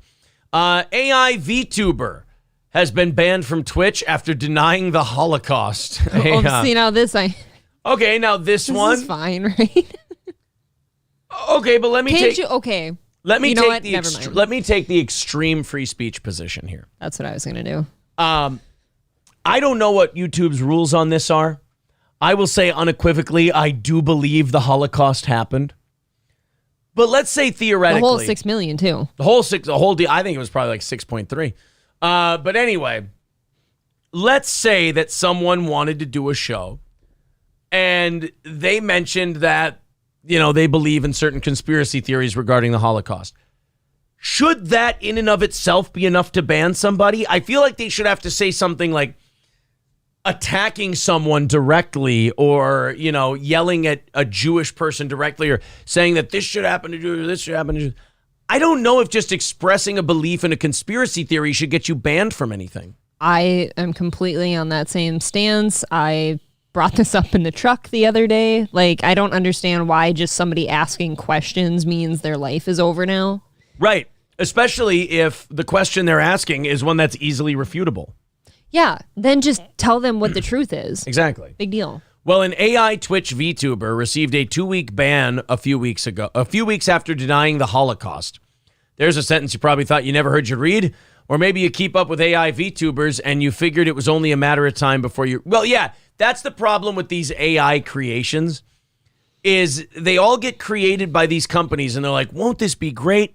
We'll have a fully conscious AI and it'll... it'll like learn and it'll do all this different stuff and talk with us. And it always just ends up going to Hitler and every time. Like the Jews and Racist women. shit. And, all that stuff. Like the AI always ends up because the internet wants to fuck with it. They're all saying the N-word now. Yeah, they're just trying to like purposely influence the AI's development and get it to say racist and sexist That's shit. just how we work, okay? Right. So unless we don't want nice things. Right. Unless you can make an AI that is not influenced by the outside world, then your AI is going to eventually just start spouting N-bombs, conspiracy theories, and talking about Hitler. Okay, but check it out. There could never be an AI that is not influenced at all by the outside world because it needs to learn somehow. It would have, it would have to. So I don't know. I don't think we're quite there yet on the AI. I said it earlier this week. I don't like it. I don't like anything AI. I know that makes me a boomer. I think it's stupid. I think it gets out of control and it's lazy. Well, I mean, I think that means we're lazy. I don't know what the AI chatbot is accomplishing either. Like, it's not. I don't know why it exists. It's unnecessary bullshit. Andrea Mitchell was on MSNBC yesterday. She's a journalist lady, pretty left-leaning. Obviously, she's on MSNBC. Well, she had a guy on there, and he was talking about, he used the phrase pro-life, and I guess she did not like that. I can't keep up with how much phrases change, so I didn't know that pro-life was not a term that people were using anymore. I get it that, like, the people on different sides of the abortion topic want to make the other person's side sound as terrible as possible. Mm-hmm. So, like, the pro-choice people get called pro-abortion. Yeah. You know, the pro-life, but what do you call the pro-life people other than pro-life? Anti-abortion? Anti-women's rights. I guess that's what you call them. So Andrea Mitchell, who, as Baza correctly points out, is also Alan Greenspan's wife. I wonder how she got the gig. It's like Mika Brzezinski. You know, you remember Mika Brzezinski before she got the Morning Joe. You know, you remember all those news stories she had done. You remember how much of a journalist she was. And you remember seeing her on all those TV networks, don't you? No. Oh. That's interesting. Well, I think different avenue there. But you might remember her from being Zbigniew Brzezinski's grown-up cum. There you go. Yeah, the head of the Trilateral Commission and shit like that. Zbigniew Brzezinski. That's why Mika has a show. Her dad was literally the guy who most people believe was the New World Order guy. So I guess here's a great way to prove you're not the New World Order guy. Get your woefully unqualified and very middle looks having daughter. Middling? Have your middling just call her a mid. Your mid-6 daughter. Get her a prominent morning news role despite not having the talent or the experience needed to do it. That's a good way to prove to people that you aren't the head of the Illuminati. I think so. Yeah, that's It'll a throw really them good off way. your Yeah, scent. that's a great way to do it. $2 from Elias Campos says IBC, cherry soda, and root beer. All right, he's a little behind in the chat, but that's all right. IBC? Zen Rhino says Mika's dad was the Great Reset guy before Klaus Schwab became the Great Reset guy. Yes. It's a big new... And by the way, all of these New World Order guys, all of these Great Reset guys, they all speak as scary as they're supposed to. Like, they all sound exactly like you'd expect an evil villain to sound. Okay. Where's Zbigniew Brzezinski? I'll play you some of him. Yeah, this is 12 years ago. He looks and sounds exactly like you'd expect him to. Born on the east, but eventually standing on the west side of the Iron Curtain, he became a advisor. When you look at how much things have changed, how much has your own opinion of political strategy and world geopolitical strategy changed in itself? That's a very, very challenging question. And I have to say, in order to be honest, that with embarrassment, I'll say rather little. Again, they all look and sound like the Emperor. Yeah, this guy is freaking me out. Yeah, he's a creepy dude. And then you go to Klaus Schwab, who, by the way, if you guys thought that there was anyone fighting for you in like this, what do they call? What is it? The World Economic Forum type stuff. Mm-hmm. A bunch of Republican senators are going. You know, a bunch of high-ranking Republicans are going to the World Economic Forum. So you know, they're all. You know, as Carlin said, it's a big club, and you ain't in it. And now here's how Klaus Schwab sounds. Sheikh Mohammed bin Rashid Al Maktoum for having taken the initiative for creating such an important global platform for governments shaping the future. I also want to congratulate Dubai for having organized such a successful World Expo despite... Again, looks and sounds like a supervillain. Certainly does. And what's the shit he's talking about? I want to thank all these countries for coming together and shaping the world in our image and doing all the things that we told them they should do. And aren't they wonderful? Get a load of these fucking guys. Let the corruption flow through you. Yes, exactly. We got a few more drops coming in from Victor. But anyway, we'll get to Andrea Mitchell and the MSNBC clip and all of that stuff. Here, but I got to put our new drops in so you guys can hear them. You'll enjoy them. What's this one supposed to be? Here we go. Oh, he separated them. We'll call this one that. I can't believe you didn't name the other one the word. I should have. I wasn't. Yeah. I wasn't thinking. Way All more right, fun. Here's the one. Here's the new drops we got from Victor. I literally just rub my clit on everything in every stream I'm in. It's accurate. You talk like a fag, and your shit's all retarded. Oh, so he kind of did the little thing in there. Okay, good job, Victor. You talk like a fag, and your shit's all retarded. There you go. We have to watch that again this week. Now we've got a bunch of idiocracy drops. Azang essay. That's probably that's how we should start every show. That should be part of the intro. Yeah, that should be part of the intro. God. Azang, essay. Says on your chart that you're fucked up. Now there are plenty of tards out there living really kick-ass lives. Yeah. Perfect. So somebody used the phrase pro-life on MSNBC, and I guess Andrea Mitchell just dropped her journalistic professionalism right away and just lost her shit. Let's watch this clip. Because I bet she's young enough to still care about getting abortions. Yeah, right. What does Andrea Mitchell's rotten womb give a fuck about abortion at this point? Yes. I mean, Andrea Mitchell's been dried up for decades. I always get a big kick out of either men or women that clearly don't need abortions, standing up for them. Right. As if it has anything to do with It's them. like when someone has a really aggressive opinion on an issue that has nothing to do with them, you go, wait a minute. What's your fucking angle here? Like, what if I had just a really aggressive take on NASCAR? Right. I couldn't give a fuck. But I would also look at you and I would go, wait a minute, what's going on here that you have such a hardcore NASCAR take? Are you up to something? I would think you were up to something. Where did the Wonder Bread car touch you? Yes, exactly. Right in my anus. And the House's passage of 2 anti-abortion bills Wednesday, despite a majority of Americans saying abortion should be legal. Joining me now is NBC News senior Capitol Hill correspondent Garrett. I love that. I love when the news plays on that part when it fits their bias. They're like, a majority of the American people think that abortion should be legal. Well, you know what? A majority of Americans think there's something up with the vaccine and they would like it looked into. You're fired. I mean, that's 60% of Americans. You're actually dead now. Look, 60% of Americans in a recent poll said that they know someone who's gotten it and they've seen a change in them. They're worried. They're worried. Mm-hmm. Yeah, they said they've seen what they perceive as some kind of side effect from it. So if our argument about whether or not we should do shit is a majority of the country feels a certain way, that can't just be when you like it or you agree with it. It's got to be for everything. Now, personally, I like the way we set up this country. The founding fathers set it up so a bunch of elected people voted on shit.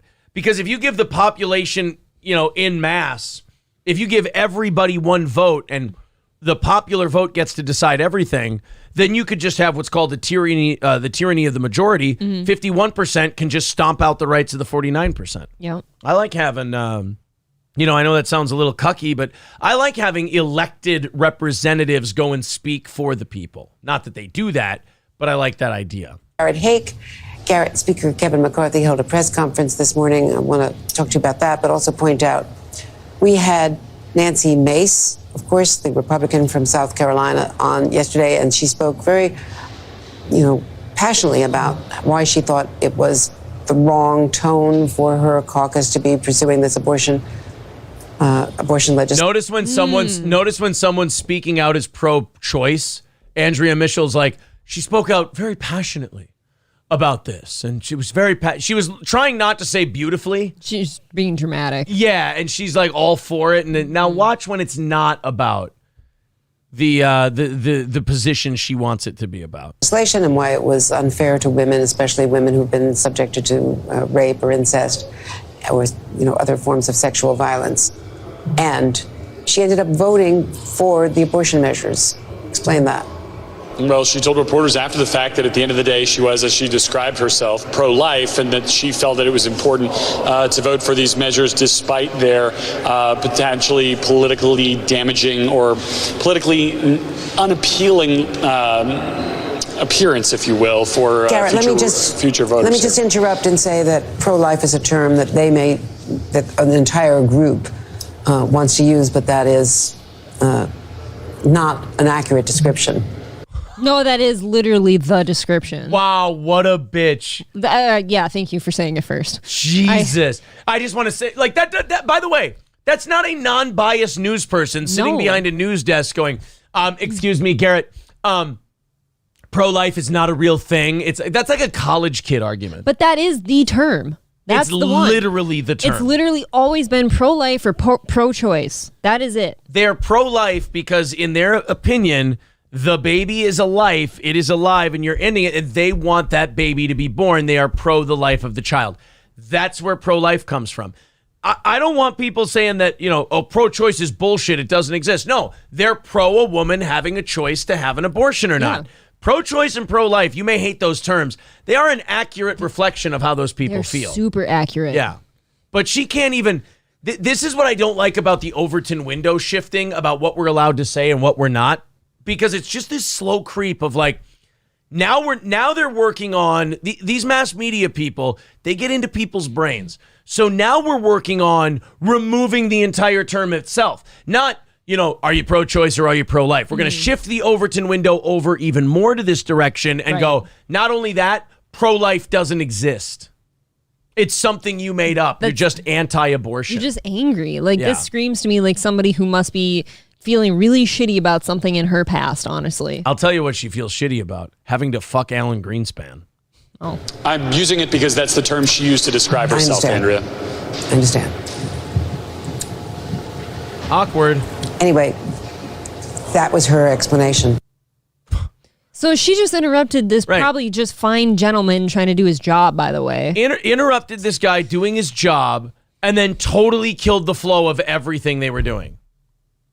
I'd be really annoyed if I were him. I'd be ripping out my earpiece. I'd be going to my bosses. I'd be like, fucking never again. Does that shit happen? Mm-hmm. You do not. The anchor does not interrupt the reporter who's trying to tell the story.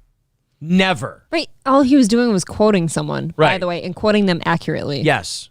Zen Rhino says, here's Andrea Mitchell doing the same thing 10 years ago. I can't do, that sucks. I can't do links for some reason. When you guys put them in the chat like that, I can try copying and pasting it.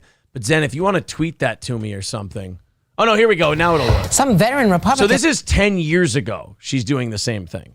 Politicians and strategists believe that the Republican Party needs to rethink its positions on women's reproductive issues after losing the women's vote once again in the presidential race and losing at least 2 Senate races over ill-tempered comments from Republican men candidates. Joining me now is Juliana Glover, a Republican strategist long associated with conservatives like Jesse Helms and John Ashcroft, who has written a provocative New York Times op-ed on how to move the party in a new direction, she hopes. Welcome. Good to see you. Having me. Let's just establish that you have been very strongly your whole career. I am deeply pro-life. I am what I would call anti-abortion. Yes. To use the term that I think is more value neutral. And you is more value. Oh my God. You. Anything to make it more negative. That is such a Greenspan-y New World Order term to use too. Like, it's more value neutral. She doesn't want the term pro-life used because it makes that side look better. Because they're pro-life. They're pro the life of the child. She's like, well, I say anti-abortion because it's value neutral. No, it's first of all, it's not value neutral. No, you just put negative connotations on that. You put anti in it. So you're making it a negative thing right off the bat. It's just that when it's a value thing that you like, then it's okay. Pro-choice, pro-life sounds pretty neutral to me. Pro-choice is not value neutral. That you're giving people a choice. I just meant like. No, what I'm saying is pro both things that way. I'm countering her argument. I'm saying she doesn't want to use pro-life because she doesn't think it's value neutral. I'm saying neither is pro-choice. Pro-choice isn't value neutral either. You're pro giving someone a choice. You're setting yourself up as one way as noble. God, she sucks. She's really awful. Name is Crack Rock Calhoun in the chat. Great name. In the chat, it said that she should be fired for that dead air. Honestly, that should be fireable offenses if you're screwing up broadcasts because you've got to put your bullshit out there. Unfortunately, you can't fire Greenspan's wife. I so agree with that, though. Can't fire Greenspan's wife. And you can't fire Zbigniew Brzezinski's daughter either. She's right out the gate, though. She's preventing people from telling their honest side of whatever they're feeling. Have you ever seen Mika Brzezinski to show how unqualified she is for her job? Have you heard her interview Russell Brand? I don't believe so. This is a classic. Russell Brand came on to basically shit on MSNBC and say you're doing your jobs terribly.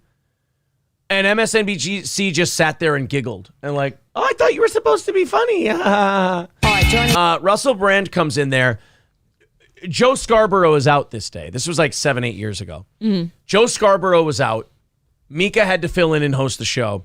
And if you've ever seen more evidence that Mika Brzezinski only got this job because of who her dad was and was unqualified to do it, this clip will, I think, provide you all the evidence you need. Now he's a really big deal. He's a big deal. I know. I'm told this. I'm not very pop cultured. I'm sorry. Comedian. I host a morning talk show, but I'm not very pop culture savvy. He's a big deal, I'm told. What a dick. Wow, right out the gate, just awful. Yeah. Why do so many women match their haircut? I don't get it. How does it I think fit? there's a certain type of woman that has a certain type of haircut. It That's is why. amazing that women can, is it shallowness? I don't know, but they can become their haircut. Movie star, author, and host of the show Brand X, Russell Brand.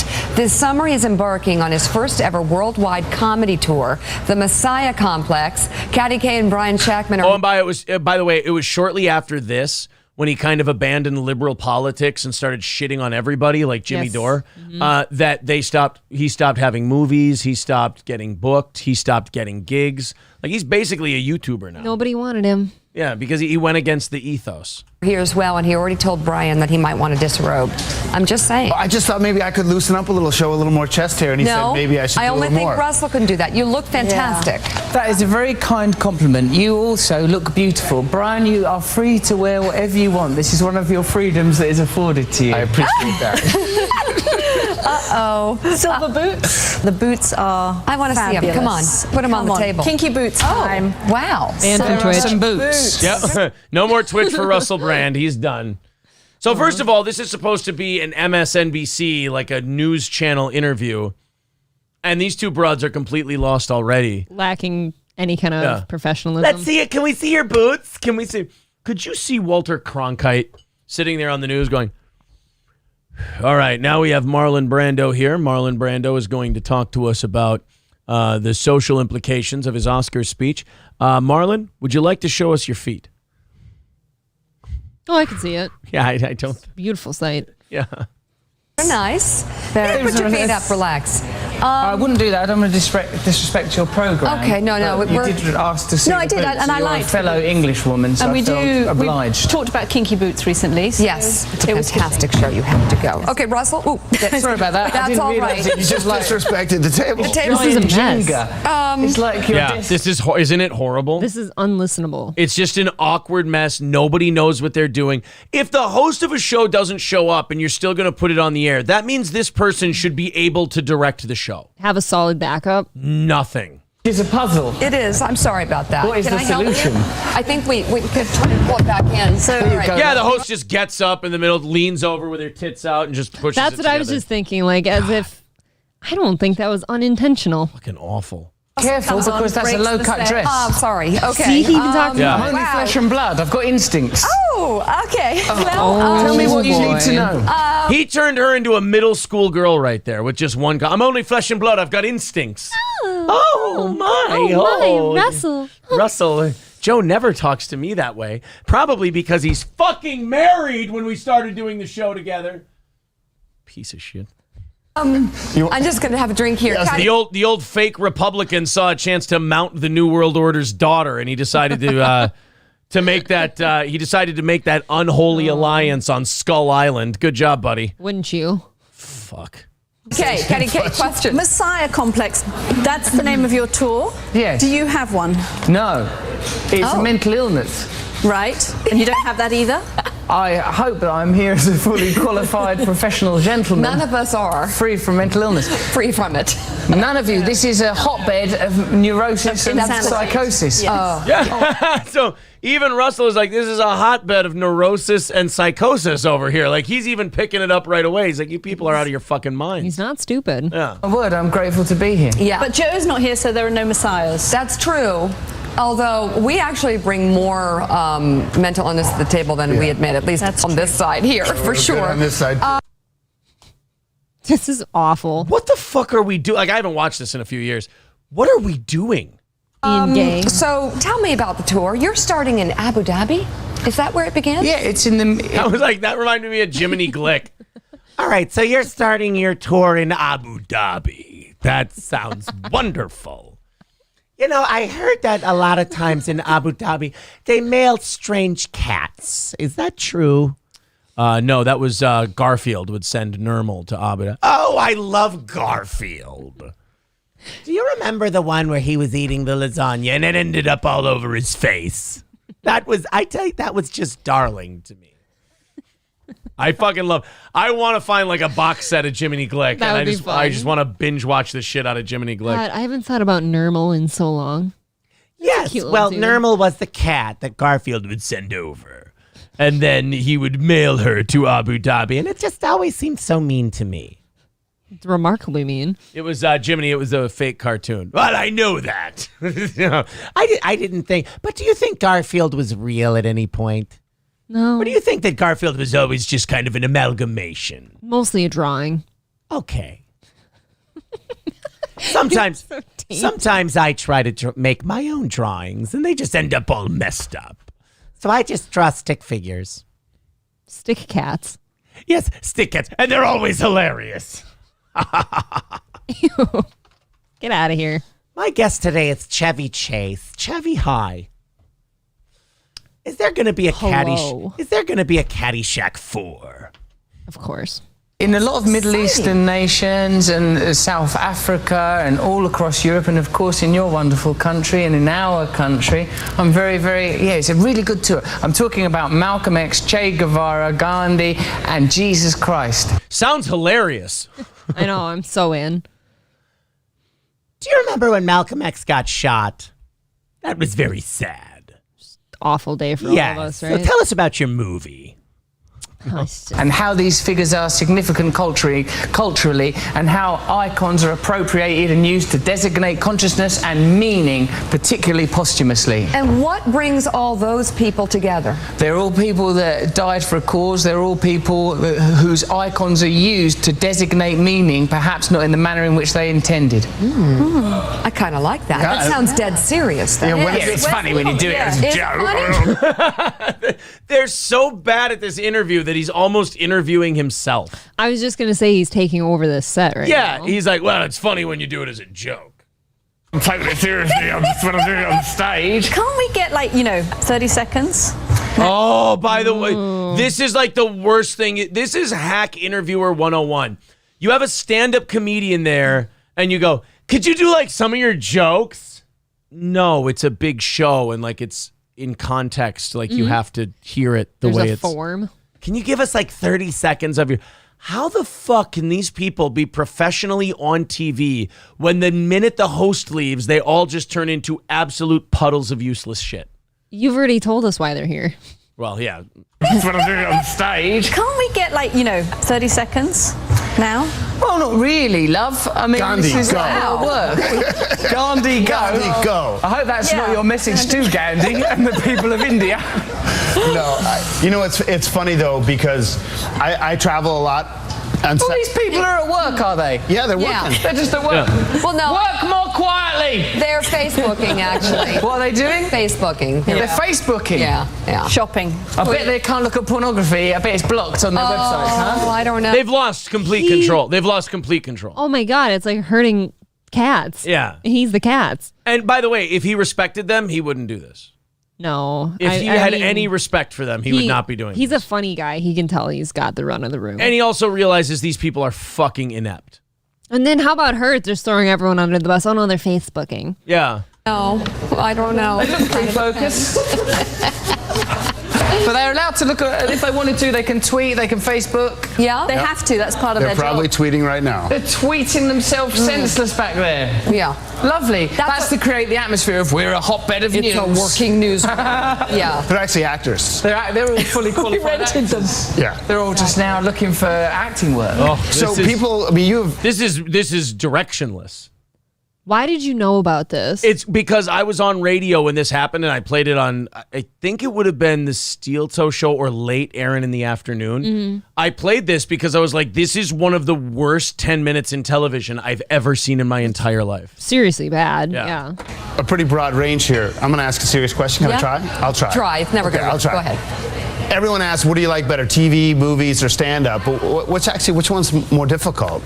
I mean, going on stage, I think, is probably pretty tough. A movie can be boring because you shoot a thing 100 times. TV is what it is. There are are challenges in all of those different disciplines. The thing I enjoy most is stand-up comedy because you're direct with your audience. You can't be misinterpreted. People can't get confused. You know what happens if you work in media? People like to change the information so that it suits a particular agenda. If you're in a room of people, then what you're saying is clear. If you say something that people are confused about, you can explain it to them then. If you say something as a joke, people can't pretend that you're saying it seriously. So I like having direct communication. Look at how lost these two are. She looks like somebody just like shit in her cereal. She's so out of her element. They asked a question of which one he liked more, and his answer was, you people are a bunch of dirty, filthy fucking spin merchants, and at least I get to communicate with people. And they're like, okay, all right. What does that mean? He is like not sure talking to the people of Idiocracy.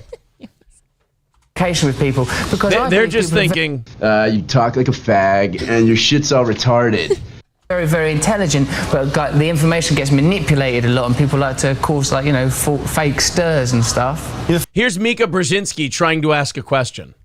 Azang, essay. Not even that cool. You know, when I see him in person, it's totally fine. Forgetting Sarah Marshall or the TV show, it's fine. But on satellite radio in the car, I can't understand a single joke you say. You can't. What a fucking insult. What a dog shit thing to say when he's right in front of you. They've insulted him several times now. Several times. And they're too dumb to know they've done it. God, these are the worst. Are they doing this on purpose, though, because he's making their, workstation? No, I'll tell you what happened. They didn't do any research on their guest. And they're trying to wing it. But none of them have any talent, so they can't wing it. So the whole thing just devolves into a mess. And we haven't even gotten into Mika's mess yet. This chick looks like she's got nothing rattling around in her brain. Nothing. She has a soup can. That's it. A couple marbles. Yep. Like actual marbles. Can you understand me? Yes, but I'm telling you, when I'm driving in the car and everyone's laughing in the audience of the radio, I'm like, I have no idea what he just It's said. best you focus on your driving, Brian. You're a man, you don't want to be distracted by humour. You might crash into a pedestrian. Okay. So it's a good thing. I think it's probably for the best. I think this is my first brand experience. Yeah. I think it's not listening to him. It's experience. It's just sort of taking it all in. You are talking about me as if I'm not here and as if I'm an extraterrestrial. Yeah, like you're sitting here talking about this. He's sitting there. Talk to your guest. Ask him a question. Talk to him. She's like, it's like three middle school girls hanging out together over here talking about their crush or something. It's fucking awful. This was broadcast on a major network cable news station. And I bet she still has her job. Oh, yeah, you can't fire her. You'll be firebombed immediately. You know I'm from a country that's near to you. Window dummy. We're just sort of admiring the whole, it's the whole thing, isn't it? Well, thank you for your casual objectification. It's an experience. I'm glad that it's positive for you. It's very positive, absolutely. Any other questions? Yeah, I'm a little nervous. You've become Any other questions because I'm a little nervous? You're a fucking television host. You don't just what are you nervous about? There's a comedian on with you. He's talking. He's trying to make some decent television out of this. Work with him a little bit. Man, I don't Any other questions you guys have? I'm a little nervous. That's the equivalent to me of saying, well, what do you guys want to talk about? Right, exactly. Ugh. Nervous? Why are you nervous? Really? No, You're a powerful woman. You've got a lovely job. What seems to be the trouble? I don't know. I didn't earn it. I'm a sham, and my father got me this job by threatening to kill half the company. Now, that's where we could turn this whole episode around here, is if she would just have a breakdown. He could pull her out of it. The reason people like her have these moments is because they're incapable of being genuine. Either they don't know who they are or they don't feel comfortable telling anyone who they are. See, she could have a genuine moment here and she could be like, well, Joe's gone. I don't have a lot of experience hosting a show because my father's a very powerful man and that's how I got this job. So I'm kind of in over my head right now. Do you think she's maybe doing that thing too where she's trying to be somebody else that she's completely not? Yeah, a talented journalist and she's failing miserably. That's why this is falling apart the way it is. Got a hair like Princess Diana. Oh, wow. Okay. Well, I've never when she was alive. It wasn't being offensive. Here's a little subtext. Yes. I'm petrified of her, and you have her on her heels. And she's just moved down the other I absolutely love this. Keep Willie, going. Why are you terrified of her? Yeah, what kind of bitch is this guy, too? Well, he's terrified her because of dad. Every time the camera cuts to Russell, you just, the look on his face, it's like he can make out each of these people and exactly who they are, and he does not respect them at all. No, there's no respect. seems to be the trouble, love? No, I'm good. Well, now we're going to do a bit of therapy. Would you do therapy with Willy Brandt? With who? Willy Brandt. Would you do therapy with him? No. She's calling Russell Brand Willie. Don't. You're not friends. He doesn't like you. No. That's not his name. I know it's not. Don't call him Willie. Fuck, they are bad. And by the way, this is not like some open micer who just started getting famous. Russell Brand, by this point, had been famous for a long time. Yes, he'd done a lot of his great work. And we're calling him Willie Brand.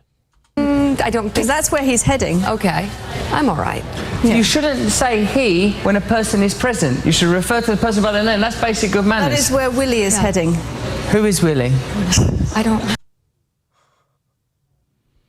Why is Russell, your guest, Yeah. sitting here telling you guys how to do your job? Right, telling you who the guest is.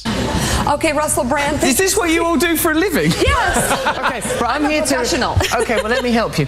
I'm here to promote a tour called Messiah Complex. It's here for the people of America. I want the people of America to come and see me do stand-up. Go. He's literally interviewing himself at this point. He's discovered that these people are completely useless, and he's interviewing himself. Plugs like that, though, that's what the host is supposed to be doing, too. Like, oh, go see his tour. Like, he's doing this, this, and this. Yes. Russell, tell us a little bit about it. Right. To russellbrand.tv, where you can purchase tickets to see me. These people, I'm sure, are typically very, very good at their job. What is it? You're conveying news to the people of America. Yes. People of America, we're going to be okay. Everything's all right. These are your trusted anchors. Leaning. Is that a news link? Here's your papers. I'll shuffle them for you. Shuffle. Look. Give us that. That's good. Pen. You need a pen. Okay, coming up later. Thank you very much, Kat. Okay, we're going to be talking about the situation with Edward Snowden. This whistleblower, is it good what he's done for America, or are our secrets being jeopardized by his intentions? We're going to be talking about that. Also, Bradley Manning. Is Bradley Manning an American hero, or is he compromising the safety of American troops? We care about your views here on Morning Joe. We'll be talking about those later. Here with me are Brian and Kat. Brian, nice tie. What do you think about Edward Snowden? What do you think about the situation with Snowden? Have you got anything to hide? Should we be concerned about the revelations that are occurring? I don't know what's wrong with you. I understand everything he's... He's trying to show you fucking people how to do your job. He's showing you how to do the news, and you sit there like a couple of baboons going, I can understand his voice. When he says words, I can understand him. These are like NPCs at this point. And by the way, still on the air to this day. That bothers me greatly, because if Russell Brand had taken over Morning Joe, I might watch it. I might watch Russell Brand on Morning Joe. Yes. No, it's because you're looking at him. When you don't see him and you don't see the lips I move, it's understand the hard. whole thing. Stop saying he. I'm present. Russell. What's wrong with your manners? You're good. Be at that. polite. Good. All right, I'm coming in tomorrow with a big necklace, and I'm opening it up. Look beyond the superficial. That's the problem with current affairs. You forget about what's important. You allow the agenda to be decided by superficial information. What am I saying? What am I talking about? Don't think about what I'm wearing. She's looking in like this is breaking news to her. I hate this. This bothers me. Russell Brand is explaining to the news, hey, you guys aren't supposed to be superficial. You're supposed to dig beneath skin deep and like get to the truth of the matter. So, You specifically could run circles around this bitch. Anybody should. I sure would give a shit. I'd try. I wouldn't sit here and fixate on Russell's necklace and exposed chest. You know what she's reminding me of? Let's go back and watch that. She's reminding me of like when Wayne and Garth first get in the TV studio and they're nodding along with the countdown. Mm-hmm. Like she's like, guys, your head nodding. With a big necklace, and I'm opening it up. Look beyond the superficial. That's the problem with current affairs. You forget about what's important. You allow the agenda to be decided by superficial information. What am I saying? What am I talking about? Don't think about what... She's like, wow, this is fascinating how I'm supposed to be doing my job every day. The worst part than that, even, is she thinks what she's doing is funny right now. She's trying to play this off as like the cool, funny, like, yeah, Right. I don't get it. Now, there are plenty of tards out there living really kick-ass lives. I bet she is too. Yes. I'm wearing, these things are redundant, I'm distracted. superficial. Okay. Don't be distracted. What do you think that gesture means, the way you're touching that bottle? What does that indicate? What is that? What's the subtext of that? I think we gotta go to break. You need to lose that ring, Mika, because it don't mean nothing to you. She's grasping for the shaft. She's a shaft grasper. Oh, this is over. Russell took the anchor of the show, made them look like a buffoon, and at the end called them a shaft grasper. You can't stay on the air after this. They did. This is so... I would be so ultimately embarrassed if I was her. 8 years later, I would here we hand are. my desk over to Russell. Russell, that was free, but it was worth the money. We'll buy tickets. That was Absolutely. great. We don't need to see the tour. That was I got it now. Russell Messiah Complex. Thank you. The tour Messiah Complex. She can't do her job. I'm telling you that she thinks this is funny. She can't do her job. She couldn't from the beginning, but now he's rattled her. Relegated her into a puddle on the floor. Mm-hmm. Don't be nervous. Starts in August in Abu Dhabi, right? You're ovulating. Oh, wait, I'm ovulating. Oh my God. Okay, we're ready. My work is done here. It comes to the U.S. in August. More Morning Joe in just a moment. Who is Joe? Who is Joe? You're ovulating. Boy, he ran amok of that place. Oh, he Holy really did. shit. They had nothing. I've never seen that. But they deserved it. He ruined her with just a glance up and down. Did you see that at the Yes. end there? All he did was look at her up and down a couple times and it was over. He deserved that 100% because all he did was he came on, he started to do an interview with them. He was having a good time, everything. They knew nothing about him. They didn't have any good questions. They started talking about him like he wasn't there. So he's like, you know what? He's an object. Yeah. That shaft grasper line, though, is fantastic. Shaft grasper. Do you see how you're holding that bottle there? Yeah. You're ovulating. What a weird thing to say. Aaron Search, Joaquin Phoenix appears aggressive to journalists. I love stuff like this. Somebody also said that Opie's last few videos are cringe. I don't think we're going to have... As opposed to what? Yeah, I don't think we're gonna have time for that today, but I'll keep an eye on it. And also, we wanted to watch Piers Morgan and Alex Jones. like Maybe the we'll have movie. some time. Well, thank you very much. It's a happy coincidence. Loved it. It was awesome. Economic, environmental impact in these troubled times. Excuse me? Kidding. You're so much fun. You know what? I think our interviews will last about 2 seconds. I know. So this movie is... Now, I will say this before we get too deep into this. Joaquin Phoenix has a history of fucking with people. Okay. Like, he fucked with David Letterman hard. See, I didn't know that. On Letterman's show. So Joaquin Phoenix is kind of one of those weird artist types. And he'll do some avant-garde shit from time to time. 19 seconds into this video, it's already reminding me of the really, really old, like, Rat Pack guy from Vegas interview where Jerry Lewis. Yeah. Oh, that interview Why? was just painful. No. It's the same. Because I'm good at it. Can we do that next?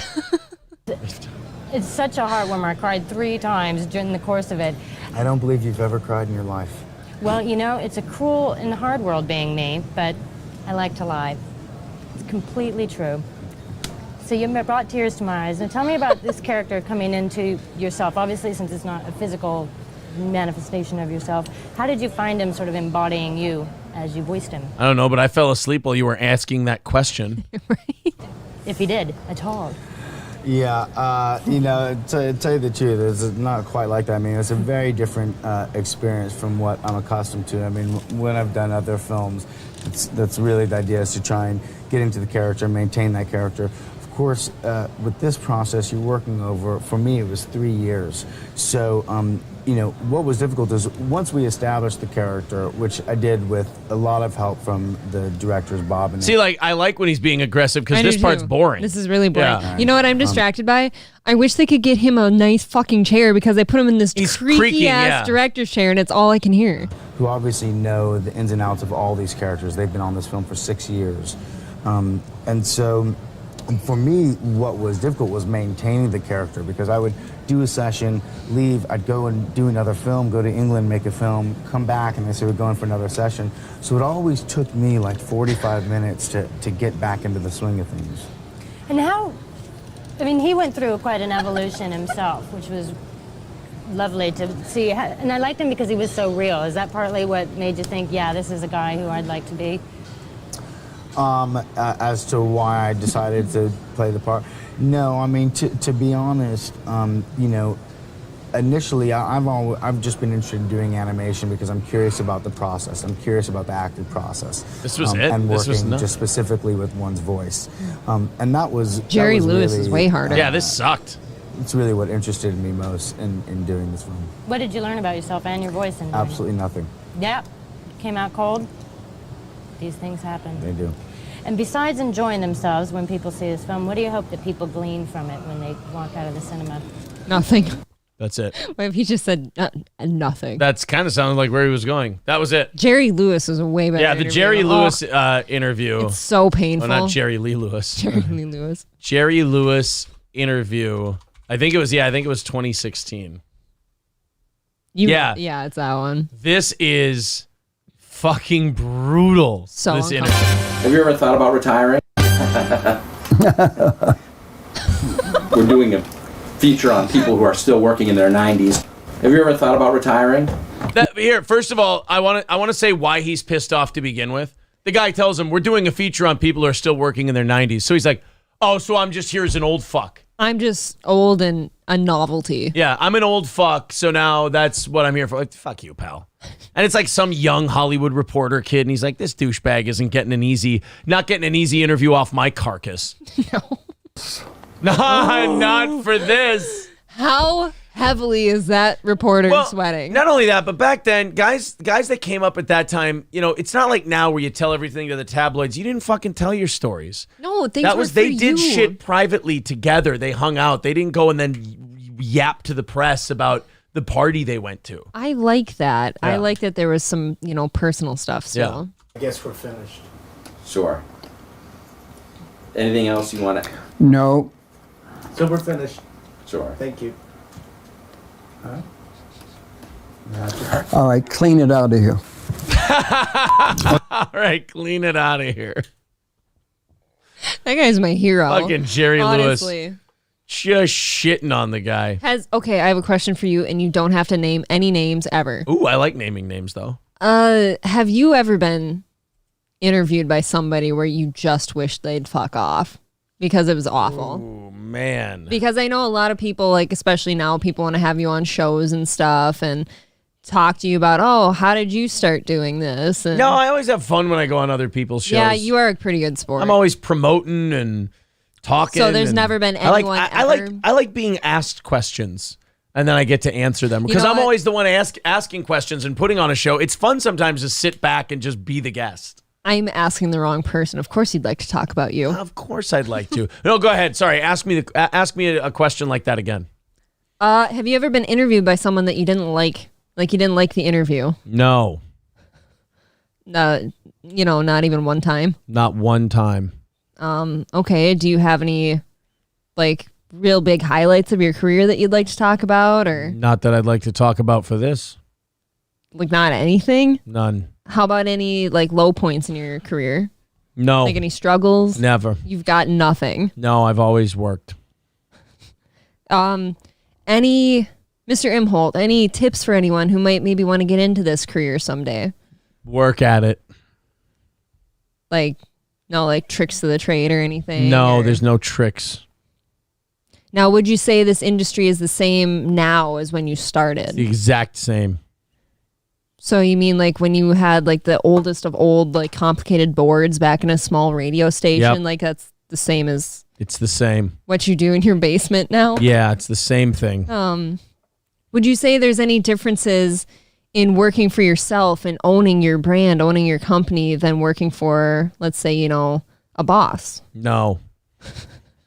There's no, extra stress that's put on you or anything? No, it's the same. Okay, well, fuck me. I'm just gonna fuck off. I don't okay, I'll tell you this. I know Jerry Lewis is like a super pro, like a pro's pro. Yeah. But like I'm now just doing that to you. I definitely know he wasn't fucking with the guy because there's Right. no way you could hold that. That's kind of what I thought. No, any of like mouth things that you're noticing, that's him playing with his. Yeah. That's that old person like. Yeah, there's the gums and the I teeth. don't know, why and do you all do that? Nancy Pelosi That's dentures. pisses me the fuck off with that. I could She'd only piss me off to a respectable level if it wasn't for her mouth sound. Yeah, those are dentures. They're I can't do gumming it. their dentures and mouthing their... Stop gumming your dentures if you're on TV. You suck on your dentures. You just... Stop doing that on TV. Get implants or something. No.